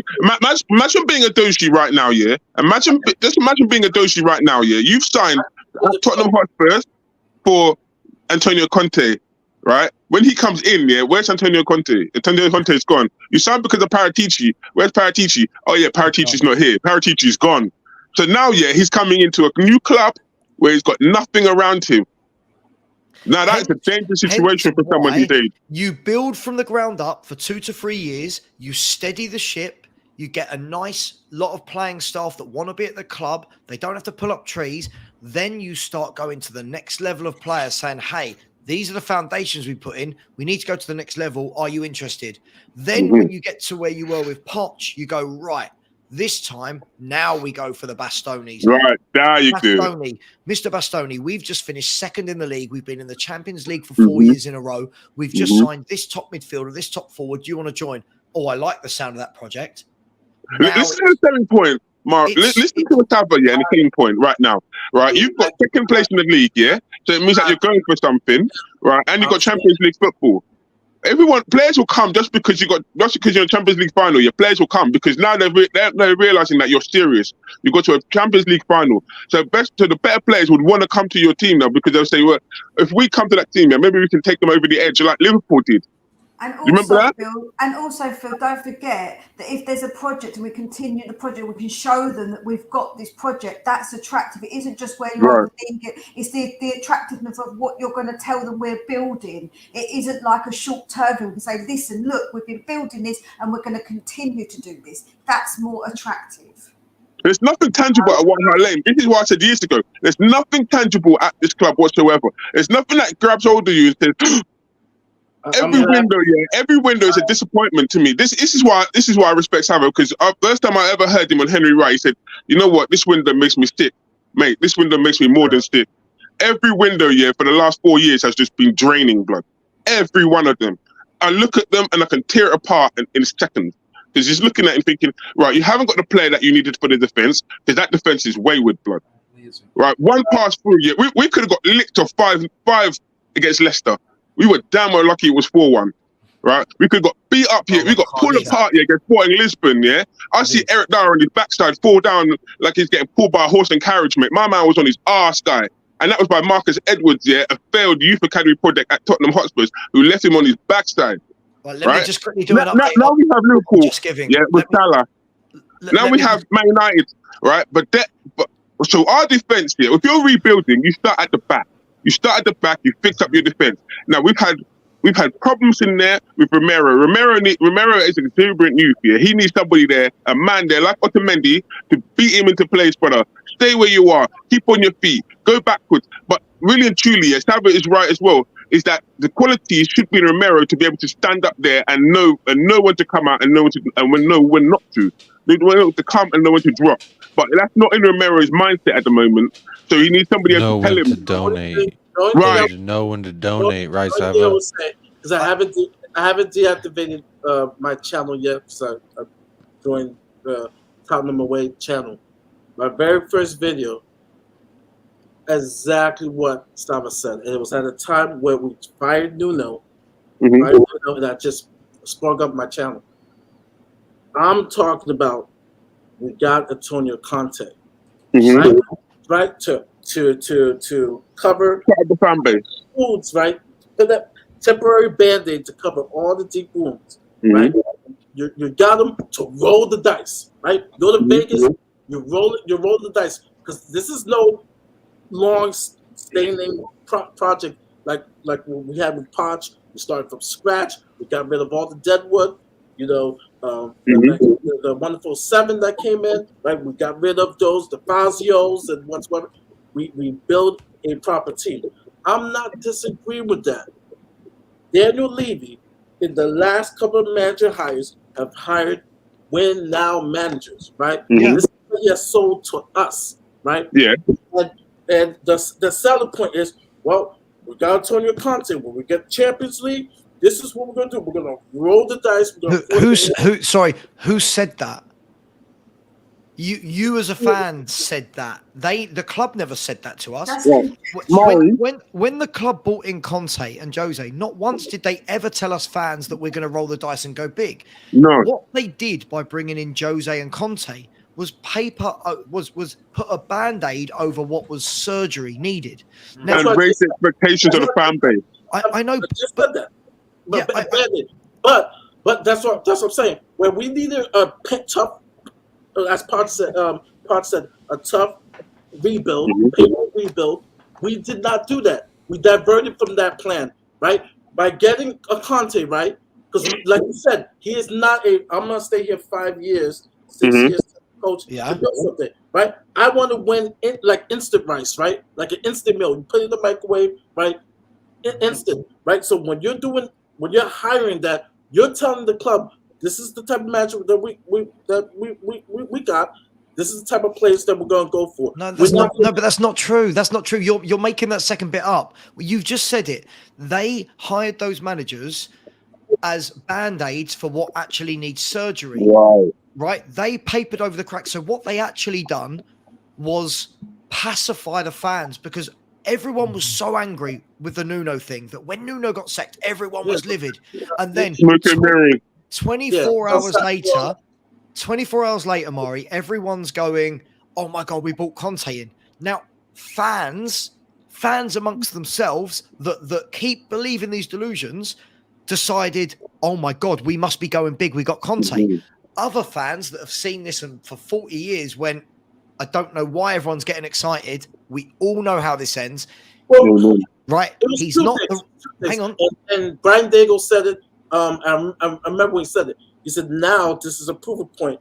By getting Conte, it's going to either go with what we've always believed. Yeah, it's going to be same old Spurs. It's going to be there's going to be a change because they brought in Conte. But Mari, and this is one of the things I disagree. I normally agree with Brian over everything, and I love Brian to bits. But that is where I completely disagree with him. Again, what you and people like Brian are doing right now is assuming that because Conte's come in, that you can just automatically start going and buying top players. Top players need to come into an environment where they can see what's happening. Top players will join a club where they can, like Phil said, sorry, whoever said it, when Liverpool were on the cusp but couldn't quite get over the line, yeah, they were on the cusp of it. They had a very good group of players, but were missing X factors. So when they went to Virgil van Dijk and Alisson, the sell would have been, hey, we've got 2 pieces of our jigsaw missing, a top centre back, you, and a top goalkeeper, you. Brilliant. We can see the plan. We see what you're doing. Your Liverpool Football Club with all that history, bish bash boss. When Conte joined Spurs, he could go and talk to anyone. He could go and talk to Barella. He could go and talk to Skriniar. He could go and talk to all of his old lot, Hakimi. They're going to look and go, okay, but what am I joining? Because they know Conte's not going to be there in the long run. They know that this isn't a project. They know that in a year's time, he's going to be moving on somewhere else because that's what he does. So I don't understand why we're going around in circles. We need to go back to basics. Get a manager that will build the underbelly of a team. Fans need to stop dreaming of delusions of grandeur. Stop thinking we're going to compete for players like Vardy, for crying out loud, and scout. Get in Joachim Anderson. Get in 15 million pound 21-year-olds from Holland that have just had great seasons with Feyenoord. And I 100% agree with you. For me, I would want, Big Ange, because all right, I will bring him in. I was one of the first ones that said, you know what, I love company. He rejected us. Smart move, because we doesn't matter. We can hire Pep. We're in serious trouble, and you think this season was bad? Yeah, wait until next season. But Maury, it'll have to get worse to get better because the new manager needs time. Yeah, the new manager needs a couple of years. Yeah, no, and I said that on Wednesday. I was with EMF, awesome guy. We will talk about it. It has to. Do you think we learn, Maury? Do you think we learn? Maury, do you think we learn? Out of curiosity, do you think we learn as a football club? Because I don't think we learn too good. I think we get slapped here. Like, it is domestic violence being a Tottenham fan, but do you think we learn as a football club, though? Because I don't think we do. Because I think we reward failure in this club as well. And it's not nice to even be saying that, but it's true. We reward failure at this football club, and I've been saying that for about a year as well. Because when you look at Ben Davies here, why is he getting a 3-year contract? What has he done to deserve a 3-year contract? Eric Dyer, yes, you didn't know my favorite player. Thank you very much, Steve. Yes, Eric Dyer. What has he done to deserve a 3-year contract, Rubai? What have you offered to the football club this season in any game that you get a 3-year contract? I need a wee just before I go. Please, people, please, we have got down to the last 4 hours. We're 20 hours in. Please, please, please. The link is in the chat. We have just gone over the 2,000 in the Just Giving page. We have 1935, about 275 in the YouTube. So my quick maths makes that 2,200. Let's at least get this to 2,500 people. There's 135 in the chat, couple of quid each. Let's smash the likes. It's all friendly. It's just Spurs. No matter what we say here, we've still got the owners we have. We're still going to be run like shit. And we'll still be arguing next week because we won't have a manager and director of football. I'm going for a wee. You know what? We're going to be arguing for the next 10 years, I can imagine, over the same thing. Like, oh, yeah. Round and round we go. Just like the football club. Round and round we go. Round in circles. Honestly. The problem is the deadwood. Like, people understand. I know. We can only loan 6 players right now. The players that we got to get rid of. You hear reports about Tanguy, which now I'm just like, well, depending on who we hire, and I mean, it's just there's no chance. There's no way back. There's no way back for Tanguy for me. Tanguy is done, blood. The moment that you come off the football field, yeah, and you're so disrespectful that you go off like a snail, yeah, when you want to take off against Morecambe, you're done for me, Ruben. And that's on top of the stuff that he did under Mourinho, where he wouldn't train properly. So you can't be trusted to even train properly because Mourinho said to you, go out there and train yourself, and when you come to the football field, I'll do the rest of the training. But for you, yeah, you have to get yourself fit. So basically, treat you like an adult. Go and get yourself fit, yeah. But I'm going to do the training for you. I will do the training with you. Now, Ndembele was too lazy for that. Ndembele then did it in the Nuno as well. Nah, I haven't got time for Ndembele. He's done for me. Lascelles, yeah, injuries finish him for me. Him and Winks, bro, they're coming back. No, I know they're coming back because we can't get rid of them. Because another thing that I just don't like at Tottenham Hotspurs is that when is that one man's trash is another man's treasure. For what you want, yeah, right? You're charging top brass, guy. You want £20 million for Harry Winks. Ain't no one in their rap might give you £20 million for Harry Winks, right? We have to get 50 million. You're not going to get 50 million for Ndembele, man. All you have to do is look at him on the football field and realize that you're not going to get that money. That money is gone, guy. You might as well take a flame, yeah, and burn it, Ruben, because that money is gone, guy. You're not getting it back. No, when I said, right, we spend stupid. What we did with Ndombele was dumb, man. We put him on massive wages. We bought so much, we paid so much for him, and now we're stuffed because he's going to come back and we can't get rid of him because he's on such big wages. Who the hell and Levy's going to want his money back for him, man? Who's going to do that? You know what I'm saying? That's where we do stupid, dumb stuff. Stupid, dumb stuff. We do, man. And it's not the first time, Mia. It's not the first time that they've done that business, because they've done it with Richarlison. Anyone who watched Everton, yeah, could see that Richarlison was not worth £60 million. My man wasn't even worth £30 million. He is not prolific. He paid when he deep it down, yeah, it's 20 million a goal. That's how much Richarlison was last summer. 20 million pounds a goal, brother. 20 million pounds to hit. There's the pigeon guy. Catch the pigeon. But I want to see the pigeon, Rubai. Because pigeon is a flying rat with wings, blood. I don't want to see that, blood. This man is a poor player, but yet we spent £60 million for him. Why? We were helping Everton get away from their financial problems. No, it was. Let's take the mick out of you. Are you dumb, blood? £60 million for Richarlison? No chance. No way. What, Phil? And this is a question for anyone who wants to answer. Where do you see Where do you see Spurs in 10 years?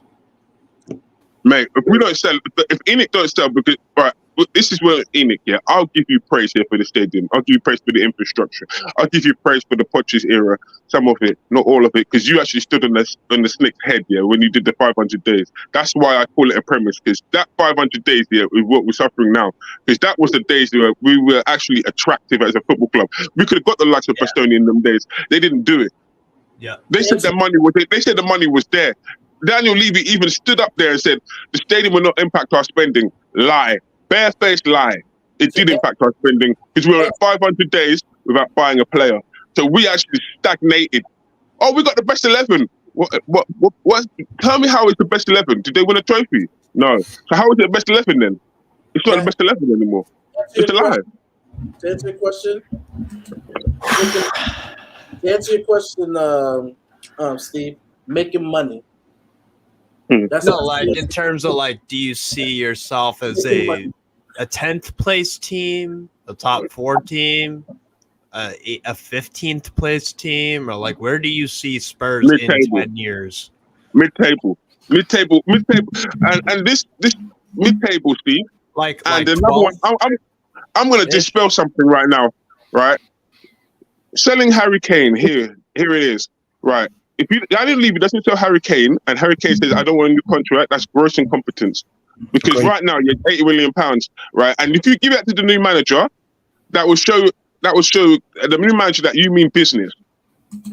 Because that means that you're going to back his philosophy and you're going to back his vision. You're going to give him the money and let him do his job. Now, if we misspend it, which I guarantee we will, that's not on me. That's on the club, mate. That's irresponsible from the club. I like that. If we misspend it, I guarantee we will. That's on the club, guy. Because you live up to my expectations. You live up to my expectations, guy. Phil, if I don't tell you enough, I love you, Phil. You're so funny. Listen, we're gonna get relegated if we don't have Kane. Apparently, no, we won't. No, we won't. In the next 10 years, if you guys go on this trajectory, I'm telling you right now, you could risk being in a relegation battle in the next 10 seasons. Life finds a way. Big up, Sean. Big up. Life finds a way. Who finds another way to play football without Harry Kane? Life finds a way. Sometimes dangerously, sometimes physically, life finds a way. And we would find a way to play without Harry Kane. Trust me on that. Listen, we sold the Klinsmann and we moved on. Can I read out some super chats? I want to read out some super chats. Listen, I'm guys, worried for y'all. That's what I'm saying. Mari, Phil, love it. Good debate. How it should be. All in good faith. All polite. And we'll wait until we hire Ryan Mason, and then we can all have a right go at each other with our frustration. So we can talk relegation. Right.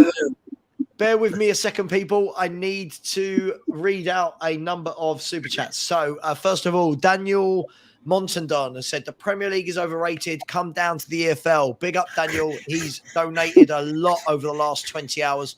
Thank you so much. I really do appreciate it.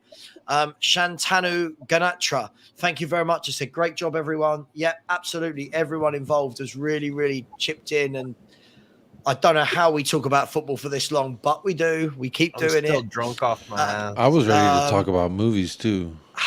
We could talk about movies. Had a whole quiz ready. H. Shah has said, hi, Sava. I thought I'll chuck a few quid more. As I can see, we got a few Arsenal fans in the chat.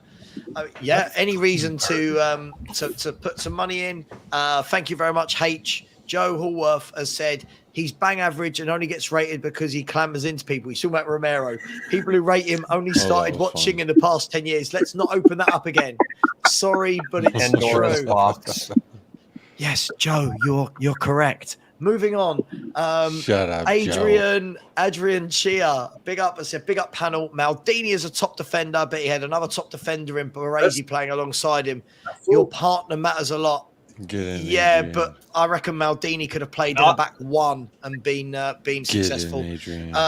Craig Silver, big up, has said, are you watching Celtic today and analysing Ange?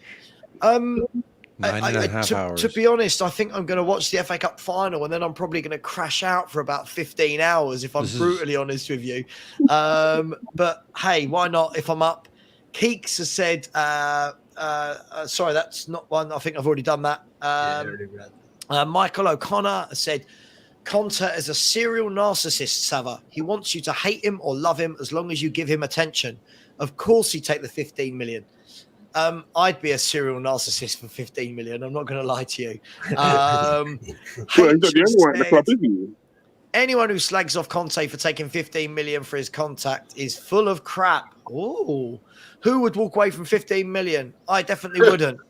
I mean, sure, but then in the same breath, H, you can't then complain you weren't given the players you wanted if you agreed to it.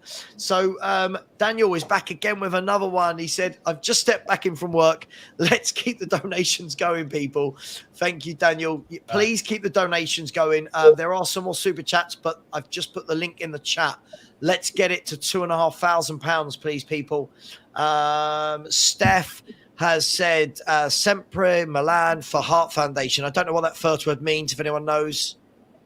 Sempre Milan, like, I don't know. Like Go Milan. Always. I think it's like that'll always do. Milan. Okay. For the Heart Foundation. Thank you very much. And yes, you're right, Steph. Every bit does help. Thank you very much. Yeah. D-Boy is back in the chat and said, I've been to sleep and woke up and you're still streaming. Hats off to you, Sava. Hope you reach your target for your chosen charity. Respect to you. Not just hats off to me, hats off to all these crazy people that were up at like 2 or 3 in the morning or whatever it was as well. And Samuel Grass has said, Daniel Levy sends his regards.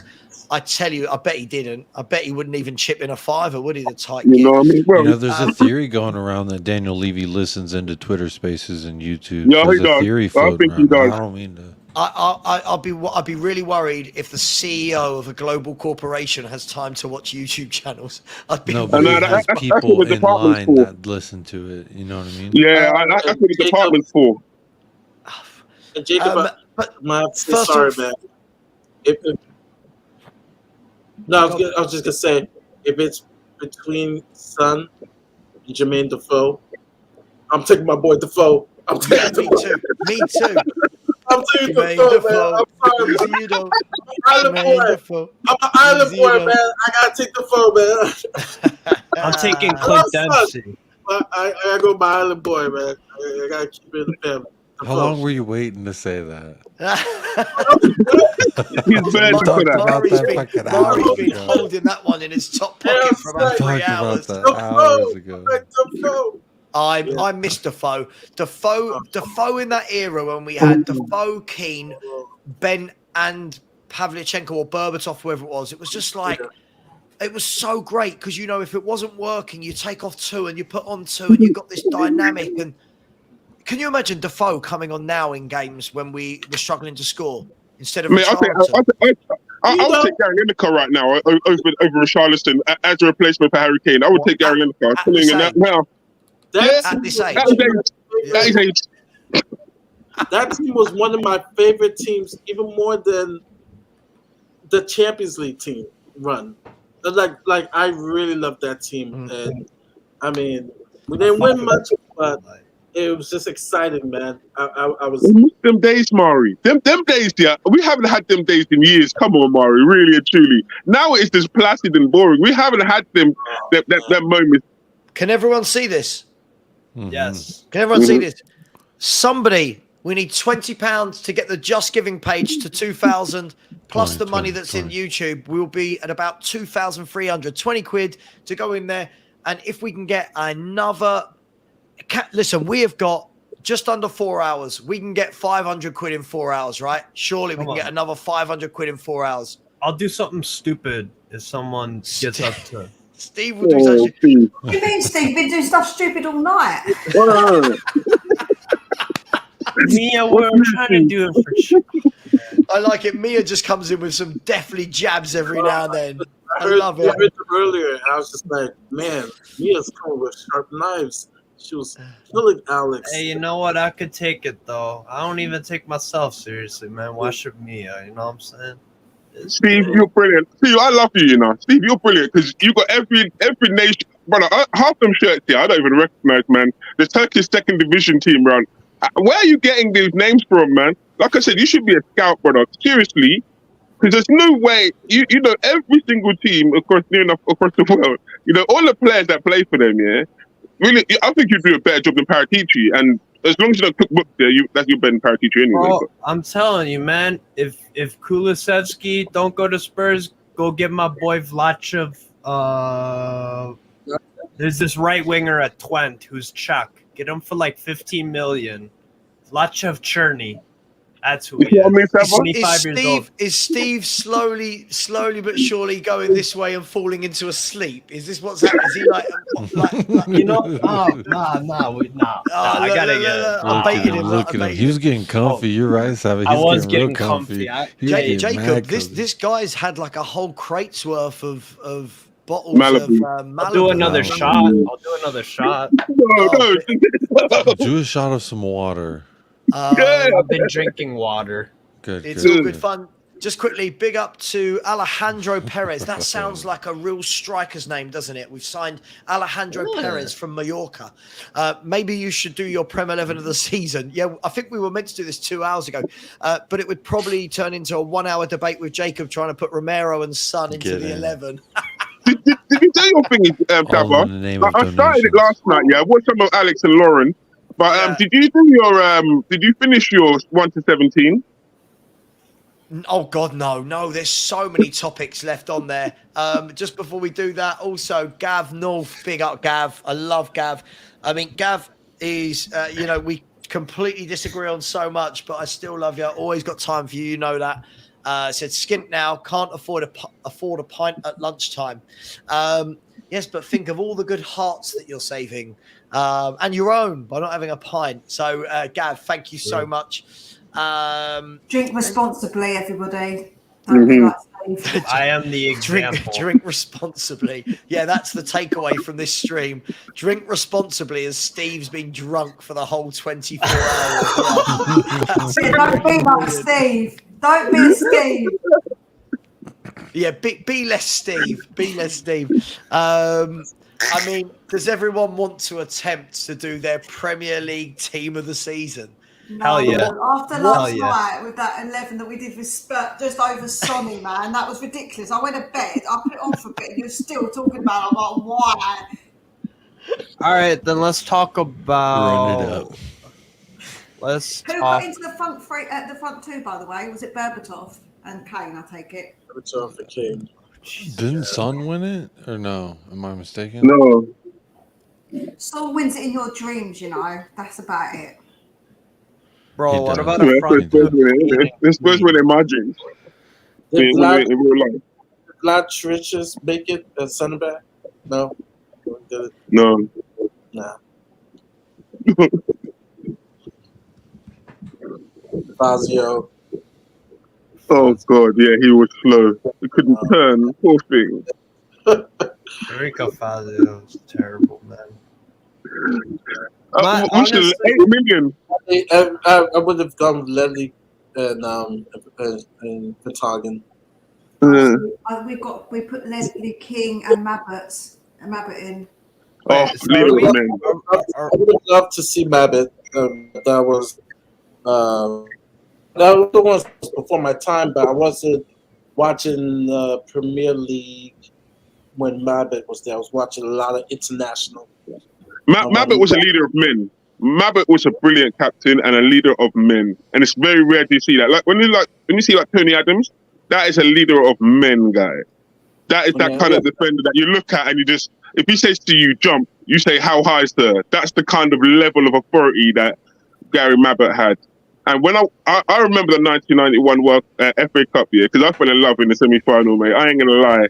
When I watched Gascoigne take the free kick, yeah, I can see why Brian Daigle and that fell in love.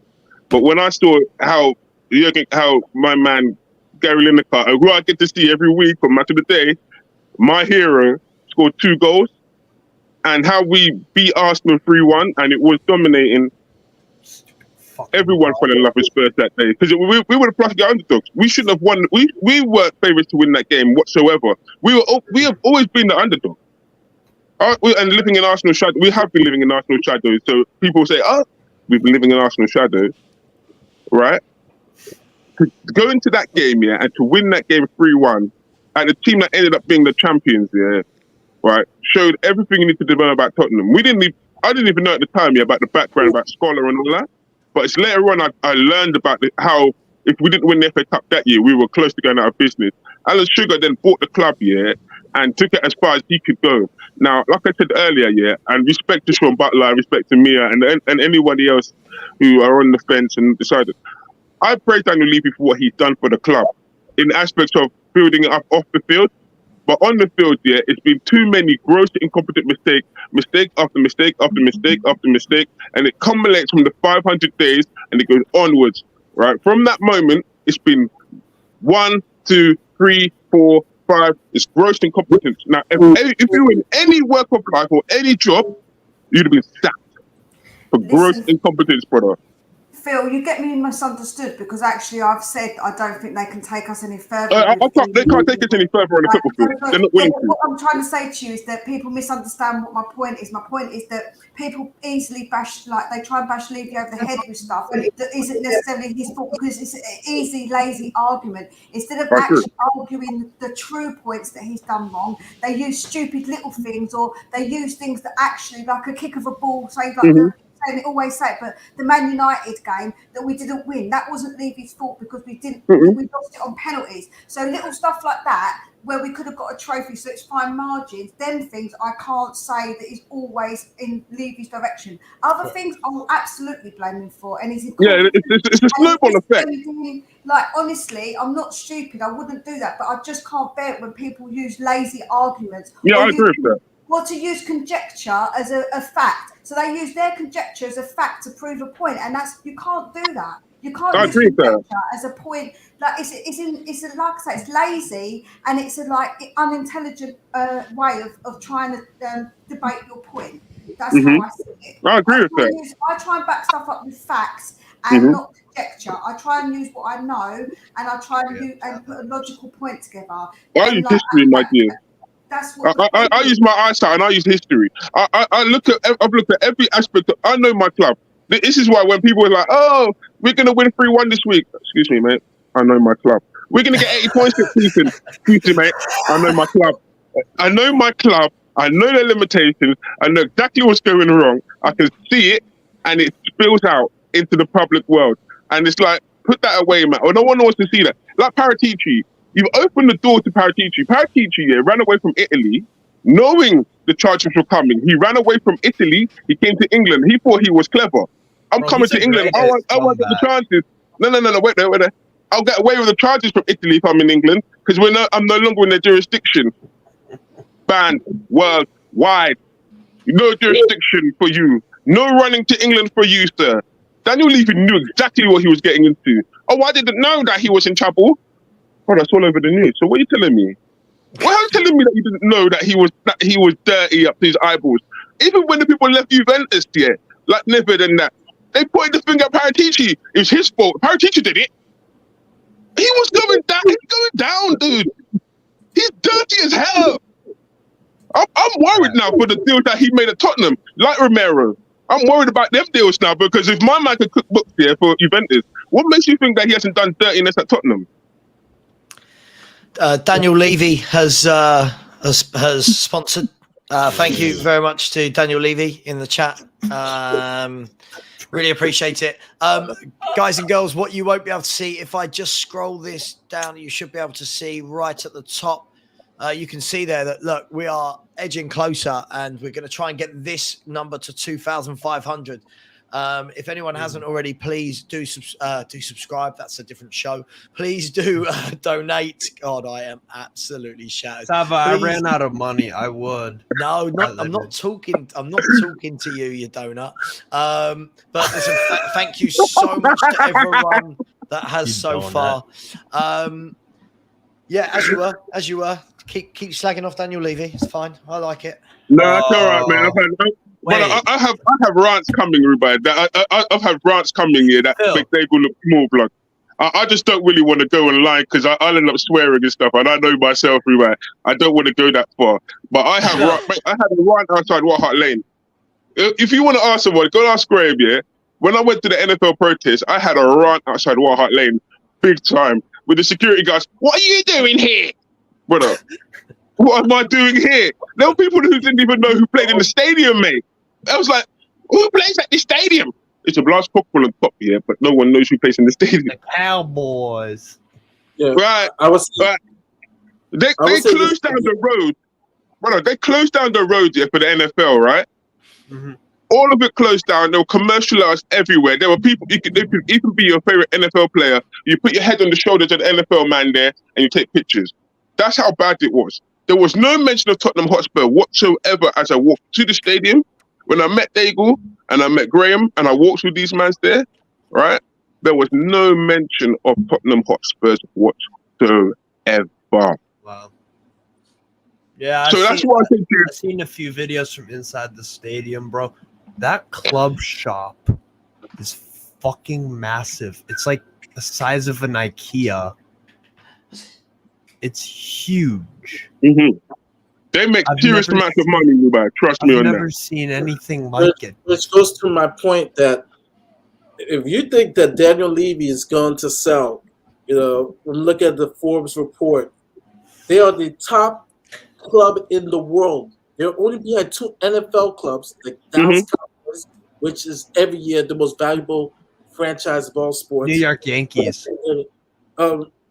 Yeah, the New York Yankees, but this is profit. Oh, sorry. Mm-hmm.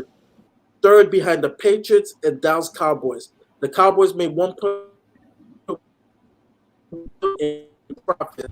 Tottenham made $414 million. And you think Daniel Levy is going to sell this club anytime soon? Maury, there's a chink of Maury. I'm gonna smash this. It's a chink of light here. I'm gonna smash this. It's a chink of light in the situation, right? You see the 150 You see the 150 that they donated last year. They raised their stake up to 87%, right? Which means if they were to flip the club, right, and sell it, they would make more money and have less resistance against them. Joe Lewis wanted to sell before the pandemic happened. He wanted to sell, but the pandemic happened, and then obviously it was where it was.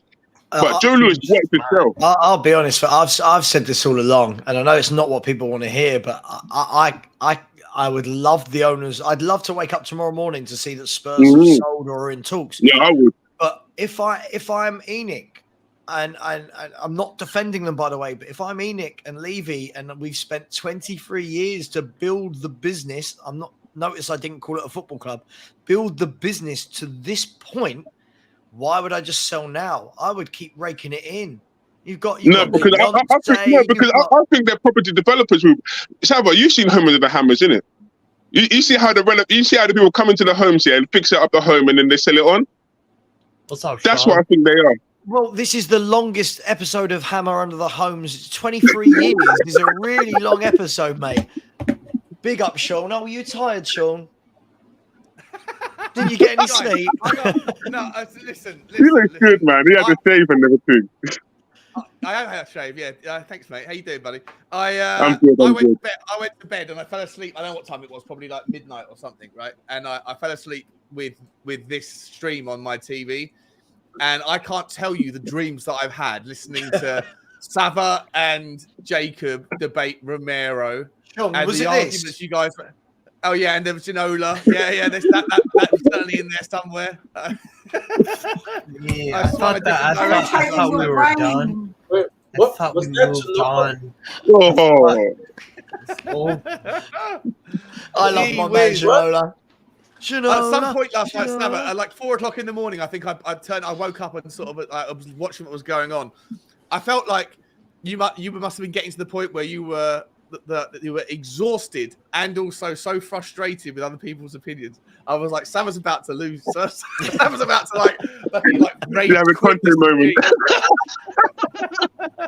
Oh dear You me! did really well with Mari because when we kept going around in circles, I thought, look, in a minute, Sava's going to absolutely lose its. I heard that one as well. Yeah, I heard that one. I was like, oh. I was looking at his mannerisms while I was talking. I was just like, yeah. I think a lot of it. I'm very, very tired. And as you can see from here, that Mrs. Sava has, or Mrs. I never know the right thing. You can't see that. We've gone over the point, and you should be able to see right there at the top. There it is. Congratulations, Sava. Big up, mate, for that. Can anyone read what that says?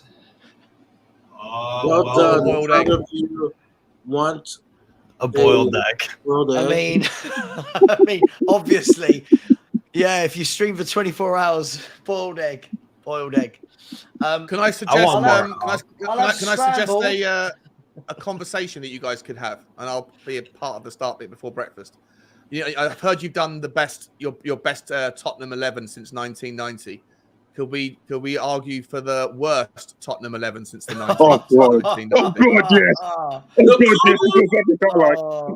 yes. Oh God, can you imagine? There's like Stuart Nethercott going to sneak in there, and Christian Romero. I know his partner already, mate. No, I know his partner already. There's only one. There's only one partner for him, mate. I'm telling you that now. And at this point, I'm going to say goodbye because I need to go for a bit and do my stream. But yeah. I'm not going to be part thank of you that. so much. Thank you. It's been a pleasure. Yeah. My boys got me up at 5 a.m. So I was like, I might as well go and join Sava as soon as they woke me up. On behalf of autism, I apologize. Listen, I haven't slept for 15 years, Steve. Trust me, my oldest is 15. I haven't slept for 15 I haven't years, either, man. I'm also going to go, Sava. It was fun talking with you. No worries, guys. No worries. Enjoy. Bye, Enjoy. Jake. Thank you, everyone. Bye, everyone. Nice. And allow that Dharma Traore love, man. Keep off that business. But hey, he's free this summer. He's free this summer. Just saying. Get him on a free. Low wages. I'd still take him as well. I like Adama. See you, Jacob. There you go, Sean. No, thank you. We've got enough players there already. No. If we're talking Adama, I might have to stay on just a little bit longer. What did I call the story? Well, I think Adama's a weapon. It's a tool. It's not something you start every week. You can do things, you know. Yeah. But then why has end product, blood? I don't want him. He doesn't offer anything. He had end product versus us. See, Alexis McAllister's dad and agent are flying to Liverpool this morning to wrap up personal terms. Imagine that's what a signing. Oh, do you like McAllister? I think McAllister's a really good player. He's yeah, quality. And could have signed him for £8 million 3 years ago, right? Whatever it was. Yeah. You know? Big club mentality. That is big club mentality. Man, flying man to Liverpool to get it done. What can I say? Big club. Yeah, Steph. Big up, Steph. Steph was on my ass about my Romero takes. Steph was on my ass. I was not getting no. I listened to your arguments. I didn't think it was. I think Romero. I'm sure you don't want to get back into it, but for what it's worth, do not start Romero. I thought both of you had reasonable points. I think that Sava's points about him being rational and stuff is correct. I agree because I share that same opinion.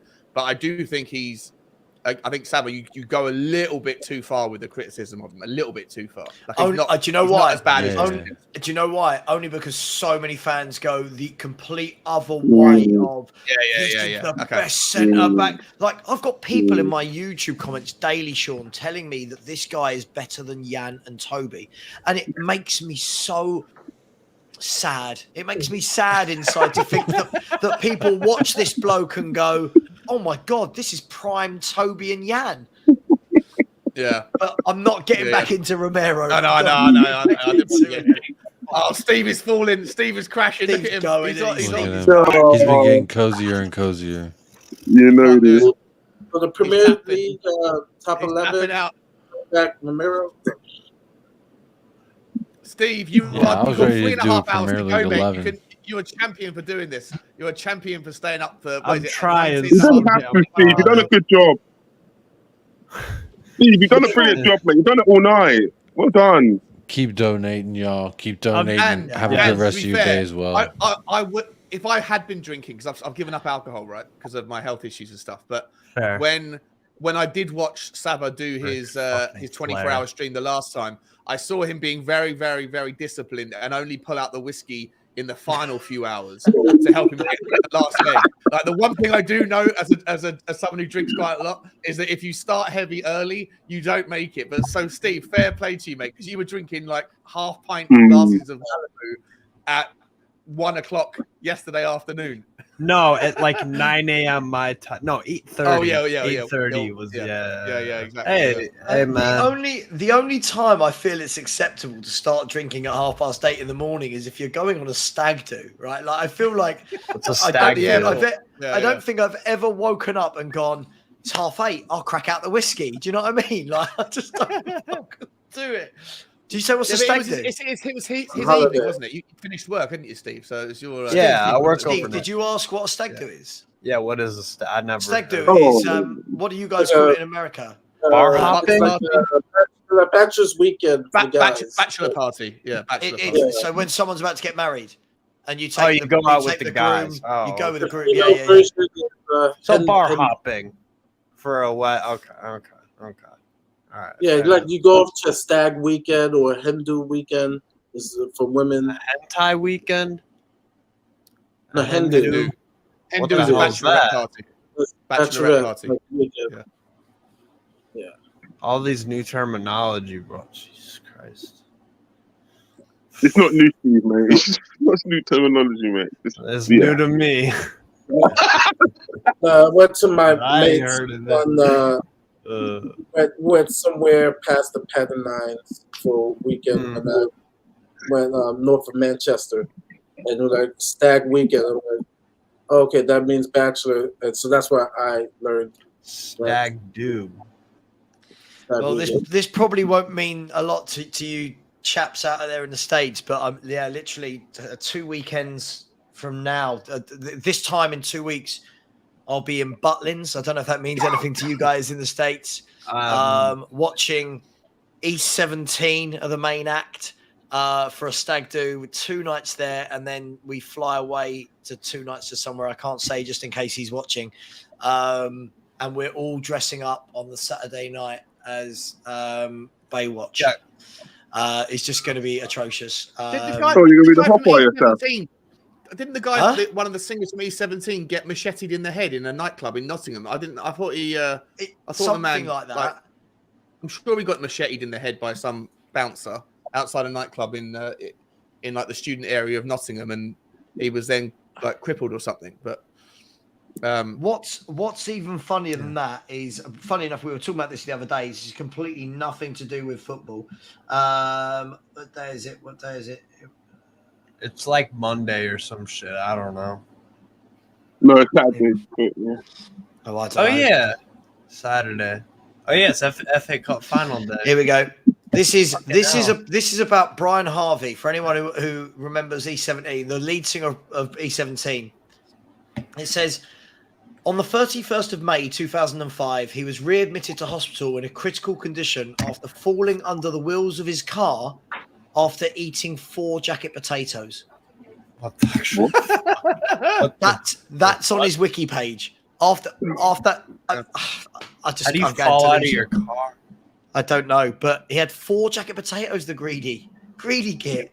4 jacket potatoes.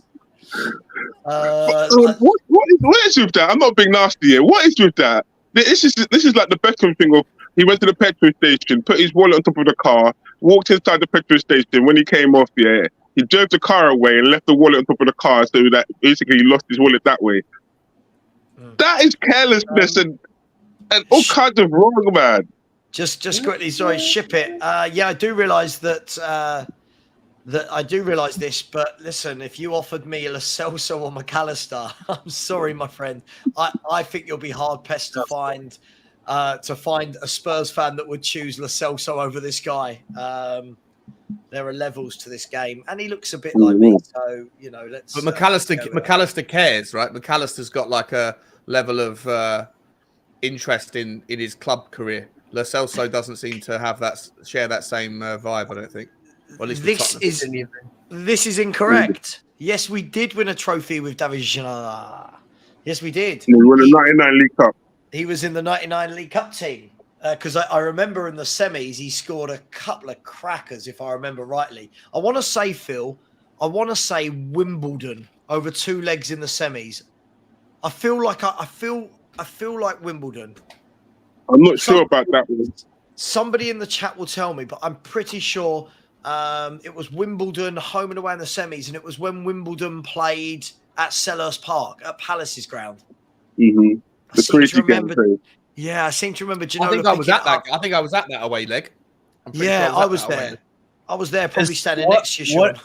What is Selhurst Park like? Is that all right? It's absolute. Yeah. And I think because I remember it was like I was probably, if it was 1999, I was probably like 14 or 15. But I remember going there when I was about 10 years old to Selhurst Park to watch Tottenham Palace. And where the away stand was sat, it was like right down in the bottom left-hand corner by the corner flag. And every single Tottenham fan stood up the whole time. I couldn't see a thing. I just sat there with my dad. And my dad was telling me what was going on in the game because everyone was standing up the whole time. And I was just like, this is the worst experience of my life. It was the most horrible thing. I was like, why do I even support Tottenham? I can't even see the bloody game. And I think we lost as well. Which, at least you didn't have to watch. Can I just say? Go on, This is. I'm just going to go for another wee. I've opened the floodgates. This is possibly the best comment I've read for 24 hours. I love it. It's not your day if you get macheted in the head, is it? It did happen, by the way. It was 2001. I looked it up. I've been macheted in the head. I've had worse days, Yeah. I've had worse days too. Cheers to that, people. Thank you. Now, where I am here, right? I've just seen my team get promoted to the Premier League. I remember, like you, Sean. Yeah, I was in 1989 outside the Luton Town Hall, and I got to see them celebrate the 1989 League Cup against Arsenal. I watched them go through relegation. I've seen them literally went out of business. The new chairman came along. They got fined from the FA and they got put down into the Conference League. They fought their way up through the Conference League, and they went all the way up to the Premier League. Now, I said that Premier League football, Luton were so unlucky. The fact that if they'd stayed one more year, they would have had Premier League football. They would have been one of the first teams to get Premier League football. Because they were that close to it, right? They were that close to it, and when they got relegated, to fight their way back up takes so much gut, so much glory to do that.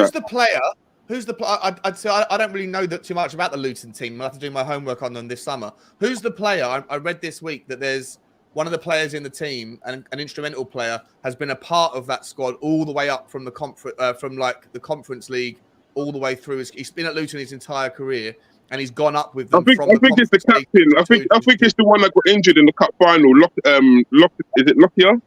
I think he's the one who's been there from the beginning. Yeah, I think so. He's been there since the story for him. Right. Yeah, one team man or one club man, and gone all the way from the bottom to the top. To the top. That's it. Yeah. Started at the bottom. Now we're here. Right. And it puts things into perspective. When you see that, and you see what they can do with limited funds, and you can see how they have a plan, they stick to it, and then they know, and they go about their business, and then they make it that target. Because the owners came in, they said, "We're going to make you proud. We're going to make you proud. We're actually going to go to try and get in the Premier League." But everyone else was looking, thinking, "Nah, that's not true." But you know what? They stuck by their words, and they did it. And so I have to say to them, fair dues to you, because you have a plan, and you put it into perspective, and you made it, like you said before, with a smart. You put it into plan, and you put it into action, and that's how you know where you're going. When I look at Tottenham, there is no plan. There is nothing there to say to me, this is your target. It's good to football. And Phil, that's what I'm worried about. I feel like y'all are just sleepwalking. Yeah, I do. But that's mad, mate. I must have just mentioned that 2 months ago, just on a random Tottenham walk. Yeah. Specific, measurable, achievable, realistic, time-driven. Yeah. Are you talking about the smart metric? Yes, we are indeed. That's not at Tottenham, is it, Savo? Well, do you know what? I was just checking. In our 1999 League Cup final run, the two semi-finals and the final, we kept 3 clean sheets in a row. Hey? That's George Graham for you. 1-0 to the Arsenal. Wait, we kept 3 clean sheets in a row. And our back four would have been something like, oh, God, hang on. Let me get it up. That's what he said. Hang on. Was it Tottenham Wimbledon, was it? Yeah, it was Tottenham Wimbledon 1999. We drew the first leg 0-0 at the Lane, and then Stefan Everson scored in a 1-0 win at Selhurst Park. Isn't that place called Plough Lane, Wimbledon ground? Oh, that's a lot, mate. That's a long time. I thought you said Lane. Oh, I forgot White Hart Lane. No, Steve, Wimbledon split into 2 groups. Half of it's in the main team that was in Wimbledon, that was at Selhurst Park, is now in Milton Keynes. That's called the MK Dons, and the other part is the AFC, which AFC Wimbledon, which is still in Wimbledon, if I believe it. Right, I just heard Lane, and I thought you were talking about Plough Lane and not White Hart Lane, like a fucking. I don't know why, but yeah. I'm not sure. How do I get the squad up? Can you get the squad? There we go. Anybody got any good football trivia? It's the team, right?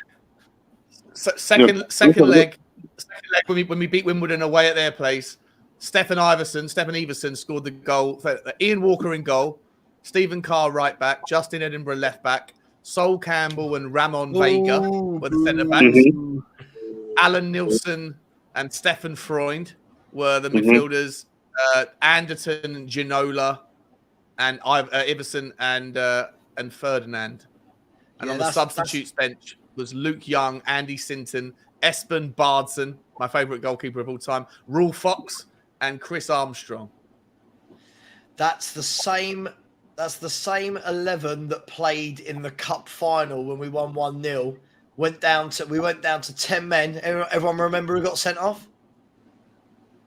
It was Alan Nilsson scored the winner. I was at that game. Yeah. And the who got sent off? It was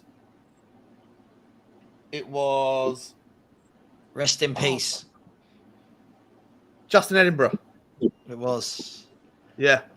I remember Justin Edinburgh. Yeah. I remember Savage was on the wind up, and I remember from that final, I remember 3 things. It was the goal in the last minute, like Everson sort of powering down the wing, the ball sort of came across, flicked up, and Nilsson.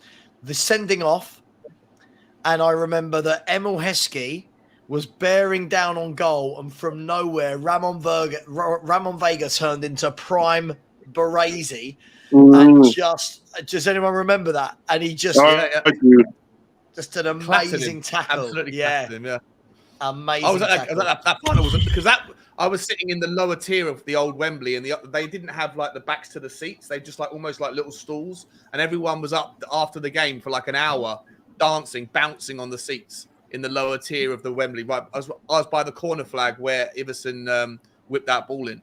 That was an amazing moment. Absolutely amazing. That was. I mean, it was a very. That 11 was a very functional unit. Do you know what I mean? Like, if I look at that 11 again, like Ian Walker was, he was okay for a keeper, nothing special. I liked Stephen Carr and Edinburgh as fullbacks. Campbell was excellent. I know Campbell but he was a brilliant centre back. Mm-hmm. Anderton, Nilsson, Ginola, Ferdinand. There was some decent footballers in that 11, and we had George. It was George Graham at that time, wasn't it? I'm surprised George Graham put up with that. Ginola always, even though obviously he was so good with his dribbles, but I'm surprised that it was a George Graham kind of. Well, in the end, it wasn't, was it? In the end, I remember the next year in Europe. I don't know if anyone remembers this. In Europe, he started leaving out Ginola and subbing him off in games, and the fans were like, "Hang on, this is David. You're Arsenal." Like that was how they cut. Yeah, like what is going on here? God, to think since then we've only won one other trophy. Let's get that at 11 up. What was it? 2008. You need to get the monkey off the back quickly. Get that monkey off your shoulder, mate, because that monkey's holding us down right now. As long as we don't win a trophy, it's always going to be there. 15 years to turn to 16 years to turn to 20 years to turn to 24 years, and it's just going to grow and grow and grow until you get to that point where we win a trophy. I think the gap is so big. Man City is so far ahead of everybody else, and there's everybody else now is so far ahead of Tottenham. You have, if you're going to win a trophy, you can use that to inspire yourself. You can use that to inspire yourself. Yeah, you can't compete with Man City financially, but that doesn't mean that you can't compete with them by going out there and looking for the right players. Look at Dortmund this year, right? Look how they can't compete financially with Bayern Munich, but they found a way to be able to compete with them. They sold their best players, like Haaland, right? And they bought in Adeyemi. They bought in other players. Look at Napoli, yeah. Look how they got rid of their players, and they like the Insigne, and they brought in players like Kvaratskhelia, and look how they're competing. There's no excuse for that shit. Yeah, you can't compete with Man City financially, but you can find other ways to do it. There are ways to do it. Had a plan. He had a plan in regards to Napoli, and it took patience, something that our fans are going to need. But I was going to post this question because I'm hearing it a lot, and I hate it. But they're saying because of Man City's winning 5 of the last 6, is the Premier League a Farmers League? And I'm like, no. I mean, it's been yes, Man City has won the league, but it's not a Farmers League. I don't know. Every team can beat every team on their day, right? There's always upsets. Every single weekend there is a team from the bottom. Same as every league. Amen. Right. Yeah. But Tottenham doesn't mean that you give up. What Dortmund have got is an incredible home support. Like their stadium absolutely bounces. Every other week, right? If Tottenham were to turn that stadium, and the fan base is too diluted now with like, I'm not saying that there's anything wrong with any particular person being there, but there's not enough of the kind of passionate side because the football club is in a mess.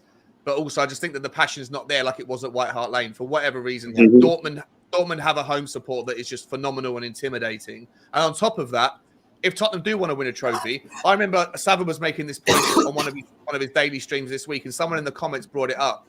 Seville recognize that they're never going to win a title in Spain because they're never going to be able to compete with Madrid or Barcelona, and so they focus on the cups. Right, that's how they go about doing their business. They qualify for the Champions League by winning the Europa League quite often, and they go to the cup competitions in their domestic. Tottenham maybe should pivot their attention for the foreseeable future into focusing on the cups, taking them more seriously. But the problem with that idea is that there's no financial rewards for taking the FA Cup or the Carabao Cup seriously. But it builds up your reputation, Sean, and then this allows you for new players to look at your team and say, "Well, they've won a trophy, so let me go there and let me see if we can go to the next level and see if we can win another trophy and another trophy." This is what winning does. When you win one trophy, it builds up your hunger to win more. This is the bit that Spurs fans never understood. When you win one trophy, you break the wall down. Man City, their first trophy was the League Cup. Chelsea's first trophy underneath Jose Mourinho was the League Cup. You break the wall. We haven't gone over the line ever. So the first one, would give the likes of even like Harry Kane. It would give him a new lease of life. He'd be able to reach his potential because now you've gone into a pressure moment and you've won a trophy. You've got something to show for your effort. Can I play devil's advocate a little bit? I want to play. I want to play devil's advocate a little bit. Oh my God, we've got Daps from Man City FC. Daps. So it's like you talk about Man City. How can you compete with them? And then a Man City fan turns up. Unbelievable. How are you, Daps? Do you know what? I was just going on YouTube to see who's live at the moment because me and Cass are live in a bit. And I saw this was live. Forgot to join yesterday because my daughter was running me ragged. And then I see Sean's pretty face. And I think, well, I've got to join this one, ain't I? How are you, Sean? You good? Getting there, good, mate. Sean? Yeah, getting there. As you know, I've had some health stuff, but I'm just waiting for tests. But I'm getting there, mate. It's good to see you, buddy. Looking forward to coming back on to Never a Foul soon. And I kind of heard City's name mentioned. I think what I heard was, are you discussing how you compete with Man City? I think it was whether Tottenham should pivot to like trophy, like focusing on cup competitions like Seville do, just for the short term, because we're so far behind everybody who's above us, and they're so far behind you lot generally, that Tottenham focusing on the league and deprioritizing cups like we seemingly do all the time, it's just a stupid philosophy until we can get to a point where we can attract players. And to the point that was just made, like winning one trophy is the launch pad, and also gets you more of a magnet towards players that are thinking, I've got two options here, Tottenham or someone else.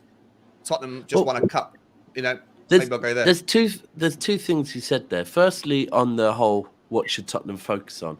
I had a few conversations with, not yourself, it was more George, Patrick, and those guys at the start of this season. And I said to him, look, you've got to take, and I always say this to Arsenal fans as well, when I say certain things, listen to everything I say and see that there is not shade in it. And the reason why there wasn't shade in this to Tottenham is because it was at the start of this season, Manchester City have not won the Champions League, right? We've been trying for years, yeah? We've gone and got a manager in Pep Guardiola that has won it before. We've dominated the domestic game, but we still haven't won the Champions League yet. So I said, now, Tottenham fans, it's great that you've got bragging rights over Arsenal by getting Champions League football. But, and remember, this is the start of this season, but you guys seem quite confident under Conte that you could really win something this season. Now, both Tottenham and City at this point last year had got to one final each. And in my opinion, both of us turned up in those finals and weren't ready, right? We just weren't ready. We weren't there. We haven't got the Heritage TV, and we weren't ready for that. And I said, so for me, it's great that Tottenham have got Champions League football. However, do you really think you're going to win it? And if you don't think you're going to win it, then is it not better to almost go out of it as quickly as possible? Focus on something domestically that you can win, or instead of going on a run till the last 16 or something and going out, because let's be real, that's kind of what Arsenal have done, and that's what City were doing initially. That was the first point. The second point about the group of squad winning their first trophy together and getting that taste of it, it's very relevant to today, because yesterday I got asked, is this next 10 days for Manchester City the biggest 10 days in Manchester City's history? Now, I compared it to like having a daughter a bit, and as your daughter gets older and older, every age is the best age. Oh no, this is the best age. This is the best age. This is the best age. But the fact is, the best moment is when your daughter was born, because without that, you don't get any of that. So it would be very hard for me to discredit the playoff final against Gillingham, right? Because without that, we wouldn't be where we are now. Without the Aguero moment, we wouldn't be where we are now. But the most important point for me in actually getting this dominance that we now have was when we played Manchester United in an FA Cup semi-final at Wembley, right? Because it was the first time we played Man United under this new regime on neutral turf, and showing them, do you know what? We're not the noisy neighbours no more. We're here to take over. We beat them at Wembley, and then the next year we went and beat them at Old Trafford 6-1 and won the league. And I think this is what Tottenham need to do. They need to there needs to be not a win a derby, not a get in the Champions League. There needs to be this win a trophy. And win a trophy in that season, also beat Arsenal home and away, or something. You just need to get this taste of blood. You haven't tasted blood. Like Conference League one, I looked at should have went all for it. People, our fan base looked upon, it's the Champions League. I'm like, the players, the team, the culture, they need to taste just a drop of winning something, and the conference, Roma just lost the Europa League, but for them, like, it was a good stepping stone, right? Winning the Conference League, and so, but we also unfairly got kicked out of it. But before we got kicked out of it, people would just say, who cares about the Conference League? I'm like, I care about it. We need a stepping stone. We need these players need to win something. That's what annoyed me. That annoyed me. That annoyed me. I agree with that. When you hear Tim talk about, we're just glad not to be in it. No. You're in it. You're in it for a reason. Win it.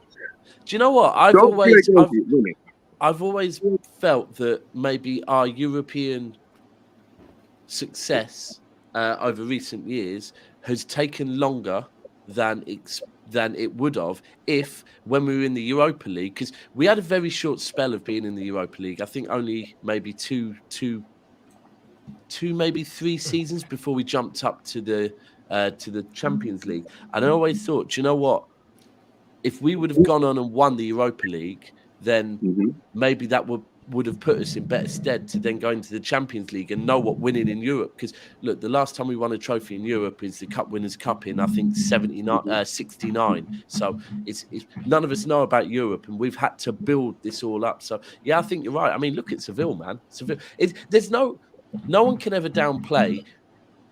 Like once you win something and win it again, it does become part of your DNA. With the Premier League, us beating Man United, Fergie's Man United, the first time we won the Premier League, that became part of our DNA, that we played till the last minute. We scored in the 93rd minute to win the league. And that's become part of our DNA now. And I would say when it comes to domestic league football, City have that. We have this belief that other teams don't. But we haven't got that in Europe yet. And teams like Liverpool, I mean, they've got that. Man United, I said to Cass before, the mad thing is, you haven't been in the Champions League for a minute. If you get Champions League next season, Cass, can you win it? He goes, why can't we? Instantly, why can't we? And it's like, that's what we need. And that's what you get by winning a competition a couple of times. I just think Tottenham needs... Your name's Daps, isn't it? Respect you, mate. I like you. I do like you a lot. I do like what you're saying, but I'm going to say something to you. And this is the Sava as well. Last year, when Real Madrid played Man City, Man City had loads and loads of opportunities. They just didn't have it. They didn't have a striker to finish the opportunities. Because if they did, they would have beat Real Madrid last year. That's what I looked at the game and I said they were very unlucky not to win that game. Both home and away, they were very unlucky to win that game. Right. Away you played well as well.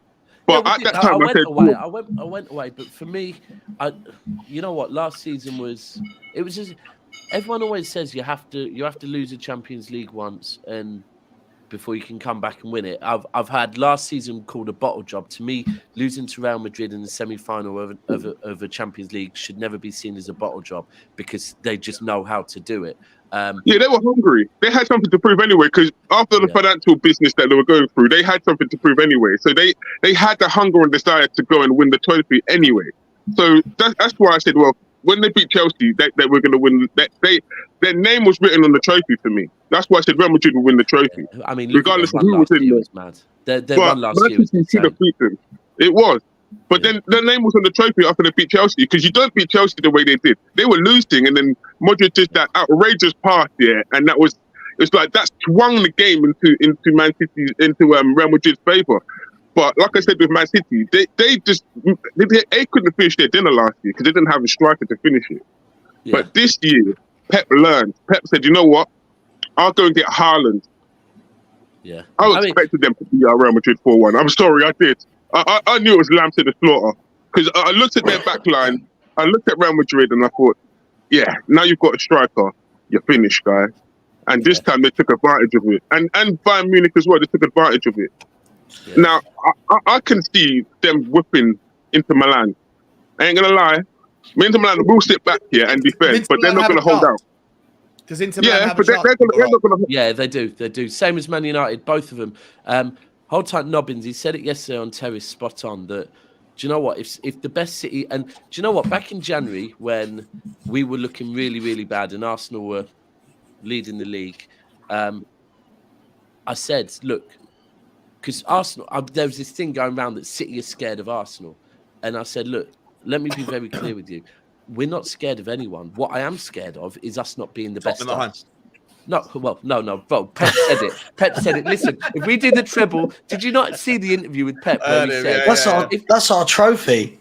You know what I mean? If we do the treble, we just want to score a goal. We just want to score a goal at your ground. Not even win. Just give us a goal. That's a starter. But no, look, yeah, I said in January that we're not scared of Arsenal. We're not scared of any club. What I am scared of is us not being the best Manchester City. And that is where going into today's game and going into the Champions League game is exactly the same. That if we are the best Manchester City on the day, then we beat Man United 3 or 4-0 and we beat Inter Milan 3 or 4-0. If we are the best Manchester City, because you've seen the best Manchester City.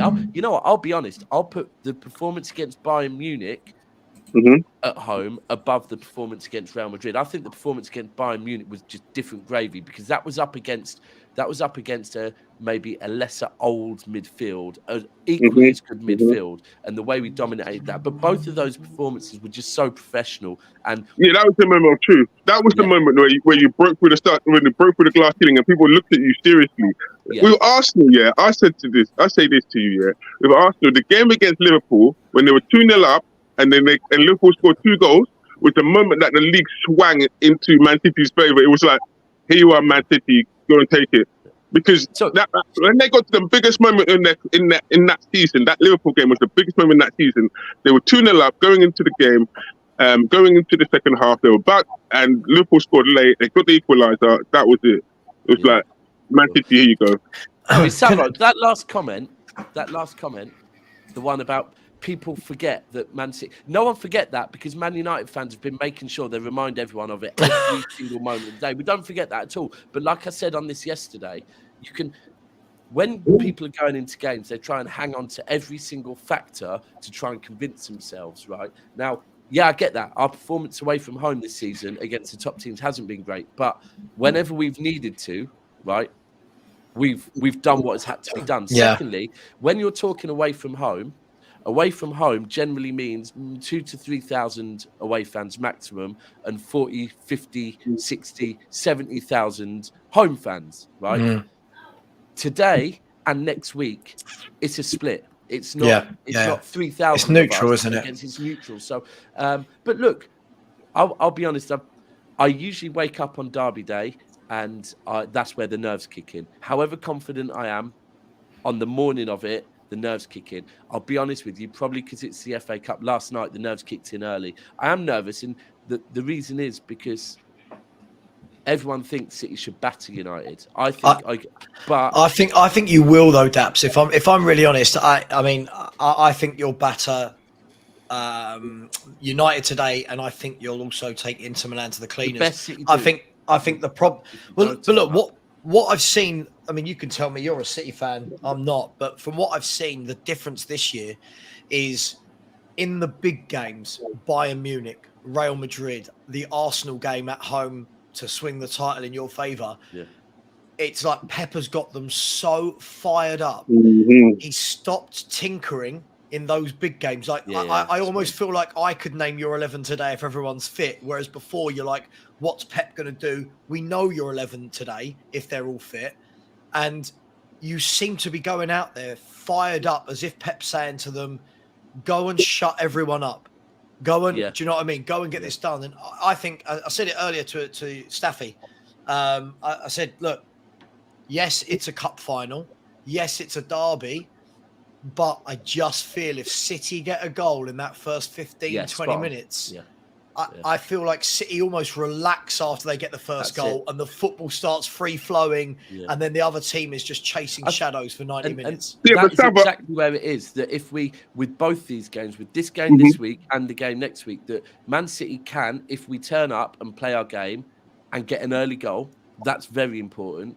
Yeah, but Dabs, then you look at the team today. We go on and win 3-4-0. However, if both Man United and Inter Milan can get it into about the 65th minute 0-0, that's where I would then be concerned that, because I think a goal against City in about the 70th minute, that worries us. I guess that worries us based on previous past. I do get what you're saying, that even this season we'd probably still be able to come back, but I don't know. It's natural now. Sorry, what were you going to say? I'm going to say this to you, yeah. Right, as Man United, right. I hate Man United. Believe me, I've seen, and believe me, jealousy. I know they won everything, and I grew up in an era like that where they won everything, right? So I can't stand Man United, but this is the one game they don't need a team talk. They don't need a team talk. Go out there and stop Man City from breaking your legacy, because you were the only club to win the treble. You don't need a team talk for Man United today. It's just go out there. I disagree with you. I disagree with you. I think if this was a Man United of the early noughties, of the late 90s or the 80s, they wouldn't need a team talk. And I also think a Fergie team talk wouldn't work now. I don't think Ten Hag would allow a Fergie team talk, because I think he's not going to allow that. But what I would say is, if this was Man United's fan base on the pitch, 100% agree with you, because the fan base get it. The fan base get it, right? But it's these players.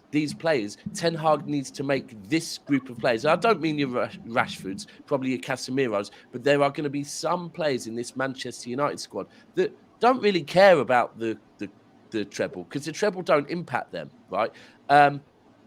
It's a bit like, and this is, I've already been on the phone. All the City lot are on the way down. The coaches is killing me because I can't go to the game today because I've got my daughter. But we were speaking about the season we could have won the league at the Etihad against Man United, and we were 2-0 up at half time, and it was under Ollie, but the reports are that it was Carrick in the dressing room went in there and said to them all, do not go out like clowns. Don't go out like clowns. And he drummed it into that group of players that you can't be coming to the Etihad when we're supposed to be in a title race and allow Man City to win the title against us at their ground, right? And then the second half, I think it was Herrera and Pogba. Pogba probably had his best performance in a Man United shirt, and they won 3-2. For Man United to get something out of this game, Ten Hag needs to get this group of players to, I think there's three things. Firstly, remember the taste of that trophy back in February, because they have won it. So remind them, you can do this. This is Wembley. You can do it. Secondly, he needs to get them to understand that this is a treble, and the fans really need, the Man United fans need this. And thirdly, Casemiro has to show up, because if Casemiro does not turn up and put in a 9 out of 10 performance, then I don't think Man United stand a chance, because he's the one that can really frustrate Manchester City, just break up play and not allow us to play our game. I don't feel that they'll see a lot of the ball. That's, if I'm honest. I know people will point to the game where they beat you in January, but this is not that City team. This City team is looks completely different. It's almost like you're years later. It does. Listen, I could be wrong. I could have egg on my face. I think you'll stuff them. I think you'll stuff Inter Milan, and I think it will be such a sweet treble for you. I want you to beat Man United, because listen, I like the way you play. I can't lie. I don't care about the whole look how much money City have got and all that. I like the way you play. It's my type of football. Yeah. So yeah, good luck to you. Good luck to you today. I got a question. I got a question for you, right? If you lost to United today, do you think that then motivates the players to go even harder for the Champions League, or does it completely take the wind out the sails?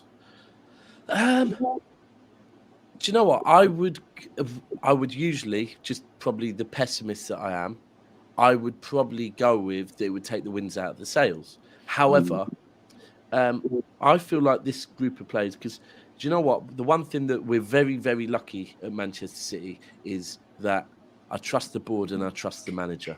right? I'm going into this transfer window, and when people are saying about the players, I've said, look, Kovacic, I like Kovacic as a player, firstly, but secondly, if Pep wants Kovacic, why would I doubt Pep? I've said to United fans, if you look back Ten Hag and you think Ten Hag is the right man for the job, when Ten Hag is picking out Mason Mount, why are you doubting him? If you're doubting him, you're doubting your manager, right? Because if Ten Hag, who you believe in, is picking Mason Mount, get behind the movement, right?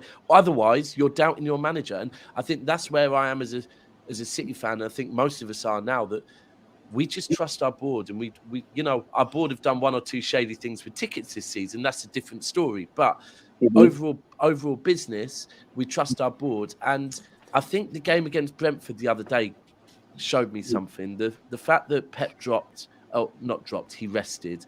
Off the top of my head, Ruben Diaz didn't start. Rodri didn't start. I don't believe Stones started. Gundogan didn't start.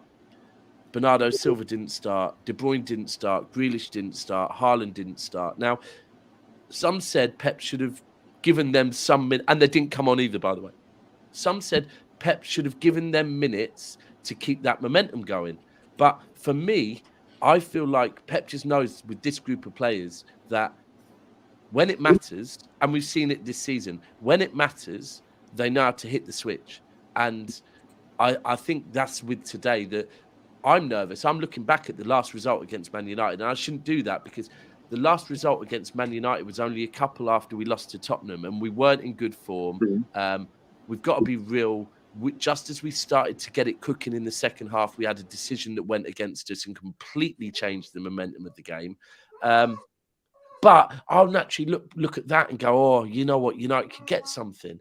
But I think these players are built differently. I think players like Rodri, Bernardo Silva, De Bruyne, they're winners. And I think if we were to somehow lose today, I don't think there's a problem with motivating these guys for the Champions League because it's defining us. It's Bernardo Silva, I remember an interview with him when we did the domestic treble, and I've never seen a man look so disappointed after achieving so much. And all he kept saying is, we should have gone further in the Champions League. And when you look at players like Gundogan, players like De Bruyne, players like Bernardo Silva, this might be, this is their chance to win the Champions League. We've had Aguero walk past that trophy and not be able to touch it. We can't have these world-class players not win a Champions League. I think they know that as well. One last question from me before I go to some super chats. Look, obviously, all the stuff that's gone on this year, Daps, with regards to the allegations against Man City, obviously, I'm guessing is something that football fans from every club are using as a stick to beat you with, and your cheats and your this and your that. Obviously, everyone seems to have a different understanding of what this actually is. From a Man City fan perspective, what is actually going on, and are you worried? What's the actual situation? So as far as, do you want my opinion on what's going on? Yeah, sure. And I think my opinion is the same as the club's, right? And do you know what? So recently, when it came out that City are, I think there's two grounds that our first fight back is to say, right, firstly, you need to get that guy off the panel because he's an Arsenal fan, right? That's the first thing they're saying. Not off the panel. I don't mean this panel, by the way. As in off the prosecution. Yeah. And the second thing is that something to do with the age of the, this law was brought in here, so why are you using it for something that was X number of years ago? And Simon Jordan, do you know what? Simon Jordan sometimes talks a lot of sense, sometimes talks out of his arsehole. He said like something, all of us. Yeah, spot on, Savo, like all of us.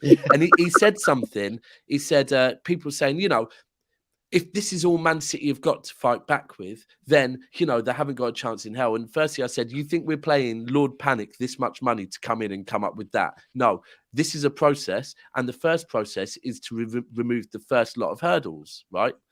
Because if you can remove as many hurdles as possible to achieve what you need to achieve, you move them all one by one, right? That's what we're doing at the moment. But there's something that City keeps saying. And it is, and I think this is going to be the trump card that blows it all out of the water.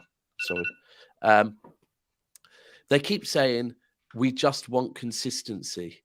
if you're going to look at everything we do and you know, shout about everything that we do, please look at everything every club in the Premier League does, and please look at everything the Premier League does itself. Now, I think Manchester City are going to try and beat all the charges one by one, but this is where I feel that, do I think Man City have probably manipulated loopholes? And when I say loopholes, what I mean by loopholes is that a loophole becomes a loophole when someone realizes it's there. What Todd Bowley did this season is he found a loophole, he shouted about it, right? And he manipulated it. Now, I think Manchester City's owners and board are far cleverer than that. I think Manchester City, if they find loopholes and they find ways to manipulate things, they will manipulate them, right? And then when it's in court, and again, like we did with UEFA, say, we don't need to show you the evidence. We don't need to show you the evidence. Take us to court. We'll pull your pants down in public and we'll expose you in public. And I think what City are doing is they're going to try and do this the right way by law after law. But ultimately, I think this is a bit of a witch hunt for me. It's American-owned clubs. Look, when we saw remember that picture of the Glazers, the Liverpool lot and the Arsenal lot in that smoky room before the Super League having a meeting? We all knew they're coming for Manchester City. They don't like us, right? They don't like money from another part of the world taking over and breaking the monopoly that they once had, because it was a monopoly. Let's be clear. If they kept being the teams getting Champions League football, they kept being the teams winning all the tournaments, how could any of us catch up without investment? So we've invested. They don't like that. Do you have to invest heavily in a business when you first buy a business to get it up to speed with everyone else? Yes, of course you do, right? If I went and bought a cafe on the same street as McDonald's, KFC and Subway, right, and the cafe had no equipment, had nothing to compete with them, I would have to invest heavily to get them up to that. That's what Manchester City have done, and they don't like it. Now, I think what will end up happening sooner or later, from things I've heard, is that Manchester City will ultimately drop a big file on the Premier League and any club that wants to back the Premier League and go, no problem. If we've got rid of X, Y, Z charges, but there's still these charges. However, be consistent. One, for example, is there's a term called level up, and Manchester City apparently have a recording of a conversation between a referee and the VAR room, right? And it's not a Man City game, it's a different game. And this is what I'm saying. They want to expose inconsistencies, that a voice has come out of nowhere and just said level up. And what that means is we got a mistake wrong earlier, so now I want you to give this decision so that we've leveled up the playing field, right? And but how does that absolve Manchester City? Like, no. Two wrongs don't make a right. But you know? I'm not saying two wrongs make a right. What I'm saying is, if this is a witchcraft and the Premier League want to get everything out there, and want everything to be done correctly, then what Manchester City are doing is saying, no problem, do that. Go and investigate every little thing that you see. Don't come for us because we're owned by a club, by owners from a different part of the country. Am I saying that's right? No, I'm not. I'm saying that City will try and beat. What I'm saying, the allegation? What? Sorry, just quickly, like, you're making the assertion that the reason they're coming after you is because your owners are from a certain part of the world. Where's that been asserted? What do you mean? Where's that been asserted? No, like other club, Sean, someone's asked my opinion. I'm giving my opinion. Now, is it right or is it wrong? But I do think it's a coincidence that we are facing. Look, some of the charges in there are petty, and it does seem like from the minute. I can only tell you how I see it, and how I see it is we never got any trouble. Even when we first, you have to remember, we spent this money. Yeah, when we were spending at our most, we weren't winning much, right? And people weren't really talking about it that much because we weren't taking food off of the plates of those people. My friend, you don't have to explain yourself, because the same thing that you did, with the Sheikh Mansour, it's the same thing that Chelsea did with Roman Abramovich. It's like for like, it's tit for tat. You done the same thing that Abramovich did. You do originally you come into the club and you lay the foundations out. You build it up to a certain point, and then you let the academy and that take over. That is what you do. So you initially start out big and then you go down. That's not. I think we're missing the wood for the trees here a little bit, right? Like, it doesn't matter whether or not, like the biggest businesses in the world get audited far more with a fine tooth comb than the small businesses, Like, you know, there's a million more small businesses than there are large corporations, but the tax office is going to go through the audits of the big companies, because that's where, if there's mistakes that have been made, that's where the kind of the medals 100%. Can be awarded to the people that are doing their job, which is to audit. To make the assertion that Manchester City have broken rules or not, but the only reason that they're getting investigated is because the owners come from a certain part of the world, I think that's a just disingenuous argument, to be honest. That's like my genuine argument. But why? And what I would say, Sean, but I've just explained it, Sean. If you want me to come here and give you, this is my opinion, right? This is my opinion consistently, because I've seen it, that and like I said, we weren't being called out before we took food off of people's plates. The minute food has been taken off of Arsenal, Man United, and Liverpool's plates, all of a sudden, those owners, they're the ones. Juventus were investigated. Juventus have been investigated like 7 ways from Sunday. They're not owned by. But for what? For what are they being investigated? They're investigated for fraud in their specific reasons, right? It's different things, isn't it? Sean, every day for you. Rules are have been broken. It's not down to. What I'm saying is, and by the way, let me be clear as well. I would like us to beat all the charges fairly. And I did say, I think we will beat all the charges, right? Firstly. Secondly, let me put this out there. I've been here from day one, right? If we are found guilty of them, no problem. I'm a football fan that winning is secondary. Going to the games with my friends and enjoying that is primary, yeah? So if I have to go to the 3rd tier, 1st tier, wherever I have to go and watch City, no problem. Do you know what? There's an element of that I wouldn't be mad at, because recently when I'm seeing a lot of my good friends not get tickets and I'm seeing tourists get tickets, I don't like that. So I won't be mad at that. However, what I am saying is that I think sooner or later, if City don't beat the charges, whether right or wrong, I think this will blow up into a bigger shitstorm for the Premier League than you would imagine. Because that's a good thing, though. If it's true that the level up thing happened, right? If the referees are going in there saying, well, again, 2 wrongs, like make a mistake here to affect one team, make sure you level it out.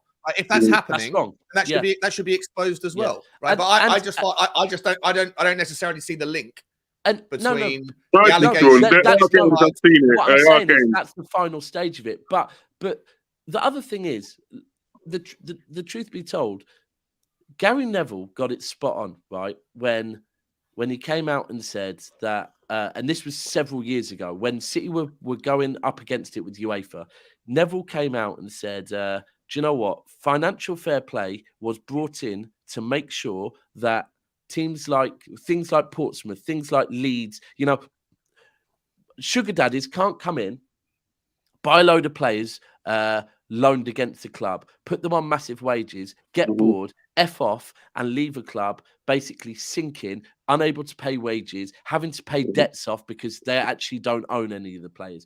That's why it was brought in. And he said, now, what Manchester City have actually done is they've come in and their owners have invested money into the infrastructure, into the point where Manchester City will never be the club that I knew as a child again, right? We'll never be that club, because thanks to Sheikh Mansour, there's thousands of jobs at every single game now for people in Manchester. And you know what? And even if they were to leave, we'll be sold for a lot of money because we're worth a lot of money. We own all our players and everything's hunky-dory, right?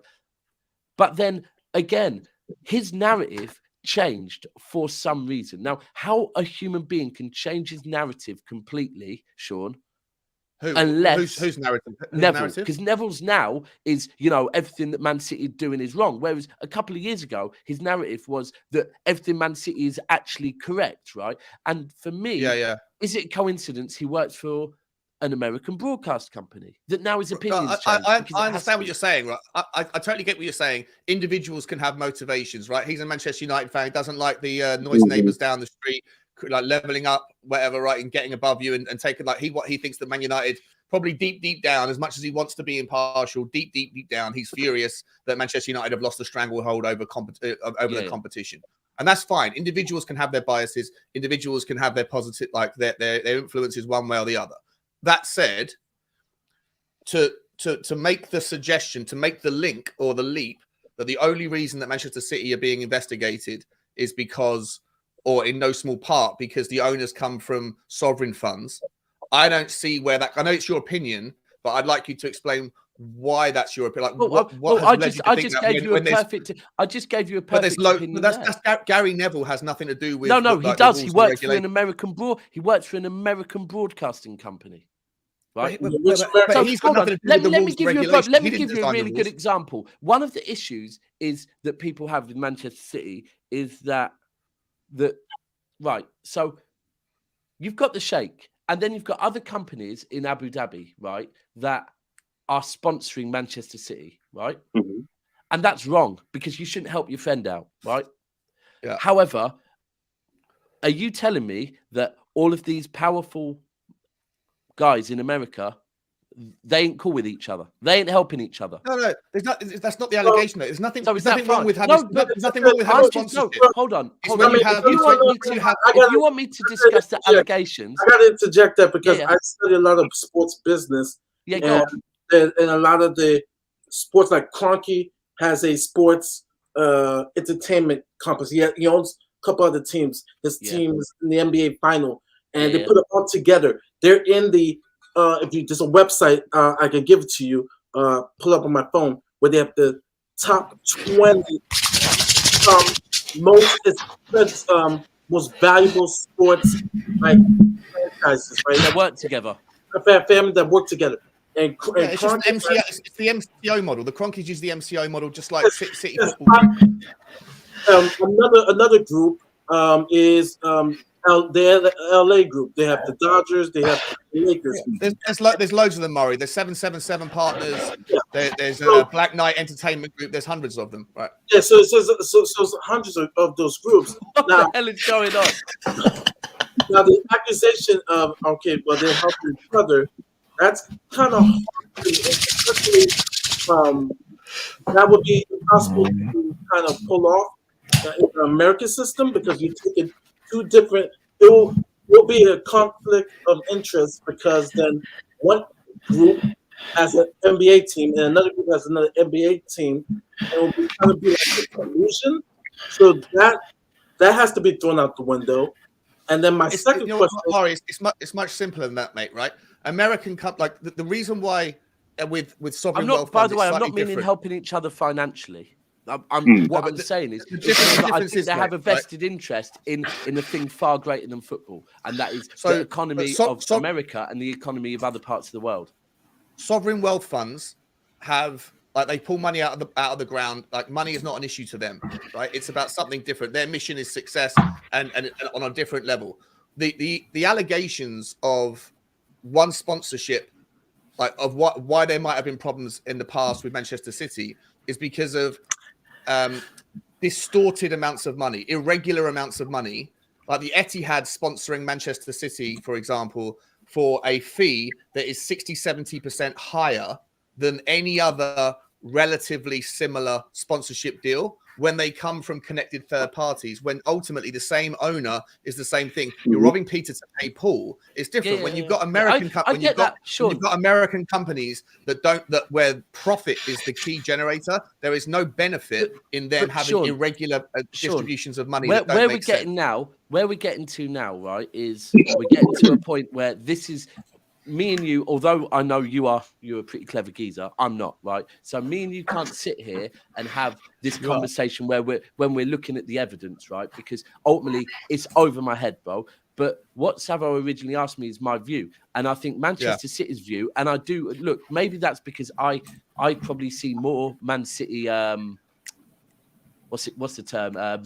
Where you put it out propaganda than other people do. But I see it that it does seem like there has been a bit of a witch hunt against Manchester City. And I'm not saying these I've said, do I think that Manchester City have manipulated loopholes, and things only become a loophole when it actually gets found that there's no law saying you can't do it. It's the difference between tax avoidance and tax aversion, right? If Manchester City have just taken advantage of the law, then so be it. One question: I know Sava wants to pivot to the super chats, but I just want to ask you one quick question about Manchester City, away from the impropriety or the allegations.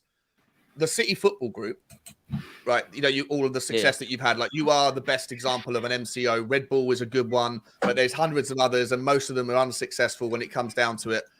the laws are moving more and more in favor of doing that again. And to your point, this actually supports your point. Gary Neville was on a podcast with the UEFA CEO, I forget his name, Seferin or something, and he said that they're going to loosen the rules up again to maybe allow situations like the Qataris or Ineos Group with Manchester United being able to own multiple clubs that until now the rules haven't really supported. Do you think that the City Football Group has benefited City? Like, have you actually taken advantage of any of the players, any of the talents from Melbourne, from the clubs that you own in China, in America, in Japan? Do you know where I would say it's actually? Do you know where I would say the direct benefits? Maybe this isn't so much from the right. Firstly, fan base, yes, fan base massively. The New York one's a really good one with that. That when City decided they wanted to build a new stadium too, they got the approval. Here's the clip. Well, that's good, but it's what they did first. And what they did first is when they decided they wanted a team in America and they wanted a team in New York. Brilliant. How do you get a fan base? How do you get a fan base in New York out of nowhere? You go and partner up with Yankees, right? And go and use Yankees Stadium. It's absolutely brilliant because the Yes Network. That means instantly, you know what? If you're a Yankees fan, you're going to go, well, who's this team using our stadium? I'll help you out there. I just came back from Mexico City. I travel a lot there. And it's unbelievable. And I want to do an interview. I saw so many Manchester City jerseys where 20 years ago, Manchester City had barely to little market share in America or globally. Yeah. But what has been really astounding, and even Tottenham, because United, Real Madrid, Barcelona, outside of the UK, outside of Europe, dominated the market share. Yeah. What successfully Daniel Levy has done has been able to infiltrate that and take a piece of that market share. Manchester City, what they did smartly by partnering up with the Yankees, one of the most valuable franchises, and partnering with the Yes Network, put more exposure. Exactly. And market share counts because it's TV dollars, right? That's why the Super League came in, because you had a bid of Barclays Bank, you had networks that say, "Hey, we will back this type of league." I still have a question about that. How you mentioned the Super League was something against Manchester City, but I'll get back to that. But going back to the market brand, where the market share, which is hugely important, it's hit countries like Mexico City. Yeah. Do you know? I went on so when I first moved down south from Manchester, I couldn't get much City stuff. I had to wait till I went back to my sisters or get my sisters to buy it and send it down to me. And then one day I was in Clinton Cards after we won a Premier League, and all of a sudden I saw City calendars or whatever, and that was mad. It made me chuckle a bit. But then I went to Barcelona, and this was for my it was for my birthday. My ex-wife took me there, and we went in a Nike shop on the La Rambla, and instantly I'm pulling out my phone, and she's like, "What on earth are you doing?" And I'm videoing because I've walked into this Nike shop. Remember, 2 years before I couldn't buy anything Manchester City from somewhere in England, right? I'm in Barcelona. I've gone in a Nike shop, and about a quarter of the shop is Manchester City, right? Because of Aguero, Navas, Negredo, David Silva, Yaya Toure, and of course, and it's just that is what we've done. And look, this is what Tottenham do. This is what I'll say the name Daniel Levy does with Son. Like, your fan base in that part of the world is huge, and I think that's one way that we've benefited by having these different clubs elsewhere. The other thing is we've got agencies now with scouts in different parts of the world, and I think that's massive. Like, a prime example is Alvarez, for example, and we have this real relationship now with Argentina where, you know, Argentinian players favour us a little bit. We've got a great relationship with them, and that's by having maybe not clubs but agencies all over the world for scouting. So you haven't loaned any players that you've signed to Manchester. You we loaned them back. A lot of them we sign and loan back to them. Like, do you also loan them to? Do you loan them to teams within your hierarchy? Yeah. So that's what. Right. So there's young South American players. Yeah, young South American players, Manchester City will buy, right? Yeah. And then they get, because at the age of 16, 17, to take a kid out south. It's probably not the right time, right? You let them play in that league for a little while, but if they see a talent, it's a national laws. Which is that what it is as well? I didn't know. Yeah, because Argentina is a little lax. The powerful leagues in South America right now is the Brazilian league, because in Brazil it's much harder to get a kid out of Brazil than Argentina. You can get anything out of Brazil if you try hard enough. Yeah. I just thought that, like, if Manchester City buy an 18-year-old from Argentina, right, and then go, all right, he's not ready for Manchester City yet, so we'll loan him to Australia, well. to the City to Melbourne City, for example, or New York City. Yeah. But you still have the same rules that Tottenham and everyone else does, that you can only loan 8 players at a time, right, internationally. I would presume so, bro. Yeah. I would presume so. I don't understand. But then you could. Well, you know what? Again, this is going to get to a point where you're talking about City Football Group, that Manchester City might sign a player, City Football Group might sign a player, and then depending on which one owns him, that would mean that you could have multiple loans. You could have more than 8 loans. Yeah. Isn't this like what they're almost? I saw a rumor the other day. They're almost proposing that. Is it Barcelona in partnership with Inter Miami? I believe so. And Inter Miami apparently are going to officially sign Lionel Messi onto their books, give him on loan to Barcelona, and then after a couple of years or a year, whatever it is, he'll then go and play for Inter Miami. So, that's another perfect. If that's true, that's another perfect example. To Dap's point, and in defense of Manchester City, that is a clever tactic to obfuscate and dance around the rules. But Sean, Watford have been doing that for years. I'm not being nasty. Watford have been doing that for years. Sorry, do you support Watford? No, I support Tottenham, but I see other clubs around the world, mate. My eyes are just not at Tottenham Hotspurs, mate. I got raised by my stepdad, but my real dad's actually a Watford fan, so I was just intrigued by that. But yeah, we wish we were as successful as Watford. All of these rules, like, you know, you see in the news. We spoke about it last night, Sava. Like Leeds United, the owner of Leeds United has just taken out a 30 million quid loan and used their own stadium as collateral to go and buy Sampdoria. They're dipping their toe. They've just been relegated out of the Premier League, and yet their owner is still trying to get into the MCO model. Yeah. Tottenham's owners, ENIC, were the inventors of the MCO model. Like, they back in the 90s had all these teams: Basel, AEK Athens, Slavia Prague, Rangers, and then they got told they couldn't do that. They had to sell all those clubs and focus just on Tottenham. So they were the guys who created the system. They were like the disruptors of that kind of movement. And then the rules were put in place to stop it happening. Then Tottenham went, oh, fuck it, we'll just focus on Tottenham and concerts and all this shit and Grand Prix. And meanwhile, everyone else is saying, screw the Grand Prix, screw the concerts, we're going to focus on buying other clubs. And which one has worked? Which one hasn't, right? So it's fascinating. It's a fascinating conversation. And my overall point is, look, I'm not trying to excuse Manchester City for anything. It's been. Don't get me wrong. It's the one thing. I'm a football fan, and honestly, for me, football is my release at weekends. Is to go and meet up with my mates in Manchester and go out. I can't wait. Today I've woke up feeling a bit almost down that I'm not going to the game because I've got my daughter today. And I'm going to Istanbul on Thursday, so I had to. I've got to spend some time with my daughter, but it's my release, right? And I don't like this. I don't like being asked questions that I'm uncomfortable. I don't know the answer to. I can't answer it. The one thing I would say, and I said this to a Chelsea fan because you've got to remember, our allegations came out, right, and Chelsea was spending all that damn money, right, and why? Because they found a loophole. That's the reason, right? And I said to a Chelsea fan, so. And by the way, I'm not saying it's right or wrong. And if you're found wrong, I might say that, you know what, weed should be legalized. But that doesn't mean I can drive around and think I can smoke and not get pulled over, right? So I know if there's laws there, you'll get done for them. But it is frustrating when you're sat here and you're being pulled up for that while another club is spending nearly 700 million in one season because they've managed to find a loophole. And I said to him, so if Chelsea are going to struggle, mate, in a year's time. They figured out the amortization. They figured out a loophole in terms of signing young players on 8-year contracts to break down FFP. What they haven't factored in is that Europe is broke.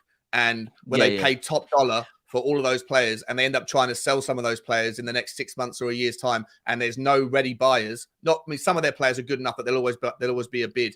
But what they haven't, what I think Todd Bowley overlooked was how broke the other 6 major leagues are, with the exception of 2 or 3 clubs. And I think they're but surely that'll be gradually. Surely, I think in the first instance with Chelsea, what we'll see go out, I reckon they'll make 120 to 130 million easily of sales this summer through their players that have reputations but are not needed anymore. The likes of Ziyech, the like of Azpilicueta, Loftus-Cheek's going, Kovacic is going. And that's true, Saba, but Havertz, in 3 years' time, they can only have spent 70% of their revenue, their entire revenue, 70% on the combination of salaries, trading, and agents' fees. And their club only makes, I say only, but it makes about 500 million quid in revenue. And until they have a new stadium, they can't really monetize that the way that Tottenham do, right? So this is I think it's a ticking time bomb for Chelsea personally. Yeah, I think the other thing is that an interesting. So it's interesting to see what players' what value is on their books, because I don't know what their depreciation is, right? The depreciation of each player. They could be currently selling assets for less than the asset is worth, which actually, from a balance in the book point of view, won't look good. But again, this is getting into an area that is a Monday to Friday thing for me. I don't want to. But the last thing I was going to. Trust me, I was having to deal with audit yesterday, and it was actually a really valid point, because on the audit side of things, they were saying we'd beaten my area. We'd been successful in an audit, but it was successful with a few pointers where things need to change. And they said, and we're going to change them in the next couple of months, and then we'll redo the audit. And we said, no problem. But if you're going to change some audit points, the audit starts from the point you change them. You can't go back and pull up these new audit points and say, we want to do it from 5-6 years ago. And I think there's an element of that potentially in what's going on with City as well, that they've brought in some new... Oi, that was mean from you. They brought in some... Not for you. Well, Mr. Box Office below. He's the Waffle House. Not But by the way, just a quick appearance from Mr. Box Office, the main event, the Professor of Truth and Entertainment. Sean, you're doing it again, bro. Doing it again, Sean. You're doing it again, Sean. You're woken Mr. Box Office again, Bob. In the morning, Bob. In the morning. I was talking. Bob. You see about Chelsea? I was talking. Bob, no. Mr. Box Office is speaking now. The main event speaking, Bob. No, get to know, Bob. If you couldn't get it done in 10 minutes, I'll do it in 5 for you, yeah? I'll do it in 5 for you. Let me talk about Chelsea for you, Bob. Let me talk about Chelsea. When you talk about your finances, Bob. No, sorry, the Manchester City fan. Manchester City fan. By the way, Bob, I've seen you before, Bob. You waffle on too much, Bob. Watch Mr. Box Office do it in 5 minutes. Watch Mr. Box Office talking 5 while you're talking 10, yeah? Right. Like, someone's had some sleep. If you want to talk about Chelsea, Bob, yeah, and say that they're going to be in trouble, Bob, they'll have more trophies than us every single day, Bob, in the next 3 years, Bob. So don't even go there with me, Bob, all day long.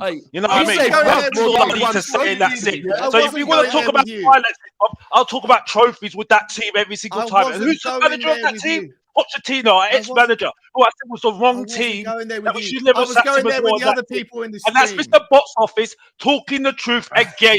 That hurts you, Mr. Flipfoot, and that's it. And I'm done. Back to you, Sorry, can I just ask you a question? Can I just ask you a question? Have you got an insecurity called... Right. I've never heard of anyone that calls himself... What's his name, firstly? Alex, right. I'm pretty certain I met Alex at Football Terrace about 2 years ago, right? Yeah, you probably did. Right. Yeah. And I tell you what, he's nowhere near as vocal in person. Firstly, he's nowhere near as vocal in person. And Alex, you will still be watching this. Secondly, any man that refers to himself as Box Office, yeah, allow it, mate. Allow it. Real talk. Anyway, listen, just quickly, whilst we tempt the Waffle House back, just quickly, I must get through some of these super chats. First and foremost, Mr. Box Office twin, Mr. Pox Office, has donated once again. Thank you, Mr. Pox Office. We truly appreciate that. Daniel Mantadan, I mean, thank you. He's been very generous in the last 24 hours. Thank you so much. I said, hope you beat Man United today. Obviously, Thank you. So do who else have we got here? Memphis Depay. He messaged me to say, make sure Daps sees my comment. Glory, glory, Man United. Daps, come on, sing with me.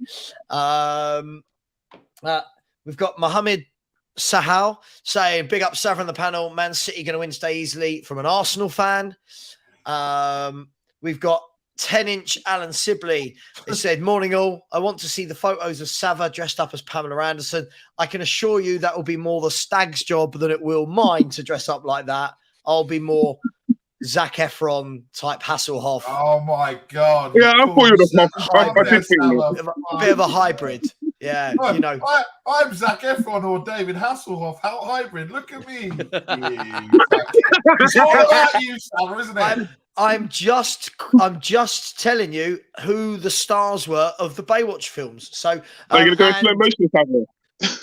Absolutely, mate. I'll be there was only two stars of the Baywatch films. And big up Mr. YouTube sensation that is been on, by the way, Henry. Sava? Yeah, he's been on. He's been on. He came on. Henry Wright TV. So big up, Sava. Fantastic what you've done. Henry. Couple of hours to go. See you later, dude. I will see you at your house in a few hours. So for barbecue, I'll bring my swim shorts in case the sun picks up. See you then. What, has he got a swimming pool? Family have, yeah. Lovely. I mean, There we listen, I know he's a YouTube sensation, but he's not. He's, MTV. So it's going to be MTV Cribs later. It's not. Yeah, it's not like. It's always off to Marbs, isn't it? Hi, I'm Henry Wright from Henry Wright TV. Welcome to my crib. It's not quite. I don't think he's quite there yet. It's more welcome to my mum and dad's crib. Yeah, absolutely. Crocodox has come in and said, thanks for the stream, guys. Can't wait for the Winks and Ndombele midfield revival. You know it's happening. And look, you know, you lose Mr. Box Office, and what you gain in return is a Man United fan who happens to live with Daps. Here he is. Here's Kaz. Get up, you shit. And Purchase TV saying, Mr. Waffle House strikes again. Alex, Mr. Box Office, if you are watching this, please come back. You're so much entertainment, and you need to tell Sean all about his flip-flops. So please come back and school Sean on Chelsea or something, whatever you were trying to tell him. Yeah. What was he saying? Right. What was he saying again? I don't Taking know. a conversation in a different direction. He said bruv about 12 times. I came back, Sean. First of all, Sean's shaved, looking all fresh like a baby's bum, right? Then I thought, I don't like it. Get a bit serious, right? Because it's Sava's like nearly done. He hasn't had any sleep, and you guys are talking about money. Right, and I can see Sava just doing a Barry, just nodding off in the corner. No. I was hoping, I thought Listen. let's bring some light entertainment. Then Alex just comes in and just smashes everything.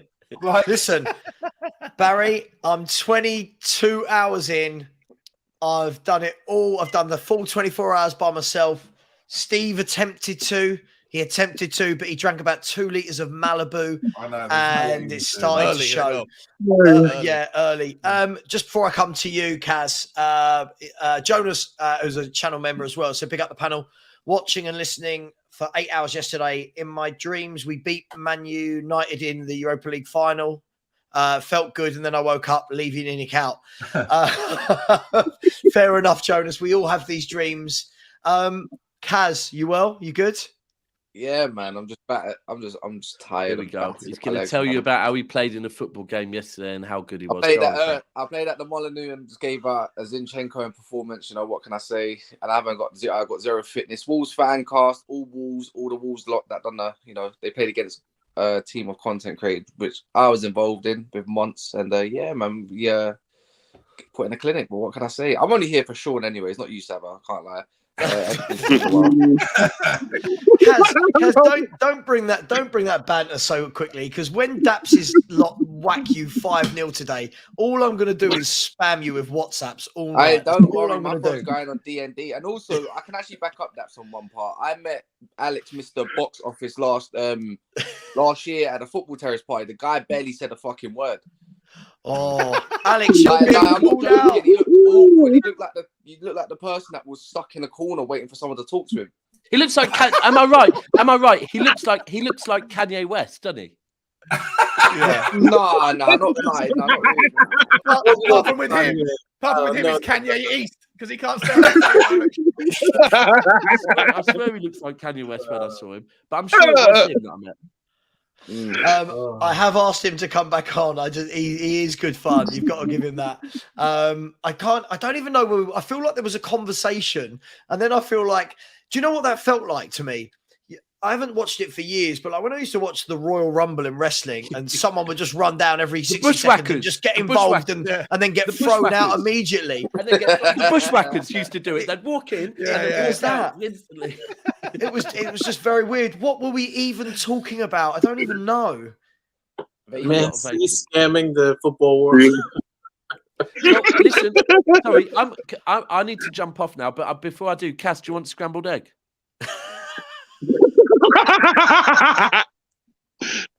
No, generally, we can cut butter. Yeah, we ain't got no butter, do we? Nah. Fried egg on toast. Well, I'm really glad we're doing this. This is lovely. I don't coming back. I don't mind a bit But of no, toast. thanks for having me and an amazing course, Sava. And no worries, man. Thank you. And I'll leave you with this entertaining young chap. Yeah, Kaz is as deluded as they come. It's all good fun. It's all good fun. Don't say that in front of Sean. He won't like that. That's my protector.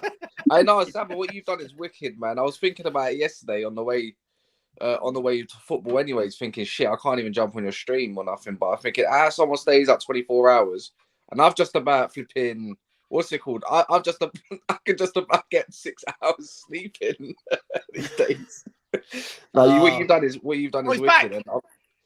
We try, Kaz. This is the third one in 6 months. Whoa. Sorry. Just to that Man City fan that said he met me, by the way, he was the most annoying person when I met him, by the way. And he didn't even get to know me. Alex, you know what I mean? So anybody that says, no, wait just a minute, Kaz. Yeah, because I know you've been annoying me on your show, by the way. So that's one strike for you, by the way. But so again, like I said, no one knows me. The only people that know me is Sava, Danny Kiriakou, Sean knows me, yeah, and most of the Tottenham fan base know me. So if you know it once, don't mean nothing. You know, you don't know Alex, and that's it. Just to make I it think he summed you up quite perfectly, positively Alex, clear. Even Nick as well, Bob. You know what I mean? So the rubbish that I just heard there spouting off right now was just absolute rubbish and garbage, and that's it. Just to make it absolutely crystal clear. And Sava can back me up all day long, and that's it. Yeah, there's two sides of me. Yes, there is. There's a side of Alex, but I've sacked him out the door, and there's Mr. Box Office, and you've got to know him right now, and that's it. The Tottenham fan that talks the truth every single time, because everything I said last year came true, and that's it. And that's all I need to say, and that's it. Back to you, Sava, to make it all known, and that's it. I'm done.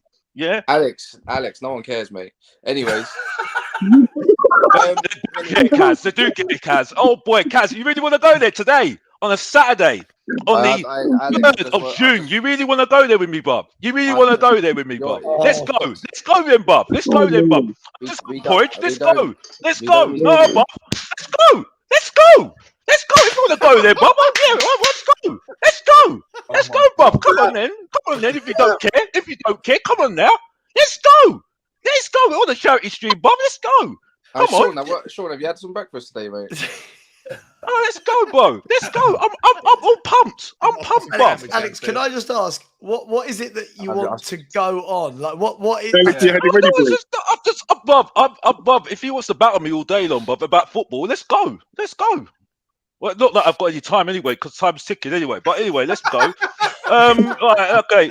Let's go. I'm gonna go. I've got to go anyway. I've got to go. You've got 30 seconds, and then I've got to go. And that's it. As you were. Thank you. Office TV. If you don't know, get to know. Back to Sava to put it. I'm not gonna. I can't lie, man. When a 5'7" mute wants to come with hype, I can't be bothered.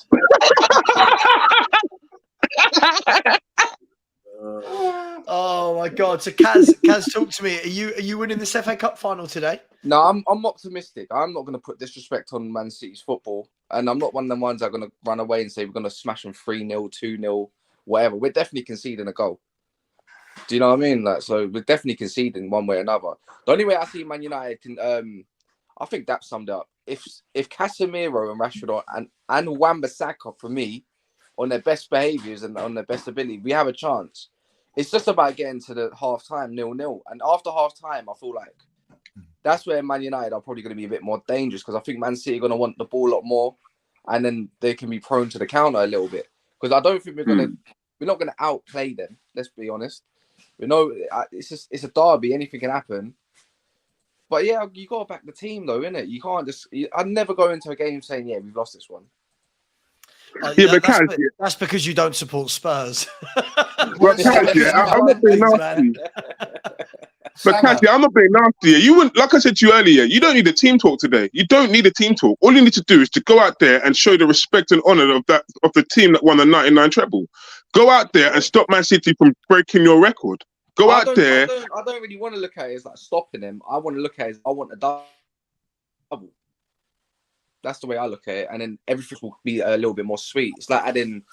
It's just like, remember as a kid, and you get an ice cream from the van, a 99 scoop, and then they're like, "Do you want some sprinkles in it?" And you get proper gassed, like proper getting excited with some sprinkles and some flipping chocolate syrup on it or something. That's the way it'd be for me. I want to win that trophy. I don't really want them thinking we need to stop them. Just they need to more think about getting another trophy to the club, because we ain't done 2 trophies since obviously Mourinho. So it would be nice. It would be nice. And Kaz, do you think City will have one eye on the Champions League final, because that's their what they've always wanted, right? Do you think they're going to be honest. Their downfall today. I'm going to be honest. I don't actually think City fans care about the treble. They care about that Champions League. Like honestly, they lost it. They're like, I don't care. Give me the Champions League. I honestly think they don't care.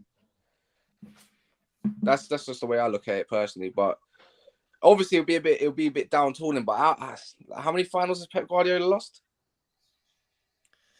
1? Is it 1? I think it might be 1.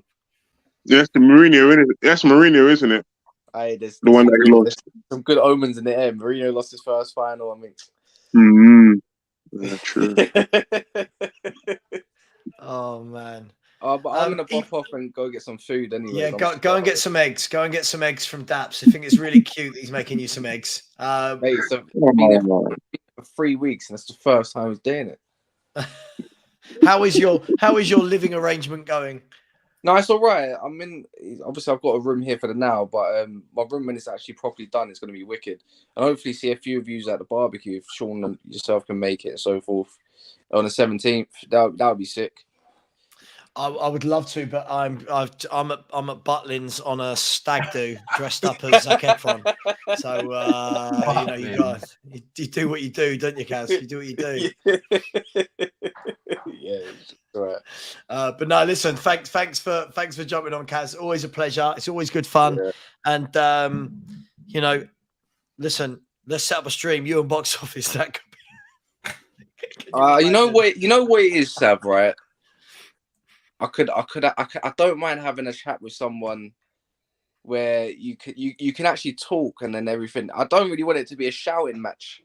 There's no point. Like, I know when I had my little spell with you, like, or remember the first Football Heritage show that went with David. Like, I don't mind that stuff. It's fun. But when someone's trying to shout over you and get paranoid and insecure about themselves and all that kind of stuff, it kind of looks like you and Grizz and on the Big Six. And I'm like, what's the point? It's just me gonna be sitting there nodding my head and I'm thinking, what am I gonna have for dinner later? I'm actually doing something with Grizz in the next couple of weeks, so that should be fun. That should be fun. But no, Grizz is a wicked guy, man. But but actually, I shouldn't even compare that to Mouthy, whatever his name is, Alex. Yeah, that's his new name, Mouthy. His name's not even Box Office. Anyways, Tottenham tie. He's a good lad, anyways, man. But yeah, man, I big up all of you, man. Cheers, Kaz. I'll speak to you soon. In a bit. Take care, mate. Bye-bye. Tottenham tie. That was a very strange last 15 minutes, wasn't it? Just, only Alex can come on and drop off twice. Isn't that the third time, I think, he's come on and dropped off immediately after saying something? Yeah, so I mean, I don't even know where we were. I know I've got a couple of super chats. H has come in again and said, "Mr. Dole Office, you can't come on and shout the stream up, then go."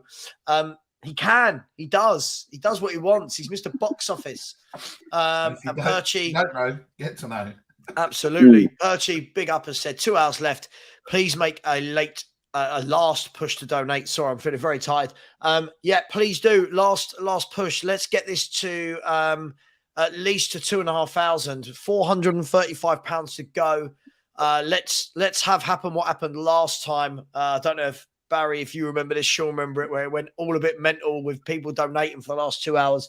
Let's hope it's that again. The link is in the chat. We need to give him a little teaser, Sava. Do we need to get your shirt off or something to get some money in? I don't think that will make anyone want to. Well, you were calling yourself a mixture between Zac Efron and Hasselhoff about 10 minutes ago. Yeah, but I've got 2 weeks to get myself into Hasselhoff shape. So come on, give me some time. Lay off these then. How about that for a breakfast? Sausage croissant. And wow, sausage croissant. Lovely. A croissant with 3 sausages. I mean, it's just amazing. Lovely. And big up Iggy. Thank you very much, my man. Thank you. Said, hope you make the target all the best. Thank you. Hope all is going well with you as well. And really, really much appreciated. Come on, people. One last push. You've all got the link. One last push. Guys, look, I mean, I don't want to do manager talk at all, but who is expecting Postecoglou to be announced on Monday? Tuesday. I am. Tuesday. Why Tuesday? Yeah, because the conversations will happen Sunday. Monday there'll be a hiccup. Tuesday something will move. Can I ask you something, Sean? Yeah, if it's Tuesday, would that break the 70-day record? Just out of curiosity, would that break that record? No. What day is it next week? That breaks the record. Well, I don't think it should be counted anyway, because Daniel Levy said, or the club came out and said, we're not going to hire someone until the end of the season. So technically, it's day 3. And Sean, that's what I've tried to say right in the WhatsApp groups. And as much as I love bashing Daniel Levy over the head, I do feel that I've said all along, if it was going to be a manager that was already in a job, the whole narrative of, it's 60 days, 65, 70 days is irrelevant because, listen, I don't know what you guys up top think about this, but in the top row, by the way, not the guy eating the lovely sausage croissant, which I'm really jealous of. It's lovely. I always said there was no point hiring a manager when we had 8 games to go. There was 0 point getting anybody in. No manager's going to want to come in and pick up that absolute shambles with 8 games to go. So are we being all a bit harsh with the whole 65, 70, 72 day thing? Is that a false narrative at the moment? Yeah. Oh, sorry. You didn't want to. Yeah. Not you, croissant boy. Yeah, no, it hits the narrative because the club is in disarray. The women's team don't have a manager, or director, so it has to fit that narrative. I think what Crackers explained it very well. We just want communication of just from Levy, in regards to where the club is at, what they're looking for. They don't have to give us a big, elaborate speech of what's going on, but they at least have to communicate these things so it can kind of quelch it's day 65, it's day 70. As box office always reminds us, it's day 60 or 71, and whatsoever, to fit that narrative. But it's to the point that I've come to the point that I don't really care who they hire. Yeah. I was saying who was attacking, but there's just so much to do. Yeah. For me, I'm just like, I'm like, if it's Tuesday, I'm like, great, whatever. Yeah, but Mario, can you not see it's the same? Like 2 years ago, first and foremost, I want Postecoglou because I've seen what he can do, right? And I've watched him in Scotland. I've seen him in Japan. So he knows how to venture from different country to country and still be able to work and win in them countries that he's worked in. Right. Now, Scott Mann, like John said, yeah, Scott Mann is not really a football side. So he's like a Clive Woodward to me, because I don't know what he's got on the football scale. But the fact that he worked in the City Group and the fact that Postecoglou worked in the City Group, them two would mesh together. And they both will have a good understanding of the Asian market and know how to venture into that market, because there are a lot of good players in that league, like the Kamadas and that. So there are good players out there for that market, and you can commercialize them and make money. But here we go with the 72 days to me is irrelevant right now, because all I want to see is a plan. I want to see a plan forward, and it's about time this club actually tell people the truth and offer the transparency. Because 2 years ago, I heard Iggy on Tottenham Away saying we want transparency. Still today, we still haven't got transparency. Daniel Levy can go talk to Cambridge, but he can't talk to the paying people who watch him, who go to Tottenham every week and tell them exactly what's going on. But you can go and talk to Cambridge and tell them exactly what's going on there. That's condescending and deep blood. That's like saying to me that I'm a piece of crap. Didn't really say anything to the Cambridge group. No, it's not even natural. It's the principle, blood. I am the piece of crap under your shoe, Rubai. That's what you're telling me, because you could go talk to Cambridge, but I could put bare money into your club, but you haven't got the decency to talk to me as an individual and tell me what your plans are. Can I just? I want to play devil's advocate. Yeah, I'm literally sitting on the fence. You've been the devil's best mate quite a lot this evening. I've heard you say that phrase. Yeah, 19 times. So what? I haven't slept now for about 26 hours. So all right, Sava, we know it's a 24-hour stream. We know you haven't slept. Stop. Oh, all right, Barry. Just because you slept the last 14 hours straight. I was right. I had excuse after excuse. 7 hours. But 7 hours more than you. I just want to say, just quickly, first of all, I'd say I feel this is quite harsh. When we're saying the 70 days tells us there is no plan, I will give them the benefit of the doubt. What if the plan was for someone in a job, the season's only just finished, and if it is a manager that's still in a competition, i.e. Postecoglou, I'm just hypothetical, if it is Postecoglou, makes sense. then it could be a plan, but we just don't like to wait for the patience for the plan. Obviously, it's frustrating because we've got so much to do. But where I'll play devil's advocate is if Daniel Levy had come out, I don't know, between now and the end of the season and said something, what would he have said that you think would have satisfied the fan base as a whole? Because I get the feeling whatever message he would have put out via any form of communication, people will still read it however they want, depending on if you like Levy or not. Now, I'm not sticking up for him, but naturally, I read something from Levy. It could say, I, Daniel Levy, promise that I will put in £1 billion in the next 2 summer windows, and we're going to go for a title challenge. But then it shows you got a plan. Hang on. Yeah, but it shows you got a target. Hang on. I read it as, oh yeah, season ticket sales are coming back up. Yeah. Right. So what is it he could have communicated? And would it have been right to do it before the end of the season? Everyone for the last year or for forever, basically, has been saying Daniel Levy never acknowledged any mistakes. There's no accountability. There's absolutely nothing. Why won't he communicate with the fans? In the last 4 statements he's made, via through the accounts in January or early February, and in the messages that have come out since, and in the Cambridge thing, he said, we've made mistakes. We've definitely feeling the pinch of the cost of making trading errors, blah, blah, blah. Everyone that was demanding accountability then turn around and go, you see? Like, even he admits he's made mistakes. Even he admits, it's like politicians. When politicians never say, when they never commit to an answer, when they never acknowledge they made a mistake, they're criticised for not doing it. But the second that they do, the media jump on it and go, he's even admitting it himself. Sean, what if actions have consequences, Sean? What if 4 weeks ago he had turned around and made a statement and said, hi everyone, this is Daniel, your friend Daniel. We are going to hire a manager by the 6th of June, right? I don't think Daniel Levy is that stupid, because I think he would know that you could have a manager lined up. That could change. Conversations could take longer than expected. That manager could get offered another job elsewhere. Now he's given himself a deadline, which is the communication that people wanted as to what was happening.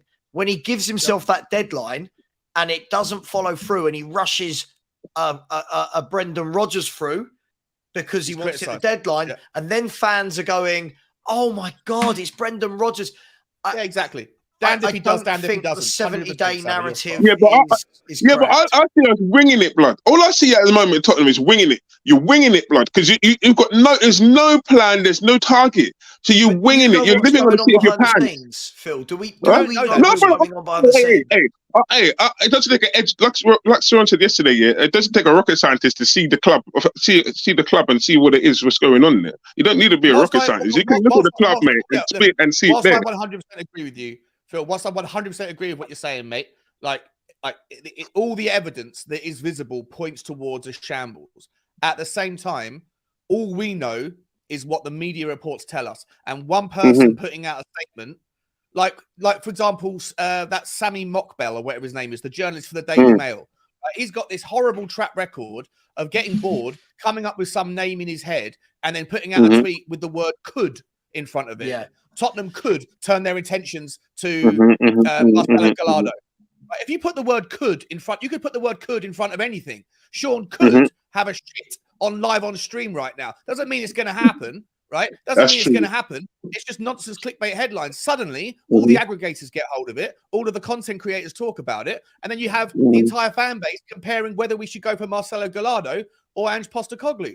We don't know if Tottenham have got absolutely any interest in that. But let's say there's a fan out there who is so into South American football, he now hates Daniel Levy because he selected Postecoglou over Marcelo Gallardo, even though Gallardo was never on anyone's plans at Tottenham Hotspur. But because of clickbait journalists, which is the only insight we don't have any insights to what the plan is. And to Saba's point, if Daniel Levy does come out and articulate a plan that has certain deadlines to it or certain stipulations to it, two things happen. He'll get criticized if the deadline passes without the decision being made. And if the decision is made within the deadline, certain other counterparties can use that deadline as leverage. Whoever the manager is goes, you've got to make a decision. You've got to sign me by 9 p.m. Otherwise, you've lied to your fan base. I'm going to hold you to another $100,000 a week or whatever it is in my thing. So there is no. It's politics. Yeah, I know what you mean. I know what you mean. It's politics. Well, let me bring Ash. Welcome to the show, mate. Hope you're well. Yeah, all good, man. Hope you're good as well, man. Well done for your stream. It's all right. There's some matchsticks you can't see. Just doing this. I mean, Ash, the thing is, to Sean's point there, I think that we're all guilty of it because we're all YouTubing and putting out this information and stuff. But let's take Arne Slot, for example. We have no way of actually knowing that Arne Slot was approached by Tottenham because the official line from Arne Slot's camp is they've not spoken to Spurs. He's not spoken to Spurs. But yet we're all sitting here going, there you go. He's messed up another deal. He couldn't get him over the line. Isn't it difficult now in this day and age to know, did we actually go for him? Is Daniel Levy being kicked for something that was never actually happening? I think it's a case of where he doesn't come out and say anything. Again, come back to my man's point of transparency. He kind of lets the, what do you call it, the gossip or whatever, the hearsay kind of take over. And it doesn't help because obviously prior to that, we've had the whole, as people were saying, the 72-day debacle. So then the trust is broken. And before that, we were expecting a director of football because they're in charge of the philosophy of the club and who comes in, and they're basically there to kind of encourage a manager or sell the dream, help sell the dream.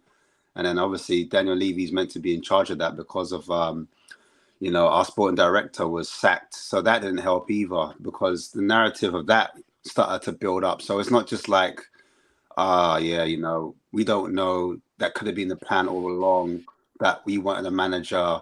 It could be day 2 or day 3. I think it's leading up to it.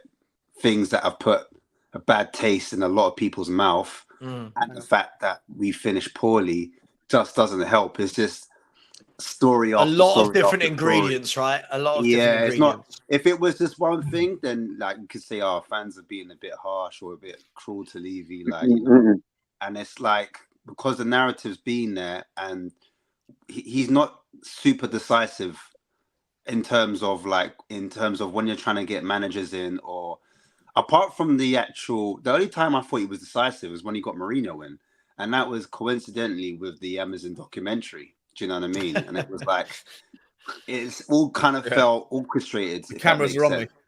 Yeah, the cameras are on me. Look, I've got my star man now, etc., etc. So it was like that plan didn't go to plan. That was like a win now plan. He went for the kind of showbiz manager, the kind of showbiz appointment, and so fans kind of have this history of Levy being a bit of I wouldn't call it a bit of accountant, and very like tight with the money, and sometimes he's just not quick off the mark, and that's what's leading us to this conclusion that now he's proactive instead of reactive. He's reactive, isn't it? Yeah, exactly. He's reactive instead of proactive, isn't it? There you go. There it is. That's the narrative at the moment, and he's not helping to change that at all. It'd be different if. This week, Ash? What if this week we hire a director of football and a manager, and it's all in place by Friday? Do you think people will then start to kind of pull back and say, "Okay, right now, go and do what you need to do"? Yeah, some people, because I think as fans we're tired of this back and forth. We're tired of waiting around. So some fans that we get a manager in, we get a director of football in. Now we can just focus on the fun stuff. Oh, what players can we get in to improve the club? Because ultimately we want to see entertaining football at Spurs. We've been deprived of it for 3 or 4 years. So right now, that's the only glimmer of hope we have to kind of hold on to. And that's why people are hoping that, this Postecoglou situation gets dealt with sooner rather than later. And we can start being hopeful again. Because that's basically what it is. That's what it boils down to. Fans just want to be excited again. For a long time, we've been upset. We've been depleted. And now we just want something to go in our favor, something to go right, something to cheer about.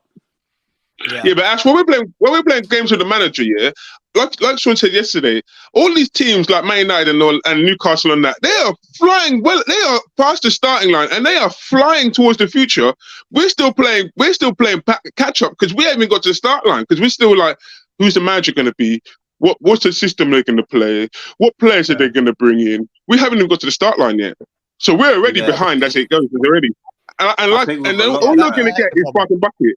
Yeah, I think with a lot of fans now, expectation is dropping quite a bit. So I think expectation.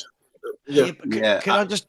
Sorry, I just want to ask that when you say bargain bucket, this is for everyone. Again, I really have to reiterate.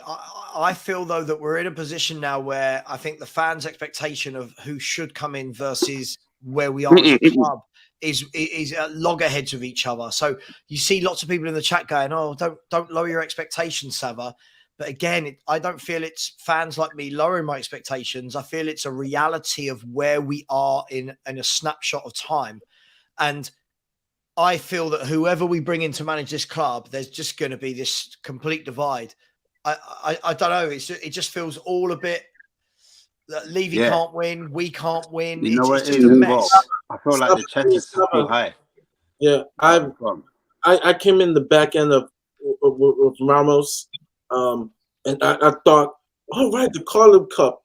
Oh, this is gonna be great. This is gonna be a beautiful picture, because my best friend's an Arsenal fan, and we root for rival teams. And I was like, you know what, Tottenham, okay, history. I play nice football. I could jump on this. I don't know. This is the lowest I've ever been about this club. I'm not even mad anymore. I'm not even mad anymore. I have no expectation. That's why when you ask me about the manager, I don't really care. If there's one thing I'm like, I play attractive attacking football. But even that's going to take a window or 2 or 3 to finally implement that. But I'm come to the point that I have zero expectation. I know people are going to complain, "Oh, being so negative." But it's the truth. I don't see anything to really be excited about. I'm just at zero expectations. Absolutely. Yeah. Mario, I think to Sarah and Sam, and I say it to you right now, yeah, right. It's never negative to tell the truth. Tell the truth and shame the devil. Now, you say it for what it is. Call a spade a spade. Well, our windows are bad. Our club right now is not good. It needs to be cleansed. And to do that, you need to have a manager can give him the money and give him the team to let him do his job. Let him buy the players he wants to buy. Now, if we are starting young, yeah, and Sean, you're not going to like this one, but I'm going to say this right now. Harry Kane is not going to put into a young manager's thing because he's not for the future. I'm sorry, he's not. He's turning 30. Long-term planning, yeah, for a 30-year-old is just no. So I'll take the money, give it to the manager, and let him do what he has to be done. It will show a commitment of faith to the manager that we believe in his project. Let him buy the players that he wants to buy for what he positions that he needs to implement. That is what I would say. Now, Phil, I'm with you, mate. Just a quick, I'll let you finish your point, but on that one, we had me and Sava and Henry Sava and I had a long debate about this on Henry's show. I ultimately agree with the thing. If the money comes in, if the bid is there, right, there's three things that have to happen for me to get behind it. Harry Kane has to expressly wish to leave, right, and the money has to be of a certain number. Whether or not Daniel Levy wants to sell to Manchester United, if Harry Kane says, I want out and I want to go and I don't want to go overseas, I want to stay in the Premier League and I want to go to Manchester United, then Daniel Levy should say, that's fine, but there's a compensation that the club has to receive, which is X, right? And that number has to be beneficial to the club. Like the risk of selling him to Manchester United for 70, 80 or 90, I don't think is worth it. If it's over 100, 110 or anything like that, where it's like silly money for a guy with 1 year on his contract, then I think you accept it.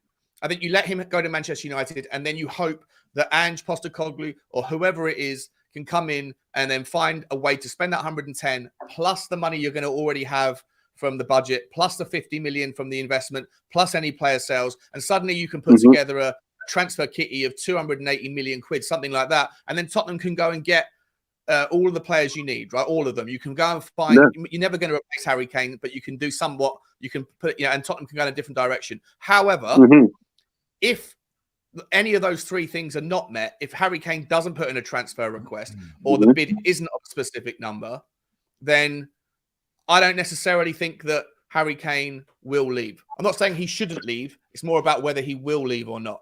And that's do you see Tottenham getting top 4? Do you see Tottenham getting top 5 next season? Out of curiosity, do you see Tottenham getting top 5 next season? No, not a chance. I don't see it. So for me, I'm sorry to say, I'll take the money while I got it. Is that I don't think that's a bad thing. I mean, Nick, let me bring you in here for a bit. You haven't talked for a while.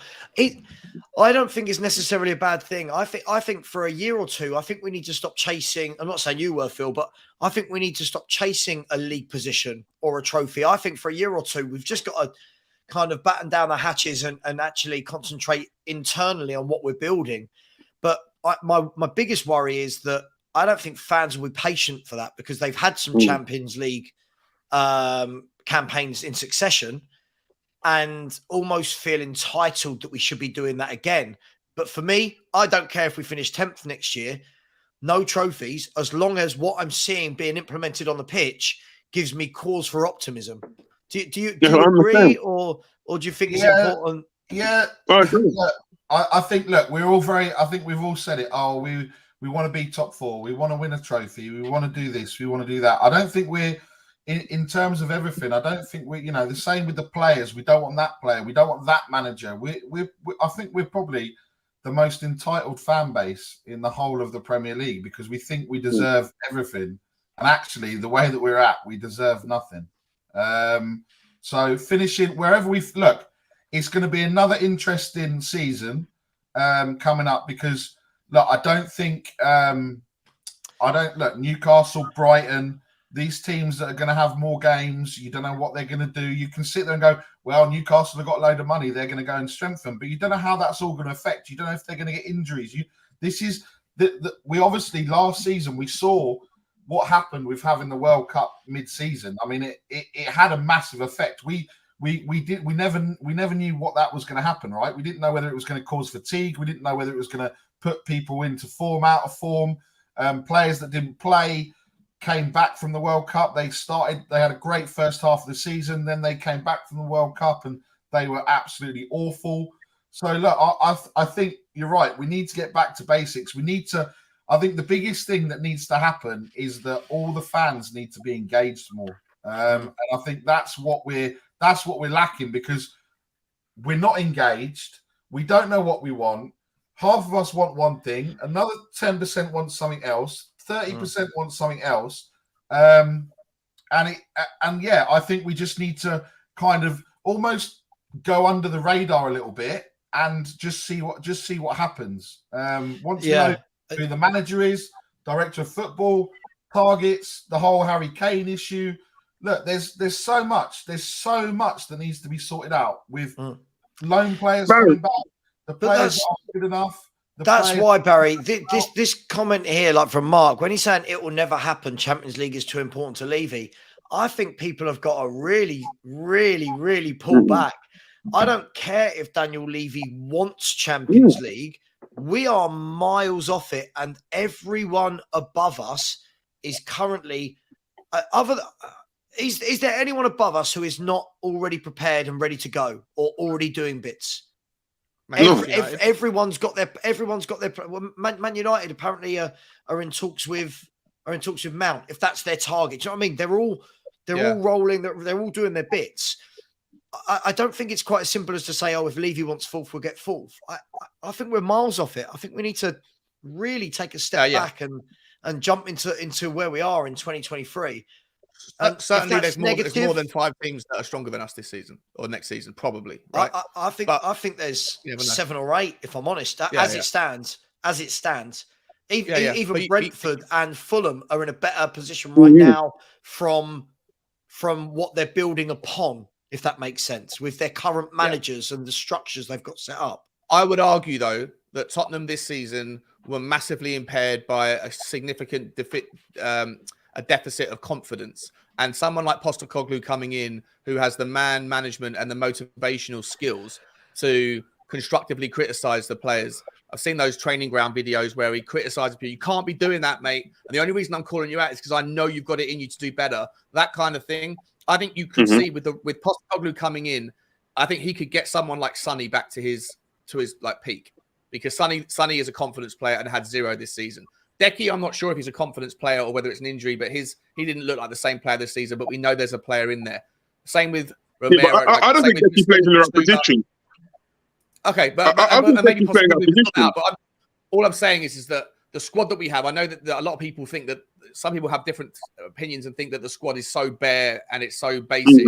I don't think it is. I think there's a lot of talent in the squad in certain positions that are lacking in a hell of a lot of confidence. You come and get a great goalkeeper, you come and get 2 centre-backs, you come and get a midfielder, and if you have to replace Kane, so be it, and maybe another forward, and you bring in a manager who can get the best out of the players that we have, I think Tottenham will have a better squad than Brighton, than Brentford, than Fulham. And then you'll see there's always one or 2 teams. Do you think we'll have a better squad than Brighton this season coming? Really? It could do. Yeah, it could do. Yeah, but it's ifs and buts, man. Oh, I don't know. It's ifs and buts. They've got a solid defence. They've got. Yeah, I'm saying, but if we go and spend 150, 180 million quid, I think I just don't agree that we are 12, 15 players away from having a good squad. I think we're 5, 6 players away from having a very good squad if the players that are good enough within the squad refined their confidence. And under Antonio Conte, there was 0 confidence. Under Mason, there's 0 confidence. Under a manager who prioritizes getting the best out of the players that he has, I think Sean, we finally admit the players aren't good enough. How many times can we keep doing this? Sonny not good enough. Is Sonny not good enough?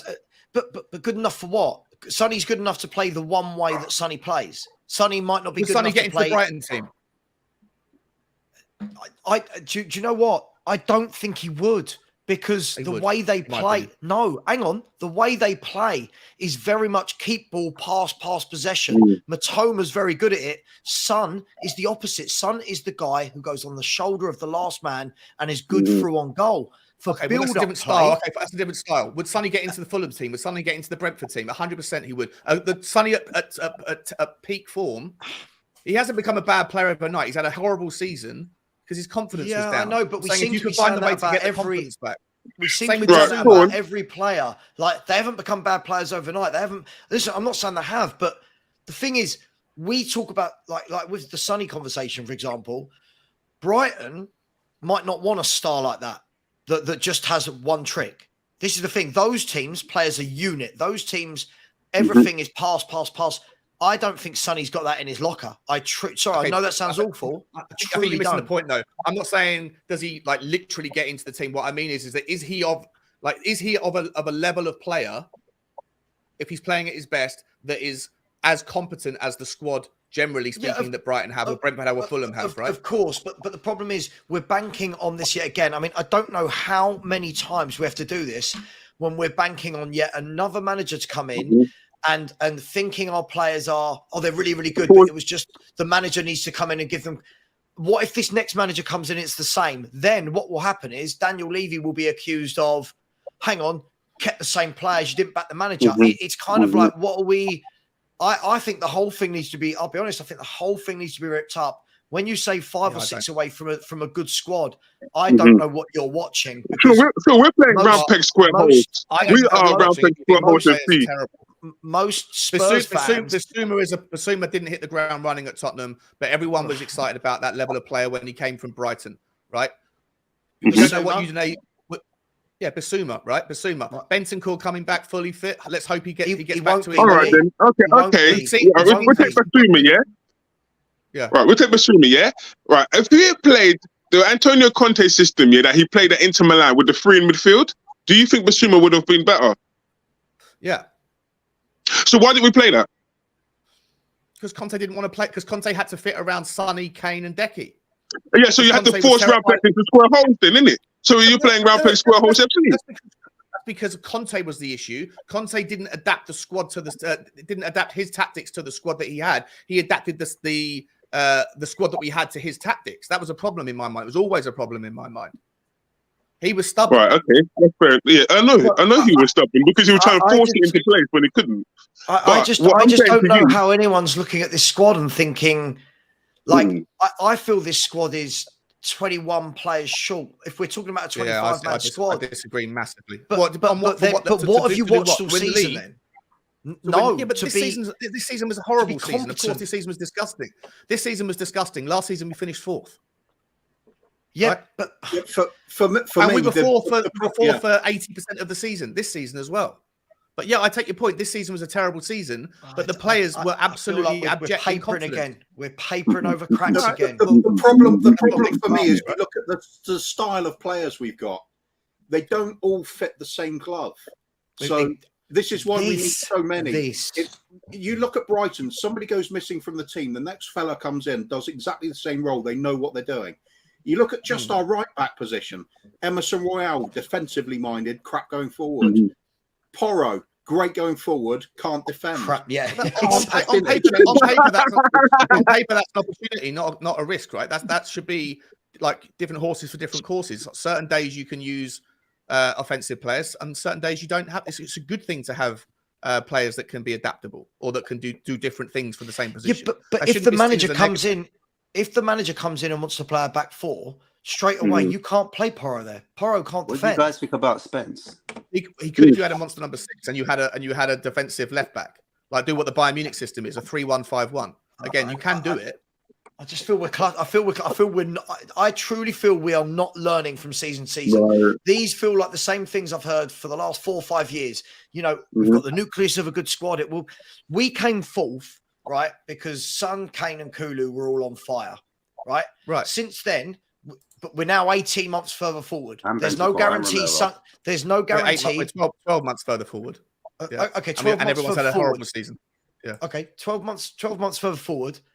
There's nothing to say that Sonny's going to go back to what he was. For me, this looks like a player that is going that way very, very quickly. Right. To me, he just looks like a player that's completely lost all confidence in himself. I've watched all 38 games this season. This just looks like, I mean, you don't have a year of bad confidence. You have a couple of months of bad confidence, 10 games. You don't have a year of not having any confidence. That's a drop. For me, Sean, Sorry, Sava. Yeah, Sean. What is Son's most strongest attribute? Would you say? Finishing, I'd say. Pace. His pace, right? So now, as a 31-year-old, he's going to get slower. As he gets older, he's going to get slower and slower and slower. His reactions will be there, but he won't be able to run him behind anymore because he's just going to get slower and slower and slower. So what I want right now, I would tell Son right now and take that money and give it to the manager to fix up the team and try some play. For how much? I don't care. 60. Same as that. 60, 70. I'll take the money and reinvest in the squad. Yeah. There are players out there that we could look at.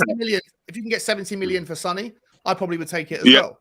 But can't we have a new era? Can't we have a new era with new what I players? want. Like I feel like we want a new manager, a new director of football, but we want to see all the same old players with maybe 3 or 4 additions.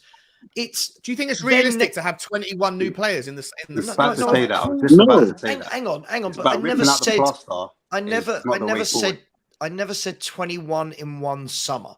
But my point is, this squad is not 4 or 5 away from being a very good squad in any way, shape, or form. As Kuva said, you've got one right back that can defend, one right back that can attack. So on any given day, you've either got a bloke that's going to be awful in the back line or a bloke that's offering nothing going that way. The left back, Adoji's a wing back. So if you're bringing back Adoji to play left back, you've now got Adoji and Porro, both very attacking players, right? How good are they both defensively? You've got one centre back in Romero, got one centre back there.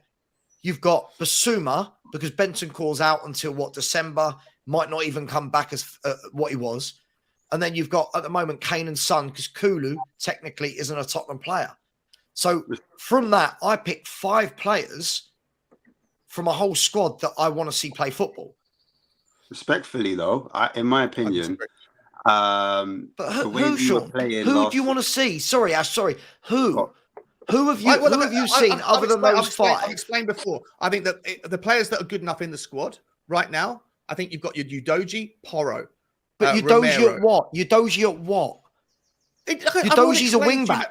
I've already explained to you that you can play a back 4 with one of them on the right or one of them on the left being the offensive ones. If you want to do it, you can play Emerson, Romero, insert centre back there, and Porro. And then you get a monster number 6. I've said this a million times. For me, it's key to go and get a specific specialist in the DM role. Whoever that is, Lavia or anyone else going, you guys obviously off the books, Polina from Fulham. Go out and pay for that monster number 6. Stick him in the Kimmich role and then allow Udoji to go up on the left-hand side. Or if you want to bring back Reguilon or use someone on the left-back side, and then focus on having Porro going up. Or you can use Porro on the right-hand side interchangeably with Kulusevski. Porro doesn't have to just play as a right back, right? He can play as a right midfielder. We've already seen in the last 6 or 7 games how effective he is at playing in a more advanced role. Utility option. You've got Basuma, who we haven't seen anything like the version of him. No, Basuma's a good player. Basuma's a good player. To me, he's going to be a new signing. Benson Core, when he gets back, let's hope that he's back. But he should absolutely... Okay, yeah, if buts and maybes, we don't know.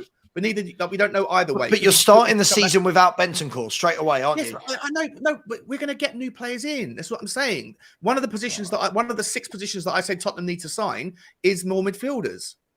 Right? It is more midfielders. We'll have to disagree on this. I think the first team alone needs 7 players. The squad needs another 5, 6, 7 players. This squad is dusted.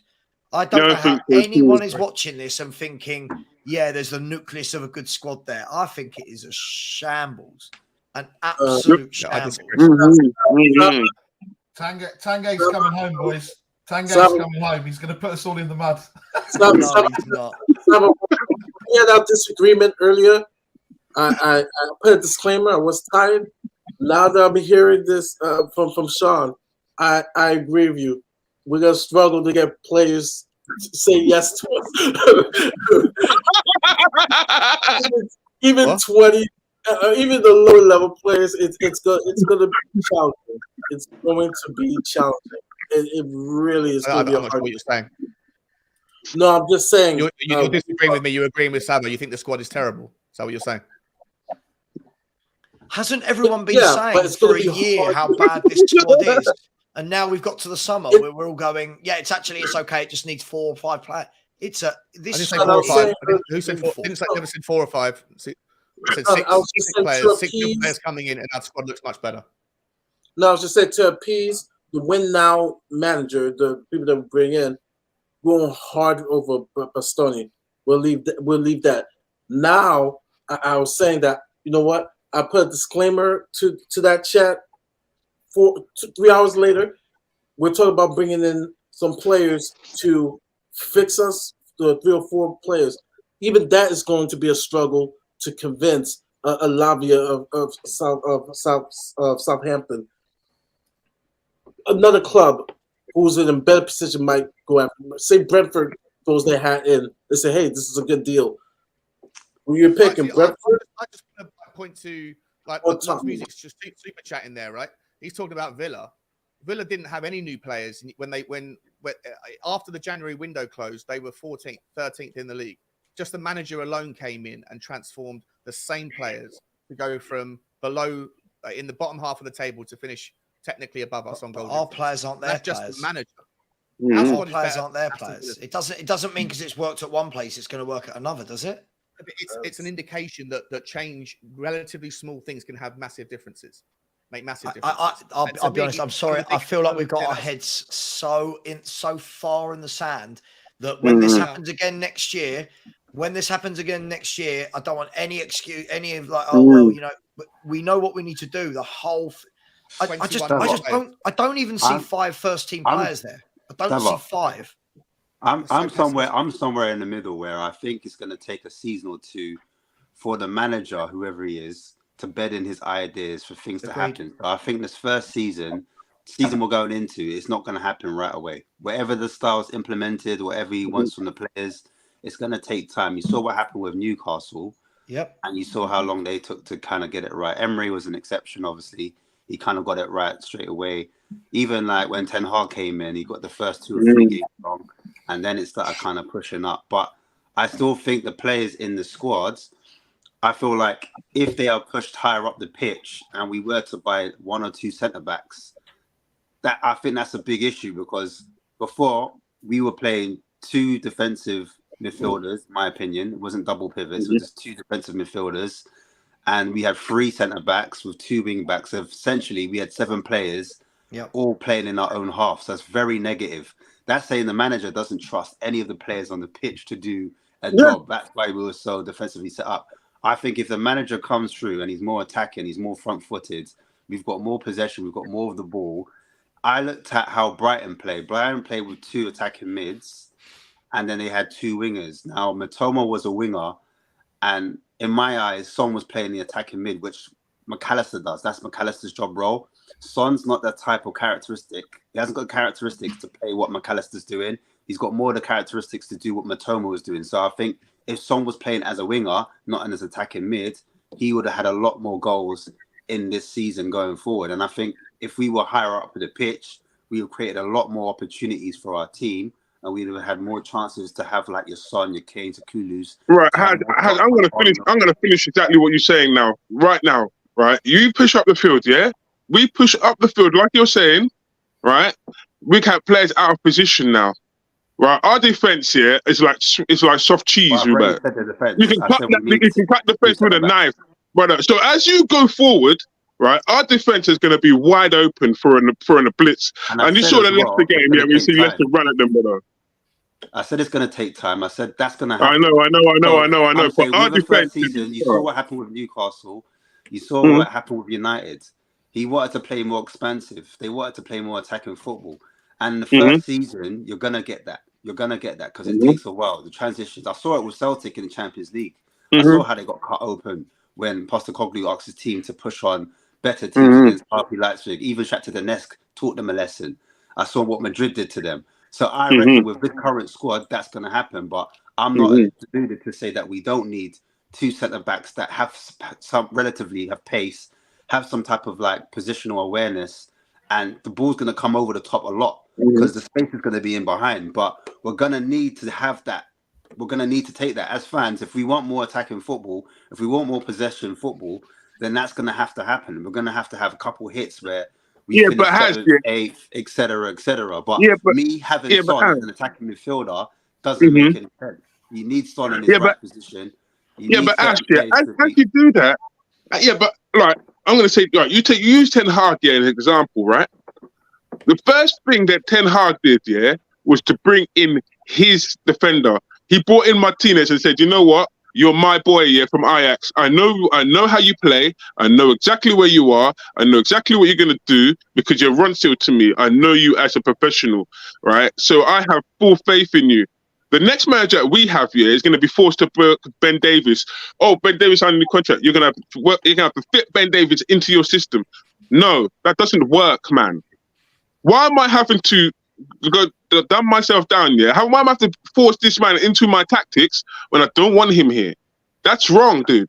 All the way wrong. What I'm saying, But this is what we've got to look at. I'm saying that we need two centre. I'm not saying not with this current defense. With this current defense, it's a wrap.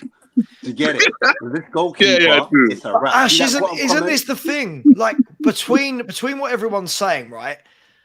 When everyone's going, look at Newcastle, right? Newcastle got a brand new goalkeeper, 3 of the back 4 are brand new, a brand new centre mid in Bruno Gomes, Isak, right? Look at that straight away. So we're saying this summer Spurs are going to go. By the way, the season starts in 9 weeks, I think. So we're going to go and get a brand new back 4, right? A goalkeeper to go with it. That's 5 players, or 4 if you want to take out Romero, but you need a backup centre back. We need a defensive midfielder. We need an attacking midfielder. Plus, we need cover up top if Kulu doesn't sign. Plus, Lucas has gone. Plus, Danjuma's gone. That is a hell of a lot just to keep us sort of on a level playing field to where we were last season. Like I said, for me, it depends what your expectation is. And I'm saying if you're looking to finish 8th or 10th around that mark, like another season where we don't really push up. Because I'm not saying top 5, top 6. I'm nowhere near that. I'm still saying an 8th position, a 10th position. I agree. And I'm not saying we're going to get 5 man in this window. I'm saying like we're going to probably try and get a centre back in, a goalkeeper, and probably a midfielder. I'm not expecting mad transfers through the window. But if we are going for an attacking manager, then I'm expecting. Do you know what I'm saying? 8th or 10th, it's not going to go right straight away, but we're going to start seeing ideas implemented. And we might see 1 or 2 players playing a little bit higher up in positions that suit them a little bit more. That's what I'm saying. But yeah, I agree with agreeing that we need centre backs, we need a goalkeeper. Ash, I kind of agree with you, but for any manager that's coming in with an attacking philosophy, even if you went and bought a goalkeeper and a whole back 4, I still don't think we've got anything we need in the midfield area or the forward area to play that kind of possession attacking football. I just don't think it's there. I think Basuma's the only decent midfielder at the club, and I'm not Bentancur for me is out until I think Bentancur is going to be a January. Even then, I think it's going to take him months to get back to full fitness. So I'm ruling next season out. You've got Basuma, Romero, Kane, Son. I'm struggling to see where we're playing this attacking football. I don't get how. We have no variation in midfield. It's back to we have no variation. Sorry, it's back to the same conversation about it's a disjointed squad. I mean, love Shawnee, but we don't have to disagree on some things when it comes down to it. I think we are a long way short on this squad. It's disjointed. You look at the contrast in players we've got to do positions. Take Skippy. He's full of energy, full of running. He'll put in tackles all over the pitch, run his socks off for you. Then we got an Ndombele to come back, who's the complete opposite. He's got all the flair and talent, can't be bothered to work at all. He's great. He'd be great for a number 10 slot in some teams, but not if we're going for a high press and really aggressive, trying to win the ball back in the opponent's half. You don't need a player like that. So neither of those players would fit that system. So there's 2 out, and that's two of the midfielders straight away. You throw in Lo Celso. What was he really going to do? A high press? He kind of did a little bit, but did he offer anything else? No, he didn't. Nothing. We've got players that do not go for this sort of thing. Again, you go to the wing backs. It's all well and good saying Porro and Udogie go brilliant going forward. Wing backs, superb. What happens when Udogie's injured? Ben Davies coming in doing the same thing? Not a chance. Not a chance. Is Sessegnon going to suddenly pick up? Not happening. We're so many players short of having this consistent. It comes down to consistency, doesn't it? That's what players want. I don't like this idea of saying, "Oh, we can play this flat back four, but we can also play wing backs." No, let's get a consistent way of playing. That's how players will improve. It becomes familiar. It becomes second nature to them. Passing the ball around to each other swiftly, getting used to that style of play. You see it at Man City. When you say, how do Man City play football? Everybody knows. Aggressive high press, people pushed forward, playing in the opponent's half, and tiki-taka. It's easy. When you talk about us, you say, what style of football do Tottenham play? Well, sometimes we sit back and just play on the break. Other times when we're losing, we're up all in the opponent's half, of spending time trying to play one. We play hoofball, Robert. I'm gonna be honest. We play hoofball, man. I can't stand it. Hoofball, hoof it over the top, and then let Son run behind. Hoof it over the top.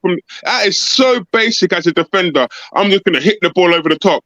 That is so lazy as a tactic, man. It is boring to watch. It's like watching paint dry. I'm not gonna look it wrong. Can I just say, Kuva, to back off your point? This is what's concerning me, Kuva. Right?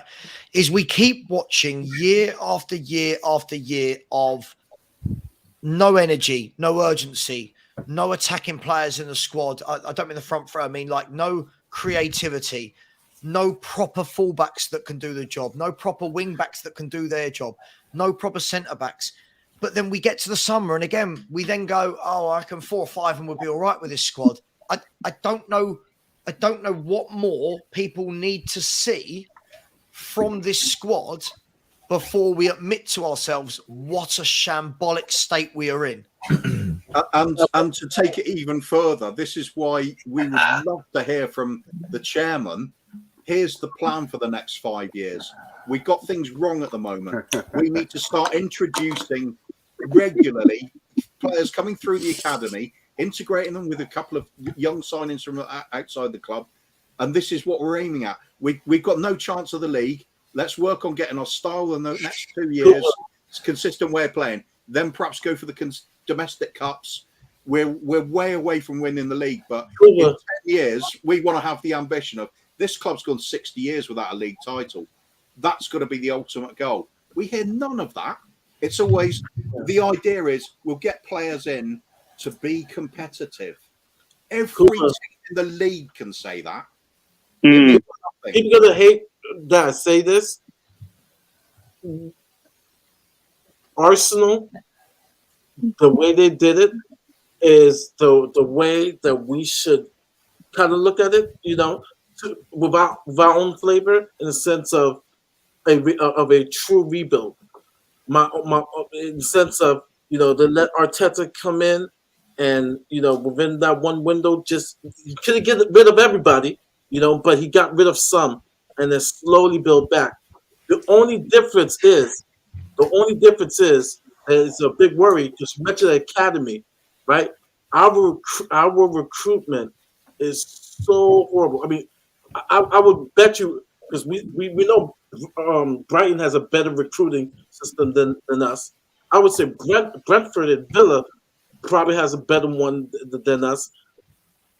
My worry is that even if we wanted to go back to that model of like let's get our academy kids in, it's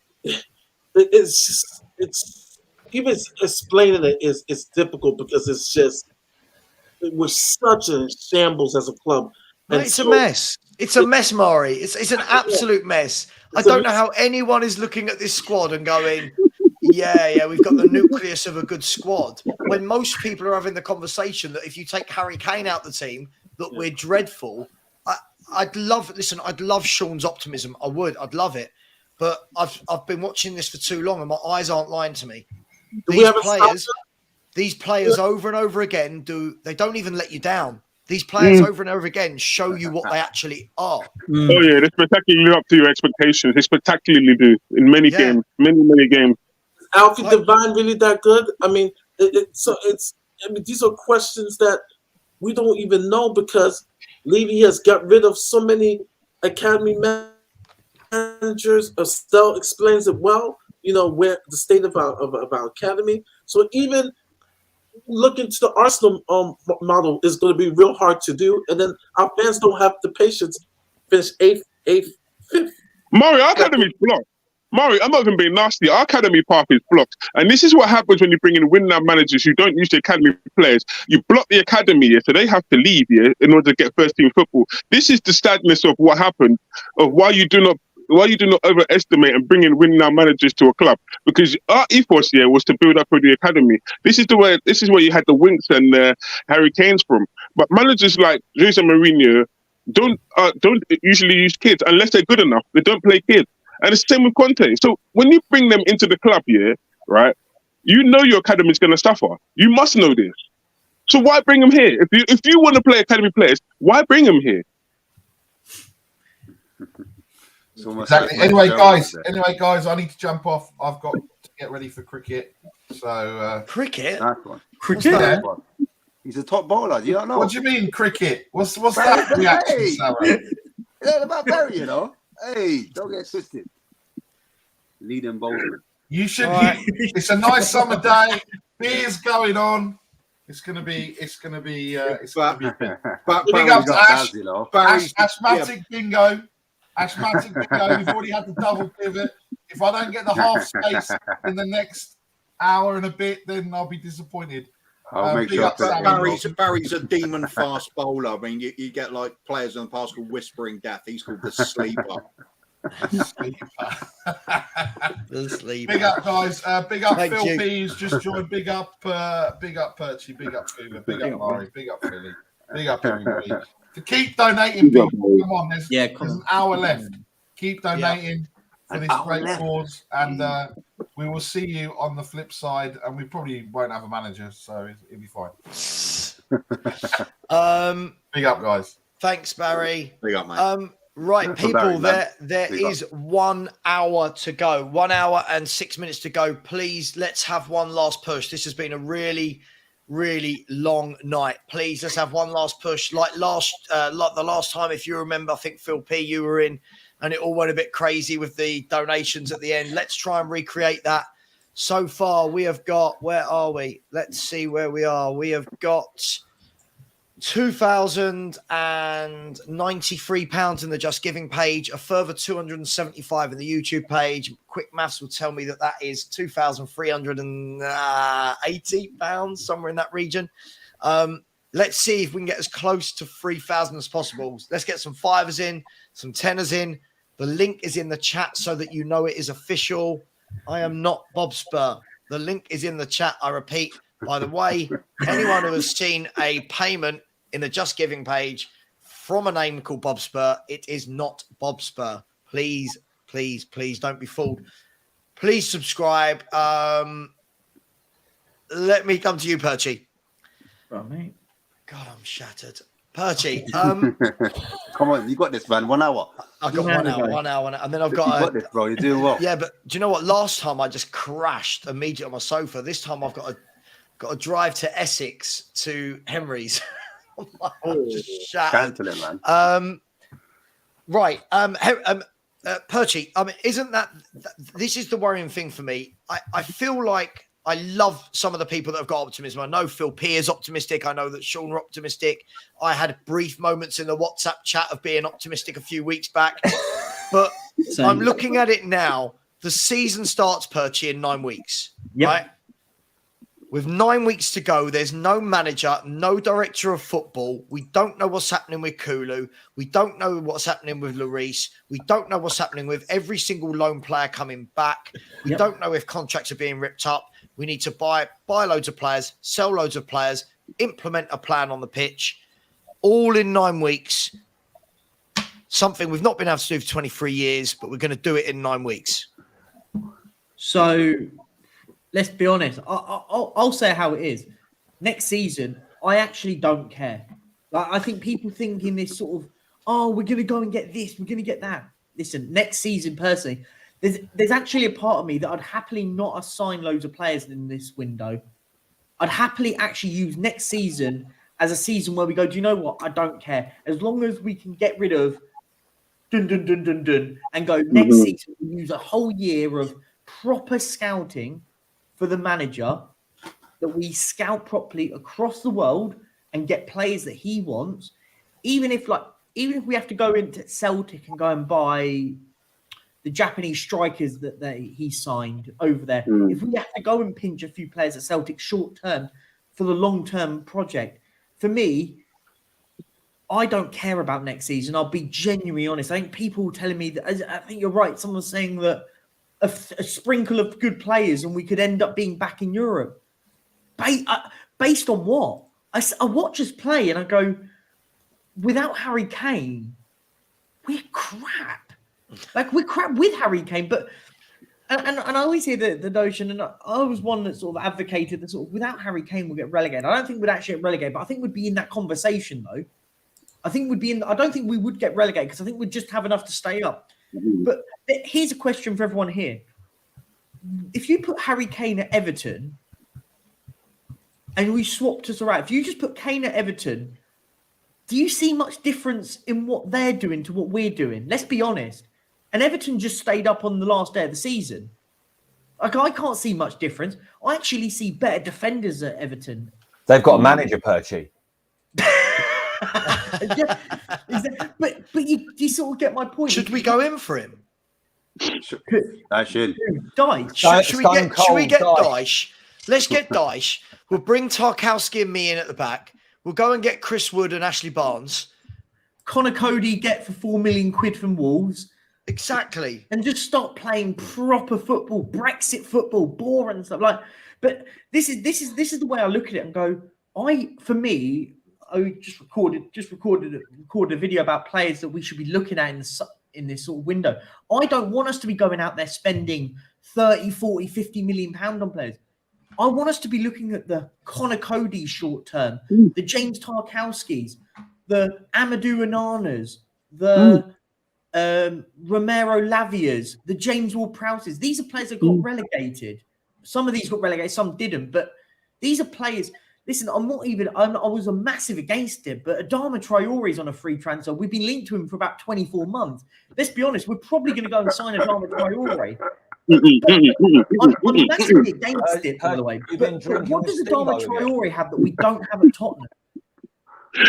Baby oil. Yeah, but Perchie, I still hear fans. I've heard fans in the last 24 hours on this show say, "Yeah, I'd take Adama," and you're like, "Oh my god!" Like what? Like now I have to say racial standards. Racial standards, please. I don't want to I don't want Traore, but it just sums up a Tottenham signing to the key. By the way, it's like an easy. People think like he's going to be awful, but I just look and I go, we need to be looking at players. We need to stop thinking about. And I kept hearing, I heard about the likes of Bastoni, and I was listening in earlier this morning whilst my head was pounding. I was still hearing Steve's voice in my brain when I woke up in the morning. And I was watching, and I was hearing about the whole Bastoni stuff. Let's be honest, we're nowhere near that level. We weren't at that level when we thought we were at that level. And even now, we're nowhere near that. We need to be much more realistic in transfers. Be sensible. There are bargains out there that we can get short-term improvement and then go long-term with a strategy with Postecoglou. I know people don't want him. I'm baffled why people don't want him.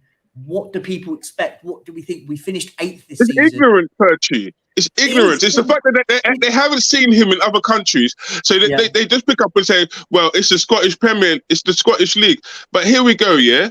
Right? He's worked in Japan, yeah? So he's got the best elements here of Arsene Wenger because you're coming from Japan.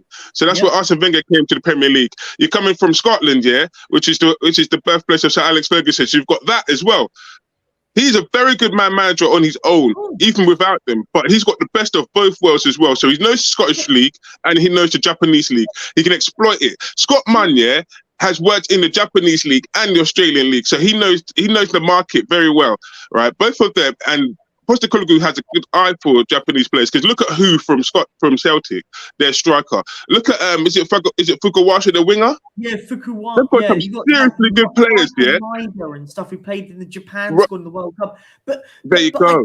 But this is the point I say, but this is the point when I say about Spurs now, like, because I hear people still thinking this when I hear the term big club and I hear Tottenham have a pool. I have obviously Savo, Phil, of you in the chat and when I was saying, what is Tottenham's pool over an Aston Villa? Let's be real about it. What is it? Because everyone tells me we're a bigger club than Aston Villa. Why? They've got a manager, a settled squad, Europe, and a manager that will go in there and compete in Europe.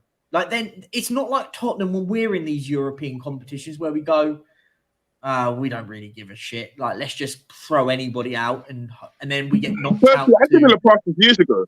Aston Villa passed this years ago. The fact that they went down to League One, right? They basically had us. They had Daniel Levy over the Grealish thing, right? And then they got promoted back up. Within a year, they outbid us for Ollie Watkins. So that means that Aston Villa went past you, blood. At some stage, I'll be embarrassed to say a first division team gets promoted and I outbid you on a player, blood. I would be embarrassed to say that. That is a shameful shock. That is a shameful for a team in the Champions League to say that a first division club has been promoted and how outbid you in the market for a striker. How dare you tell me that, Ruben? But 2 years ago, before that year, right, we had them basically asking us, "Oh, can you give us 10 million for Grealish?" No, we want 6. Excuse me. We asked for 10. The inaugural, I will give you Joshua Onoma was the ironic one. Right. Exactly. But I mean, exactly. But for me, I think we need to be much. I think in this window, I think, do you know what it is? It's more than that. I mean, if we could put Daniel Levy for a second, because I can't stand talking about that individual, really does my head in. But the point I'm making here is, as a fan base, we need to stop thinking in the sense that we're a big club. We're not. We're an average football club with a massive stadium and massive facilities.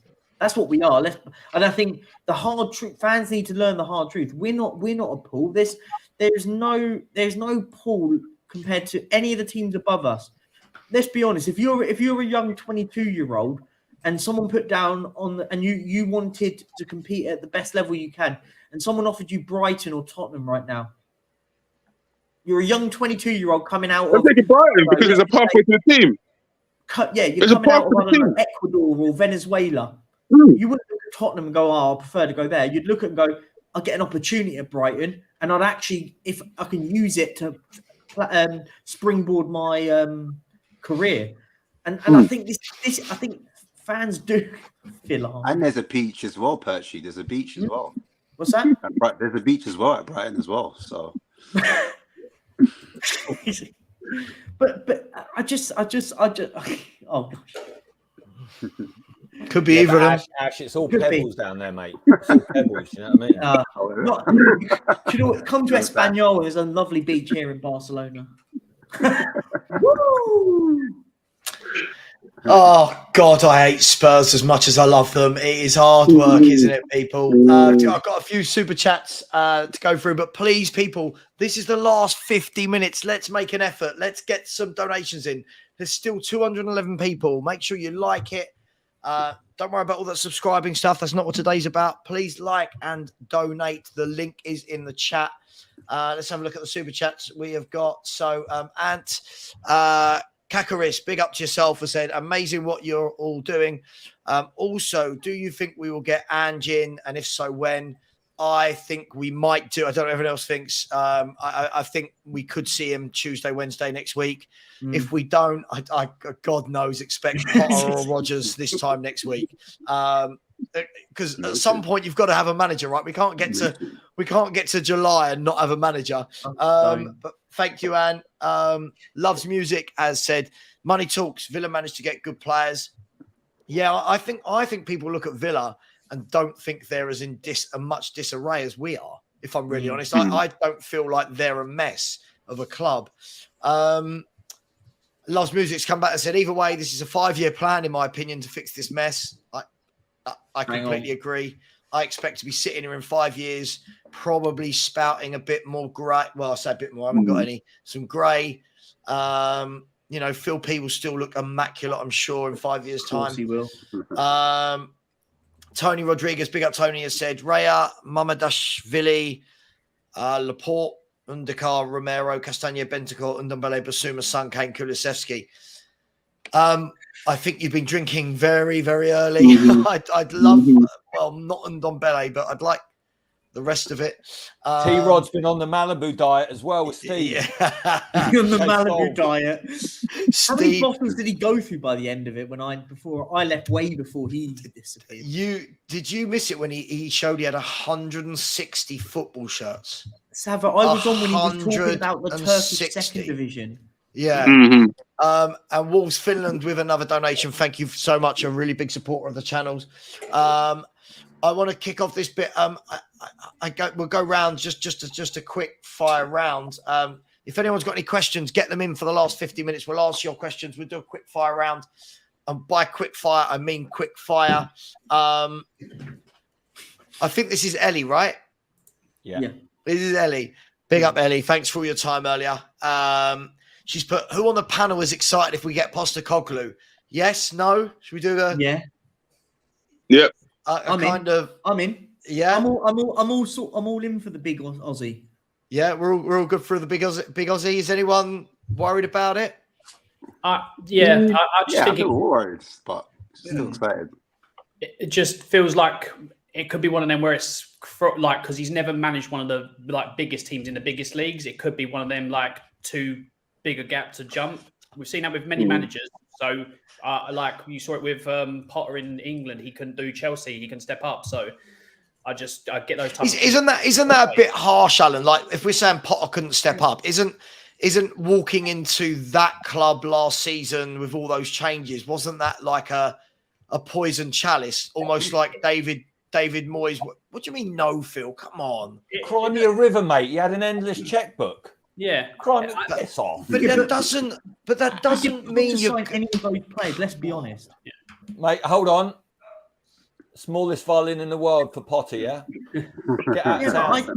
But I think seriously, Potter's on the problem. Graham Let's think about reality, yeah? Potter's problem will be the same as Ange's. The people above him don't have a clue how to run a football club. Ange could be the best thing since sliced bread. His problem is going to be upstairs. Of course. Of course. Yeah, but then maybe that's what Scott Munn's for. Maybe I'm not holding no. I look at Scott Munn as like another puppet for Levy, but that's here and there. But for me, shield, baby. We're a human shield. Just like he is. I know that. You know what I mean? When the gunshots start coming in, human shield. Yeah, I know. The bus comes. You pick him by the left leg and you dash him in front of the bus. I know how it goes. It's not exactly. It's going to happen again.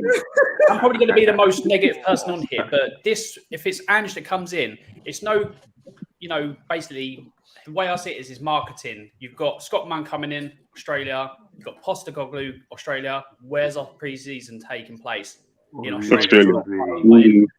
I just think it's a marketing plan. I think it's a thing to drum up a new fan base. All I think it is. I'll tell you what, Alan, you're missing a golden opportunity here. We could have Kylie and Jason doing regular slots. Exactly. Now we're back together. Yeah, we're back together. Home and away. Home and away. I think the Fosters at the stadium. I think the Fosters. There you go. Exactly, the Foster Stadium, the Castlemaine Stadium. Right, Alan has solved it. Alan solved it. We've got tours sorted, concert sorted, stadium naming rights. Wait, I'm just going to text Iggy and Stell. They can change the name of the channel for the second time in the summer to Tottenham Home and Away. Yeah, exactly. Do you know what that deserves, Phil? Do you know what that deserves? Hey Phil, you always do good neighbours, mate. I'll tell you that much. Exactly, mate. We've always been good neighbours. Just ask Woolwich, yeah. We're always helping those boys out, mate. We tried to give them a 6-point swing. Do you know what I mean? We laid down and had our tummy tickled. Oh yeah. Sweet Jesus, bit of knowledge, right? I saw Pleat coming out of White Hart Lane after the last home game. Jesus wept. It was raw. The guy's old. He's old. Yeah, he is old. No, but I mean, he's moving. Oh, he moves like someone who's coming out soon. Yeah. and been in the back of escorts in car parks for a lot of his life. Do you know what I mean? It's raw. Just quickly, Henley Wong TV has said, please Massively assure. racist. Henry gets some brilliant accounts made about him. Like They're all his as well. Do you know that? I reckon it is all him. I truly believe it's all him. I do. When we worked together, I used to see him just sitting there, just creating accounts like on Twitter and Instagram. Yeah. And stuff. He said, "Please ensure this will be for charity and not for someone's personal bank account." Yes, it will be going to charity. It will be going to charity. The Just Giving link is in the chat. So if you want to do it via the Just Giving link, if you don't trust me, but I'm pretty sure there's a few people in this chat that will vouch for me. It does get Just Giving, everyone. Just Giving. Has Bob Spur ruined everything for everyone? Is that what this guy's yeah, ruined pretty charity? Well, Has he ruined the other thing I want charity? to say on the Just Giving, for everyone based in the UK, I know not everyone is, and God bless the international crew, but everyone in the UK, the gift aid is a massive thing for all charities. Yeah. So if you are a UK taxpayer, go on the Just Giving because they do get the tax back. So And the link is in there, Phil. It's been pinned for 24 hours. I'm Exactly. putting it in regularly. Let's have one last push, people. We are at, where are we at? We are currently on 2,122. Can we get another 300 quid to get that to 2,500 plus the 275 in YouTube? Probably nearer 300 now. And that will get us to £2,800 in 24 hours, which I think is a pretty good, solid effort from the whole YouTube football community. Can we do it? Let's play a game. Who can donate the most? Go. we need Shawnee back in. He loves getting the last contribution in, doesn't about he? the battle. I remember last time. It was all about the battle for the last one. And Patrick McCurry. Patrick, honestly, mate, you've done so much. Patrick, I think you must have done well about played. 200 over the 24 hours. So He really waded in with like $100 like before it even started. Yeah, thank you so much. That is very, very generous. And please email me privately. You can't email me, not privately. Email me, please. My email address is on my YouTube account, and let me know it's you so I can have a chat with you. Is Patrick McCurry Bob's American burner account? Is this his way of giving all the money back? Is it? I don't know. It could be the start of a fabulous redemption arc, like Barry's redemption arc with Royale. Look at this. TV right Henry. I can confirm I am Henry Wright's backwards account. I mean, just Jesus Christ, I'm going mad over here. Hang on, is this the real Henry? This is the real Henry. I don't know. Henry, is this the real you? I don't know. That is Henry because he's the one that's modded on the account. So hang on. Would Henry be up this early? He is up. It's his birthday. It's Henry's birthday. Happy birthday, Henry. We'll sing. Happy birthday, Henry. 26. I don't know if it's today, but yeah, I'm going to watch the FA Cup final with him and have a little dip in the pool together, have a little cuddle. Who does everyone want to win? Because I'm speaking to my agent later on to find out whether my loan deal to Man City I'm eligible for the FA Cup or not. There's only one team I'm supporting, mate. Tottenham. No, City, because I can't stand United. I hate United more than I hate Arsenal. I'm sorry, I do. Really? They won everything, and them man don't shut up about it. Look, we won it. Look, we won the league. We won the league. Brother, take the league and just go and do something with it. I don't want to see it, man. I've always wanted to win something, and I get to see them win it every year now.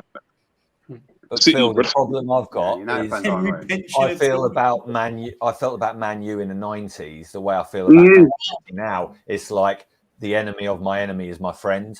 So Phil. I was cheering United when he was up against Wenger. Do you know what I mean?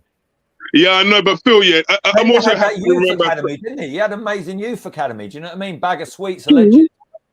True, but then Phil, this is the same Ferguson who went to White Hart Lane, got beaten 3-1, and said, "Oh, it wasn't about the team.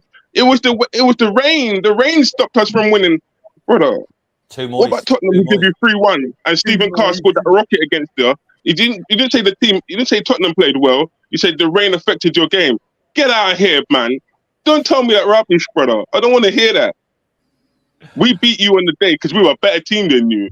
But you couldn't have the gracious to say that we were a better team than you. You had to go make excuses, brother. I don't want to hear that from Ferguson. And so I just don't like United from that stage there.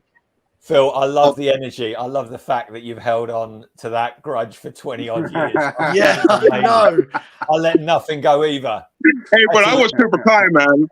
I ain't got nothing on Johnny, bro. Trust me. Wasn't that goal? Wasn't that yeah. goal in Cobra Kai. 1999 or something? Oh yeah. Wasn't it like it wasn't even in this century? That's like, the dial-up days. For me, I'd like to see United win because I don't like the idea of City winning so many trophies just because they're in that competition. I think it's healthy to see other teams take something away from them. It's supposed to be difficult to win the treble, not 2-1 on favourites to do it. We got to have other teams winning stuff. One team not United though, Kuva. Not United. But there's no other choice, is there, at the moment? I don't like United either. I just Yeah, prefer sure. City to Let do the Swansea treble. win the FA Cup this season. It's not going to work, though, is it? No, but you know what it is? You see United, yeah? United, they always, that's the last thing they're hanging on to. Oh, the treble. Once you take the treble away from them, they're going to keep quiet. They're not going to keep quiet, obviously, but it's just another one you can just take off them, in my opinion. Ash, what I love is most of the United fans that give it crow like that, like they were still a twinkle in their dad's eye when Fergie did the treble. You know what I mean? Literally, I've got no idea what was going on at the new camp. But look, I will listen. I respect Fergie and that United team because when they beat Arsenal in that semi-final replay, absolute scenes in my house. Absolute scenes. But you know. Do you ever have all the Phil Army round like your house for like a No, Phil mate, and I evening? heard you giving it Phil Army slander on the WhatsApp. I wasn't slandering it. Listen, I wasn't I'm here for that. I like when we see the real Sava come to the fore. None of this pussyfooting around. Call people idiots. Let the fan base know. You know what I mean? In the last 24 hours, I've called people deluded. I've called someone. I'm only What joking, did I call mate. someone? All you do is have a go at people. Do you know what I mean? Just Damn right. Damn right. I'm spreading the word. Mate, I woke up at 3 o'clock in the morning and all I could hear, I was like, what's going on? And in my head, because obviously I fell asleep watching, like you and Ellie going at it about Haaland. I was like, how can this be? How can this be? And like, thank God you had to change streams at 4 because then I was like, yes, I'm not clicking on this. I'm going to sleep. Do you know what though? It's those. It was amazing chat, It's though. those long debates which may be drawn out for other people, but when you're doing 24 hours straight, they really do make the time fly. Yeah. I almost put move on, but I was like, you can't move on. You're still here for another 8 hours. Oh, there was some absolute. Wait, can I say though, on that point, where I think Ellie has a point on this is it's a bit like the argument, and anyone who listens to Flav and the guys on Fighting Cock, they were bantering Arsenal the other day about Kane being better than Henry because you can't argue about it because he's got so many more goals. Picture, by the way. I think we need that picture more on this stream. I don't think it's been on there enough. I'm going to change my YouTube logo to a naked David Ginola. I'm going to see if I can get my gender quota kind of up there. Do you know what I mean? I saw you last night, Sava. You're deep, man. I saw that picture of Eric Dyer, you know. It was like a moth to a flame, brother. I thought I was gonna combust, man, when you showed that picture. No! Sweet Jesus. I think him and Højbjerg are having a point off. They don't ever do anything. All they do is point like other people. You tell me where I want to be, mate. You get there. You get there. Like Spider-Man. It's like the Spider-Man gift, isn't it? Exactly. Oh gosh. Well, you just have to make an effort. Use your imagination. Where are they putting those fingers? Exactly. Man, I don't want to see him anymore. Please, I don't want to see him again. Is it true? Right? You don't have to see him. Listen, look at this. Is it true that when he went into the crowd and got that ban, it was his brother calling him out? His brother was saying you disgrace the family. No, someone said that to his brother, innit? Someone said that to his brother, innit? Yeah. No, someone said something about his brother, yeah, and then he got up in the stage, got up in the crowd. But that's the most animated I've ever seen Eric Dyer in a Spurs shirt. Is when his brother, or when he had to go to a toilet at half time. That's the most animated I've ever seen Eric Dyer. This Phil, man it's the is closest cool. he's come to putting a challenge in 3 years. Do you know what I mean? Oh yeah, that's the first time he ran as well in 3 years when he had to go to the toilet. Oh god, he's Do you know bad, how we're man. the most ecological club, like net zero and all this good stuff? It's because Mm. Dyer hasn't had to wash his kit in 3 weeks. Oh you know yeah. what I mean? Socks never get dirty. No grass stains anywhere. The apprentices, if they still clean the boots, don't even have to. Do you know what I mean? Nike could come into him going, mate, Hang do you on, want new Trevor. boots? Because these still look Sever, fresh. stay with us. Sever, He's gone. stay He's with gone. us. What? We almost lost in there. No. I'm saving something on my phone. Oh, Like, okay. you don't think I'd get half an hour away from 24 hours? Kuva knows I've done this twice before. Well, I Don't had to worry. make sure I wasn't sure, bro. I thought he nodded off. Yeah, well, No. There's a trick to it, Sava. You just say, I'm off to make a cup of tea, come back 15 hours later, like I did. You just come back to carnage with like Steve running the show. Did anyone see Box Office coming early? I mean, some of you were in here, but Box Oh, Office it was just come in and amazing. straight away goes, nah, Sean, nah, what? Chelsea, what? They've won loads of trophies, what, bruv? And then he went, Oh, that was amazing. Then he just Nothing. pulled No, out listen. that. Nothing beats the start of the stream. Kicked it off in grand style. Came on. You lot were interrupting him. He smashed it up, dropped the mic, and pissed off. I've got a lot of time for it. I love 12 in the afternoon. Box Office is big. Honestly, He's, Box he's, Office. he's the equivalent of a hand grenade, isn't he? Just lobs it in the room and then just walks off. No, but you have to commend him though, man. To put on an Arsenal shirt though as well. I have to commend him for that, and it's for charity. I paid €10 to do it. I thought he was. Yeah, gonna say, no, that was cheap. 100. No, you couldn't pay me enough, Wanted to Phil. do it. There's not enough money in the world. Yeah, I know. Same with that, Phil. I understand that very much. I'm not wearing an Arsenal shirt, mate. Listen, the Phil Army has sensitive skin. I know we look like burly young men, but you know, chafing is real. Hey, Kuva, is that how you end a lot of relationships? I'm just off to make a cup of tea. Never seen it.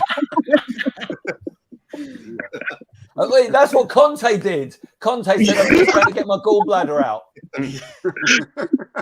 I'm just having my gallbladder out. Next thing you know, he's on a It's kinda like Ryanair Eric flight Dyer's- or whatever it was. It's like Eric Dyer's career as well, isn't it? Someone's up at Tottenham. I'm just going to make a tea. Goes missing for the next 10 years. Who, Kuva? Eric Dyer. Oh no! That's what he's pointed at. There's the tea. Can I Where's- just say though, it is where's remarkable. It is Ellie's remarkable that a man with that big a head on that frame can even move. So you know, God bless him. Mate, he couldn't move against Leicester City. I'll tell you that much. He couldn't move against Man United. He couldn't move. How many? You know what? He's had a good season, yeah. So let's reward him a 3-year contract. So I text back to Tottenham. Tell me which game he had a good season is. Was it against Liverpool? Was it against Leicester? Was it against Leeds? Was it against which game was it that told me? Yeah, which game was it? It was the Sporting game, especially. That was my favourite one of the season because I want to do a compilation of Eric Dyer's greatest moments this season. The Sporting one was my favourite when he fell on his backside. That was just special. His highlight was Yeah, it was surely my highlight his debut. It was his debut, wasn't it? The winner at West Ham, the last minute. Just by the way, Ellie has said, I was better than Savva on that issue. Me and my friend have one thing to say to you and one thing only. Oh no! My head was absolutely burning with the Haaland debate. What was the Haaland debate? What was it? Oh, we're not going for. Oh, we are not. Oh, please. Cans of No, I wanna worms hear you're it. not allowed to open. Romero, Haaland, and Son. No, Højbjerg's fine. Listen, Son, you can't talk about political, Son. yeah. What I loved about whenever someone comes in after a while and like says, Romero, I heard your debate about Romero. Sava like states his position, but say we're not opening this can of worms again and moves on. Yeah, Like, damn right. Damn it's your right. channel, mate. It's your channel. It's so- my ball. It's my ball. No one's playing. All right? I love it. Just picks up his quickly, hoodie, his ball, and goes home for dinner. Surfer's Locker, thank you very much for the super chat. As I said, Postecoglou, the choice for me. Experience to make the tough decisions required to rejuvenate our club, sell Kane and reinvest, build and push on. Love it. It almost started sounding like the John Barnes song, wasn't it? You've got to rejuvenate. You got to sell to Kane. You got to build and push. Any seat we're going. People, let's not let the donations dry up now. With 33 minutes to go. Come on, people. Let's get another couple of £100 at least. British Heart Foundation. We've all been affected by this in one way or another. Let's get another £330 and we will call it a day. Come on, people. You can do it. Push through. The link is in the chat for the Just Giving page. Don't be tight. Also, I'm going to set a challenge. The person who puts the most, the funniest Bob Spur impersonation in the Just Giving will get a special prize. Oh, God. God. Wow. Phil P's not holding back. Phil P is not holding back. Who does I see? Man United have just officially approached Chelsea, by the way, for Mason Mount. Just so you know. Wait, can I just say that is the most Spursy thing as well? I'm glad other clubs do this. They've approached. How about just lodge a bid? You don't need to approach. Yeah, hang on. Oh, sorry. You do realise approached only means something different at Spurs. When Man U approach, it'll be, how much do you want? They'll go 70.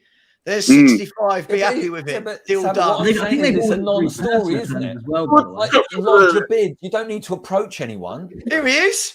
Oh, here he is. Happy birthday.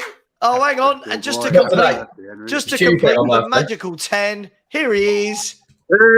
Hey. What form's back? He's got red on. Yeah, why have you got red on, brother? What's going on here? Alex, why did you have an Arsenal top on? You wearing red? No. It was supposed to be because I wanted to get more money for Savage charity, but then it just got really weird, and I didn't like it. It got really weird. Really weird. Oh, I love it. That's the best description of this stream ever. I wanted to raise money for charity, then it got really weird. It got really weird. I just said that because I have donated anyway, but it just got to a point where I was just like, yeah, this is getting weird now. And it's nah. That red on your shirt, it used to be at the very top, but then in the last few weeks it just dropped a place, didn't it? Yeah, but don't mention bottling it. Sava will wig out. Oh yeah, you can't say bottling it. No By mention the way, I just want to make a public apology for my appearance a little bit earlier. Absolutely nothing. Yeah, because anybody pokes the bear with Mr. Box Office, you get bitten, and that's it. You know what I mean? And that's not to Sean Butler, by the way. It's not to Sean Butler, by the way. You know what I mean? And that's all I need to say, and that's it. Yeah, and that's it. I'm done. Mate, can I just say that isn't a real Arsenal top? I think that's from Walthamstow Market, so that's all good. I just can't believe how readily, I didn't know this about Alex. When he went, I'll put an Arsenal top on now, I'm thinking, what? Like, have you turned into Steve? Have you just got like a wardrobe full of football shirts? No, because my brother supports Arsenal. Alex, don't be ashamed. Henry Wright TV, that wardrobe behind him is just full of kits of clubs that have won stuff, isn't it, Henry? Right. I think they're just full of clubs that Unai Emery has managed. Yeah. It's just he'll have the Villa one on, surely. Villarreal. Henry, your Unai Emery TV account loves me. He keeps saying, come on and give Sava some stick. So thanks, mate. I think earlier there was what was it, Right TV Henry or something here? Yeah. Just before I commented. Hang on. Can we... Yes, Is Henry... Mia, I can't let you on just yet. I've got 10. I'll let you back on in a minute. I'll drop out. No, you don't have... Okay. It's up to whatever anyone wants to do. Who's the guy that you had where that beautiful Boca Juniors jersey the other day? You had the guy on your, I think, Wednesday stream? Devo. Yeah, Devo. Yeah. I was so proud. I was like, that's mint. Yeah, Devo. Him and he's from Mad Sports Network. They do the Bundesliga shows. So they're like nerds on everything Bundesliga. Has anyone noticed that Henry's turned up and all of a sudden all of the Henry kind of fake accounts have disappeared? Yeah, Henry right. A bit sus, that. Oh, yeah, Henry. It is looking a bit sus, isn't it? They're all my burner accounts, you see. Henry, your channel's only got about 3 actual followers, hasn't it? Yeah, all the others are just burner accounts. Oh, we do laugh, don't we? Right, 28 minutes to go. Please keep getting the super chats in. Hold on, Savvy, you started about 3 minutes late, didn't you? You've got to go a bit over. Are you bloody kidding me? Are you kidding me? I've had to put up with a we're drunk auditing Steve here. for 20 hours. I think I did wonderfully. Can I ask a serious question? Did Steve, because I didn't watch this part when he disappeared, did Steve do like an Obi-Wan and just turn to dust? And his clothes just melted onto the floor. I still can't believe that man has 3. He has about 1,000,001 football shirts and 3 TVs in his room, and just sits there and watches the Belarusian 3rd division. Like, Yeah, but that's because he got such a good deal at Costco on like 12 million litres of Malibu. You know what I mean? Speculate to accumulate. Honestly, he was absolutely battered. Oh, good God. Right, who's going to be the next person to donate? We need £300 in 30 minutes. There are 240 people in it. If everybody in the chat put in £1, I will put in another 60 quid. £300 is all we need. Come on, people. Let's make this happen. And Henry, is it your birthday today? Tuesday. Oh. I'm doing a birthday stream on lunchtime on Tuesday. Why am I coming over today then? Because today's a Saturday. Oh, okay. Do we need any other reasons to have a beer? I don't know, man. Don't know. He was asleep. He's basically saying, leave him to the rest. No, I'm Henry, good. I'm good. Birthday Nando's? No, I had a Nando's last night. I might have a birthday one. Wasn't actually that good though, to be honest. It was a bit. Oh, really? It was a bit Spursy. Actually, Nando's, if Castlemaine don't come through, I think... Henry. Jesus Christ.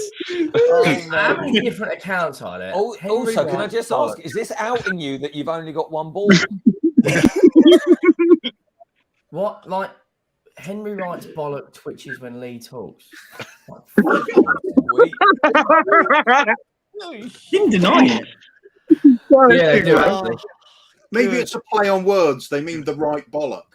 Yeah, it's right bollock twitches. Oh, actually, no, hold on. Maybe it's when Lee talks bollocks. I don't know. Oh, God. Oh, Jesus Christ. How much longer? 26, 25 and a half minutes. Get some donations Come on, in. guys. This time, a few months ago, it all went a bit hectic and everyone started competing to get the last donation in. Let's play that game again. Please get the donations in. And remember, special prizes for the funniest fake Bob Spur donation. Oh my God. Yeah. I've got no football left. I've got nothing. Does anyone want a football question? That sounds like a team. I don't know if we've asked it yet though, but I think me and Savannah were there when someone asked us, who are the 4 English managers to have managed Done this. Done it. Bollock. That's me, fuck then. It's 5, but yeah. I mean, big up Beyond 72. Fair play, Sava. It's not just me. All of these people have done it all. This is, I mean, I don't know where to begin with that picture. Who? I mean, I think that's how Bob Spur felt when he got rumbled. It looks like Thomas Tuchel, doesn't it? Jesus Christ. Maybe Bob Spur is Thomas Tuchel's London girlfriend. There's all that talk that he's got a London relationship and all that. Oh my God. Oh God. I hope you're not doing a Bob Spur trick. I mean, I'm not going to keep proving. I've spent 24 hours proving this. I'm not doing it anymore. Can I ask a question though? Will we all have a bit more forgiveness for Bob and understand more if he comes back from Rob Holding's hair specialist with that Alice band?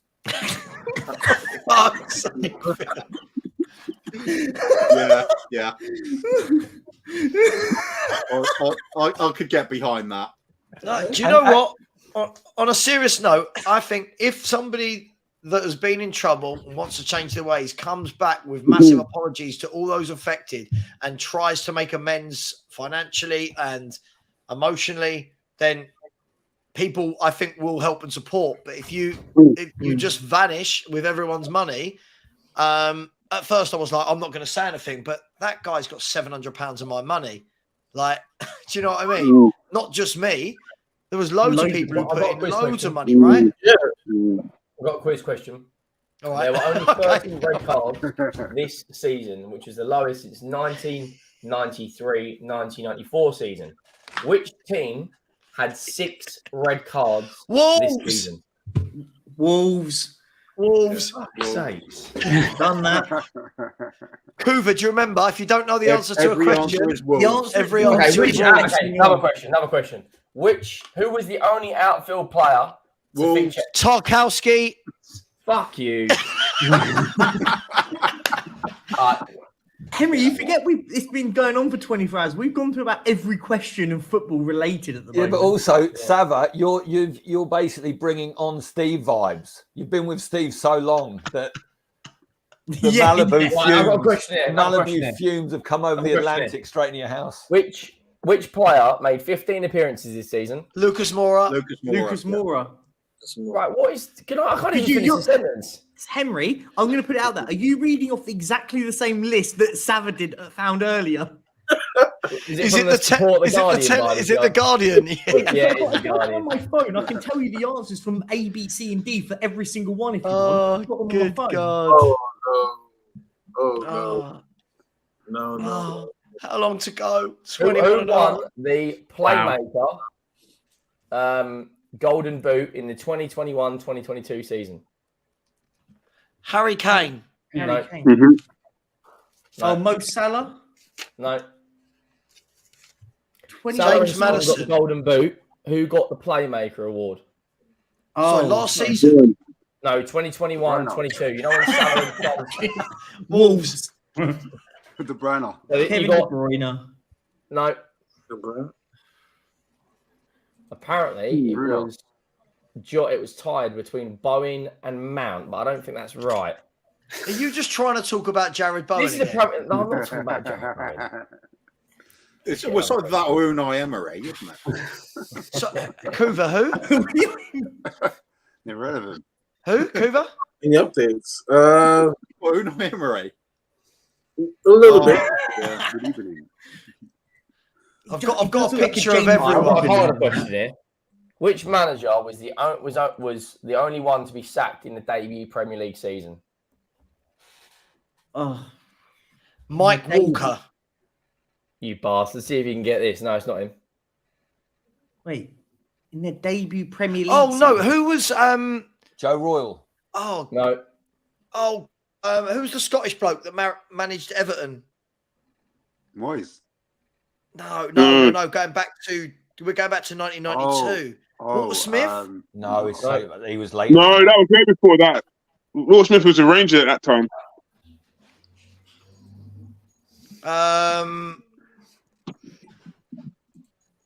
Everyone seems to be struggling now.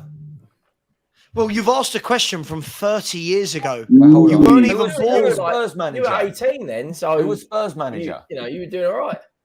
That's a cheeky git. We just got rid of Sam was so that time, drunk innit? on his 30th birthday, can't remember the debut season of the Premier League. So sorry, can you do the question again? Oh, that is wrong. The question again was, which manager was the only one to be sacked in the debut Premier League season? What club? And I'll tell you the manager. I don't know. I can just see the name. I can give you a second question. Which player won the PFA Player of the Year award in the opening Premier League season? Cantona. No. This year. McAllister. No. Sierra. The answer to that question is Paul McGrath. Paul McGrath. What a centre back. What a centre And back. the answer to the first question about which manager was the only one to be sacked. Give me was the Ian initials. Porterfield. Oh, of course. From Ipswich. In the 1997-98 season, 3 players finished joint top scorer. Which of these strikers was not part of the trio? Dion Dublin, Chris Sutton, Dennis Bergkamp, and Michael Owen. Bergkamp. Bergkamp. Yep, correct. In the 2003-2004 season, which goalkeeper made it into the PFA Team of the Year? Jens Lehmann, Tim Howard, Kudicini, or Dudek from Liverpool? Kudicini? Payman. Kudicini wouldn't make it. Dudek. The answer was Tim Howard. Yes. No. Tim Howard. Fucking hell. American. US. Right, our last question. Who scored the 20,000th Premier League goal in the 2011-2012 season? Clint Dempsey, Mark Albrighton, Leighton Baines, or Yakubu? Mark Albrighton. Dempsey. Dempsey. Mark Albrighton. Yeah, Mr. Mark- Box Office. he's a legend, isn't The he? truth of Professor in Entertainment was right again. There you go. Breach. Thank you, Liam. So just donated 15. Thanks for initiating and talking sense on Spurs, Sava. You're welcome. Someone has to, other than these bunch that don't talk sense. Is this your burner account? Is this your burner account? Yeah, Sava, yeah. When the last time you actually know, right? When Tottenham made a signing, yeah, where you actually remember where you were at the time we made the signing. Jurgen Klinsmann. Yeah. Right. Have you not even, and you've never felt that way ever since? Apart from the kind of deadline day signings when we were watching Sky Sports and Harry's hanging out a car and Fraser Campbell's coming this way and Berbatov's going that way. Van der Vaart for me. He was one of them. Yeah. But deadline day is dead for us now. We're Spurs fans, and they've stopped people putting Says it in the dildos in the name, reviews on Sky. Says it in the name, didn't it? We're just dead. Did you just say they stopped waving dildos in front of the presenter? He didn't even realise it was. He was true pro. And actually, the Gooners, all the mouthy Gooners ruined it. They all started getting mobbed up and mobbing the guy when they signed Ozil. And, rightly excited, but the guy's trying to do his job. Just behave yourself and stick a dildo in his ear like any respectable person. Wouldn't you love to see Mika Richards doing that in the studio? Yeah. Just quickly, a couple of super chats. Blessings to all from Mario. Thank you very much. A big supporter of the channel. Mark Cousins with 2 saying, here you go, only because Mabs made the team. Gary Mabbott went into my best Spurs team of the last 30 years. And Mark Cousins saying, ignore my previous super chat then. I was letting them group together, but thank you very much. You got an extra £2 in the kitty though. And we have got 14 minutes now. I need 250 more pounds to get towards our lower target. 200 I think the money's rolling in on Just Giving as well. I'm looking, I'm checking. There's a lot going on. Is Got it? money flowing. Yeah, it's flowing. You sure? We had a few in the last sort of 15 minutes. All right. Okay. So let's have a look. Since I last done this, let's have a look. So what was the last one I done? So I got. There better be some Bob Spur in there. Hang on, there is a few. So there was one from Daniel Levy saying, remember to renew your season tickets. Santu, thank you very much. Santu has been a brilliant donator this last 24 hours. Stephen Thomas said, well done. Chem62 has said, great calls. Thank you. Fake Bob Spur has said, big picture, mate. Not in a good place, but big up Sava. Elliot James said, great stream, boys. My mate Woody has said, well done, Savas. Next time you need a League One and I'll come on. He's a Charlton fan. Anonymous said, great effort. Come on, you Spurs. Palmsy, thank you for the donation. Luke says, love watching your stream, Sava. Keep up the good work. Kuva 99 said, 8p left in my account now. Seemed pointless hanging on to the £5. Thanks, Kuva. Anonymous, thank you very much. Joe Lewis just said, come on, you Spurs. Keisha, thank you very much. Liam has said, great initiative and love your Spurs chat. Sava, one of the few who talk sense. Don't you know it, mate? Sai has said, I hope this helps. Patrick Campbell has said, awesome job, Sava. Bob Spur has said, baby, got your money. I'm off to get that hair transplant back soon with that Rob Holding Alice band. Whoops, I've bottled it like Woolwich. Wow, unbelievable. Who could have done that? No, who could have done that one? Henry. I think it Henry, was there's a one woo, there's not a one whoops, super by the chat way. that I've got to say is just Yeah, like, oh woo. my gosh. And by the Yeah. way, if I could just say, I have just had a massive donation of £123.45 Oh, into the wow, Just well Giving done. account from Amzo, who has said a massive appreciation. He's full named me. A massive appreciation for Richard Sava for being one of the most genuine Spurs supporters within our community with detailed analysis and critical thinking. Helping the British Heart Foundation is a brilliant duty. Thank you, Amzo. I'm sure this lot in a minute will take the piss out of all the nice things you just said about me, but thank you very much. That's I can't believe your missus has chipped in from the joint account, mate. That was not my missus from the joint account, I can assure you. Side hustle. From the joint account, you cheeky git. Where are we? Is Where that are Phil we? Schofield's bloke? Is that the bloke, the runner from this morning?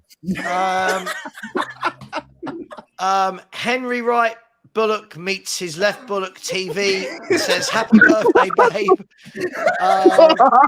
Happy birthday, Henry, from your fake account. Where's the picture from? That's what I where said. did I they said get this Henry Wright, photo that of you? super chat. Oh my That god. picture is when I was going on a night out, but there was some Spurs news out, so I did a short in the car, and then I looked like I've been on it for hours. Oh my Christ! Um, that's super and- chat of the day. That's the one. That's elite. Is that your missus, Henry? Is that your missus on her burner account? Yeah. I quite liked the comment that said, if you've been macheted in the head, you're having a shit day, aren't you? I quite liked that. H has said, big up.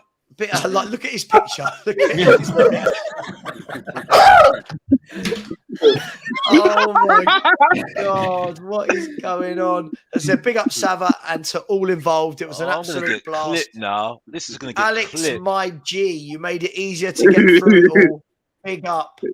Listen, Alex may live here and he may talk this, but what a guy. What a guy he is. Alex is an absolute legend. Please, we've got 9 minutes left. Do your worst. Who's just joined in the back? Marlon, I've got 10 people on. I can't get you in. I can't. I'll tell you what, yeah, I'll jump off and let Marlon have it, mate. I'll jump off because I'm sure, there. Faye? I'm there anyway. Yeah, I'm there anyway, mate. Big up, yeah. Big up, course. Phil. People the You've next done to a lot of my man hours. there. Well played. Phil Army. Phil Army. Phil Army. Cheers, Phil. Right, as we let Phil go. You're welcome. Look at Marlon making like a 97th minute substitute appearance. You know what I mean? Yeah, Phil, you have to leave though, right? I like it's. Do you want me to Big up, Marlon. How you doing? Good. Just come back from family trip and saw you lot on here, so I thought I'd better join on. You lot been blowing up my phone, man. Sorry, mate. It is what it is. It is what it is. Marlon's a Lucas Moura of this particular stream. Of course. Crap all season, last minute. Another donation has come in from Santu. Santu has put in. He's done amazing. Amazing today. Thank you so much. Shafay Sajad has put in another £15 saying, great job, Sava and crew. So at the moment, the totals are, we've got £2,312. Oh, hang on. Let me prove it because people will doubt me. Jesus Christ. Right, here we go. In the official Just Giving account, you will see there that there is £2,312 right there. There is also about $450 in the YouTube account, which I reckon, what, 300 quid? Would anyone change it to that? About 350, I think. Yeah. 350. So that 350 I will transfer over once it's paid into my bank account. So that makes the total at the moment £2,662. So that's not a bad effort all round. And we've still got 7 minutes for people to get in any last minute goals like last time. Someone else talk. I'm shattered. Phil, you normally like to talk. Yes. I think Haaland is just a goal merchant. Oh God, don't start. Mate, he's just trolling us. He's trolling everyone with that rank haircut. Just coming over here. Taking all He our looks like Chris women. Jericho, doesn't he, Phil, when he puts it down? Exactly. And look Oh, what happened God. to him. I've just They're remembered gonna put you in the walls of Jericho and make you tap out. if you go for a lunch with Phil and Henry, they spend half of it talking about the WWE. It's just unbelievable. I know nothing about it. Phil, you're a grown man. You're right. And if you Honestly, don't know, Henry you're is a too. I man. know he's like Watching- 50 years younger than me, but you know. Listen, Perch, just You're take it watching easy. Yeah? basically a pantomime. Yeah, what's wrong with that? Oh, It's get Tottenham are a circus and all, so what's the difference? Oh no, he didn't. Oh yes, he did. Oh yeah. No, but listen, Coover. I think you said Spurs aren't a circus because at a circus you get entertained. Yeah, that's a good point. True. Oh my God! Right, hang on. I think we've had another. I still want. I might go down there today actually and see if I can convince Beyonce to buy the club or at least play centre half. Beyonce to buy the club. Yeah. I found it very disrespectful from her, by the way. She turned up in a real silver costume. Looked like she was turning up as a trophy. Can't do that at Tottenham. Didn't she wear a Spurs shirt while she was performing? Really? Oh God! No, I'm asking. Didn't she? I've no idea. I'm That'd be surprised Daniel amazing. Levy didn't put it in the. Was he there? Levy was there, wasn't he? Oh, he was there. Of course he was. He was looking for all those single ladies. No one wanted to buy his ticket on the ticket exchange. Jesus Christ. Big up to Axel, who's just donated. Big up to Anonymous. So many people with the name Anonymous. I didn't know it would catch on, but it has. Wolves Finland has said, Sava, where are we? Sava, you need to be doing 3 minutes extra. You were late by 1 minute and 22 seconds, and you have a 2-minute intro, or the title is wrong. Wow. I mean, In for a penny, in for a pound. You know what I mean? What's an extra 3 minutes amongst friends? I tell you what, if I get another £100 in the last 7 minutes, I'll do another 10 minutes for another £100. I'm trying to coax Shawnee We're doing out £100 every 10 minutes extra. As soon as I said that, from the other room, I heard my wife go, "What?" Listen, bitterly disappointed in me. If we don't get another 100 quid and Dombele's coming back. Oh, please, no. Please, no. Chip in. You know what you need to do. Please, no. Isn't he When called I heard that Endon news, Baller I just anyway? thought, no. Endon Baller. Oh, gosh. To be honest, I probably would take Ndombele over Ollie Skip. I'm not going to lie to you. Yeah, same here. Definitely. You know what? No, you know what, Henry? I don't agree with that. I just think he's had his But chance. you've got to and I'm remember, sorry. Alex, Ollie Skip loves the club. Jesus Christ. It's just mind blowing. It's mind blowing. How is there so many accounts? It's mind blowing. Mate, There's probably it's got doing 20 it. of them now. Don't try and throw us off the scent. How do they do this? Yeah, it's just me, isn't it? How do they do this? Yeah, it's just me sitting there on my phone logging into my other He sits there account. and looks at his computer, and then all of a sudden it pops up, and he goes, "Oh!" Of all the YouTubers out there in the football community, has Henry got more fake accounts than anyone else? Yeah.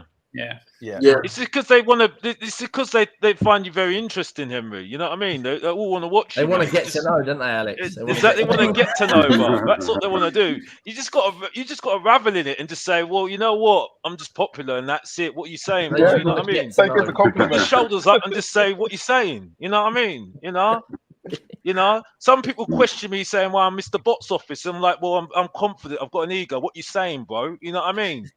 That's what it's YouTube and that's it, bro. You know what I mean? You know, they can put the Waffle House and everything else, bro, but they're still trying to chase me and that's it, bro. You know, they want to Big up ignore me in my Patrick, show by the as way. well, like you know what I mean. But Mr. Box Office is going places and that's it. It's big time, not small time, big time, and that's it. Back to you, Sava. I'm done. Oh, I can't believe this. I cannot believe this. Big Mia up, has come Patrick. in. Mia has come in. Thank you so much, Mia, and said massive big up to Sav and everyone who's helped out. It's been an absolute blast. And then Patrick McCrory, who must have done about £300 tonight, has come in with a 99 $1.99. Massive donation at the end. Say, Sava, finish as I started, and that's it. Well done to you all. Thank you so much, Patrick. As I said, please email me. Thank you to absolutely everyone that's donated. It's just been an absolute. Big up, Patrick, even if you are Bob Spur. Do you know what I mean?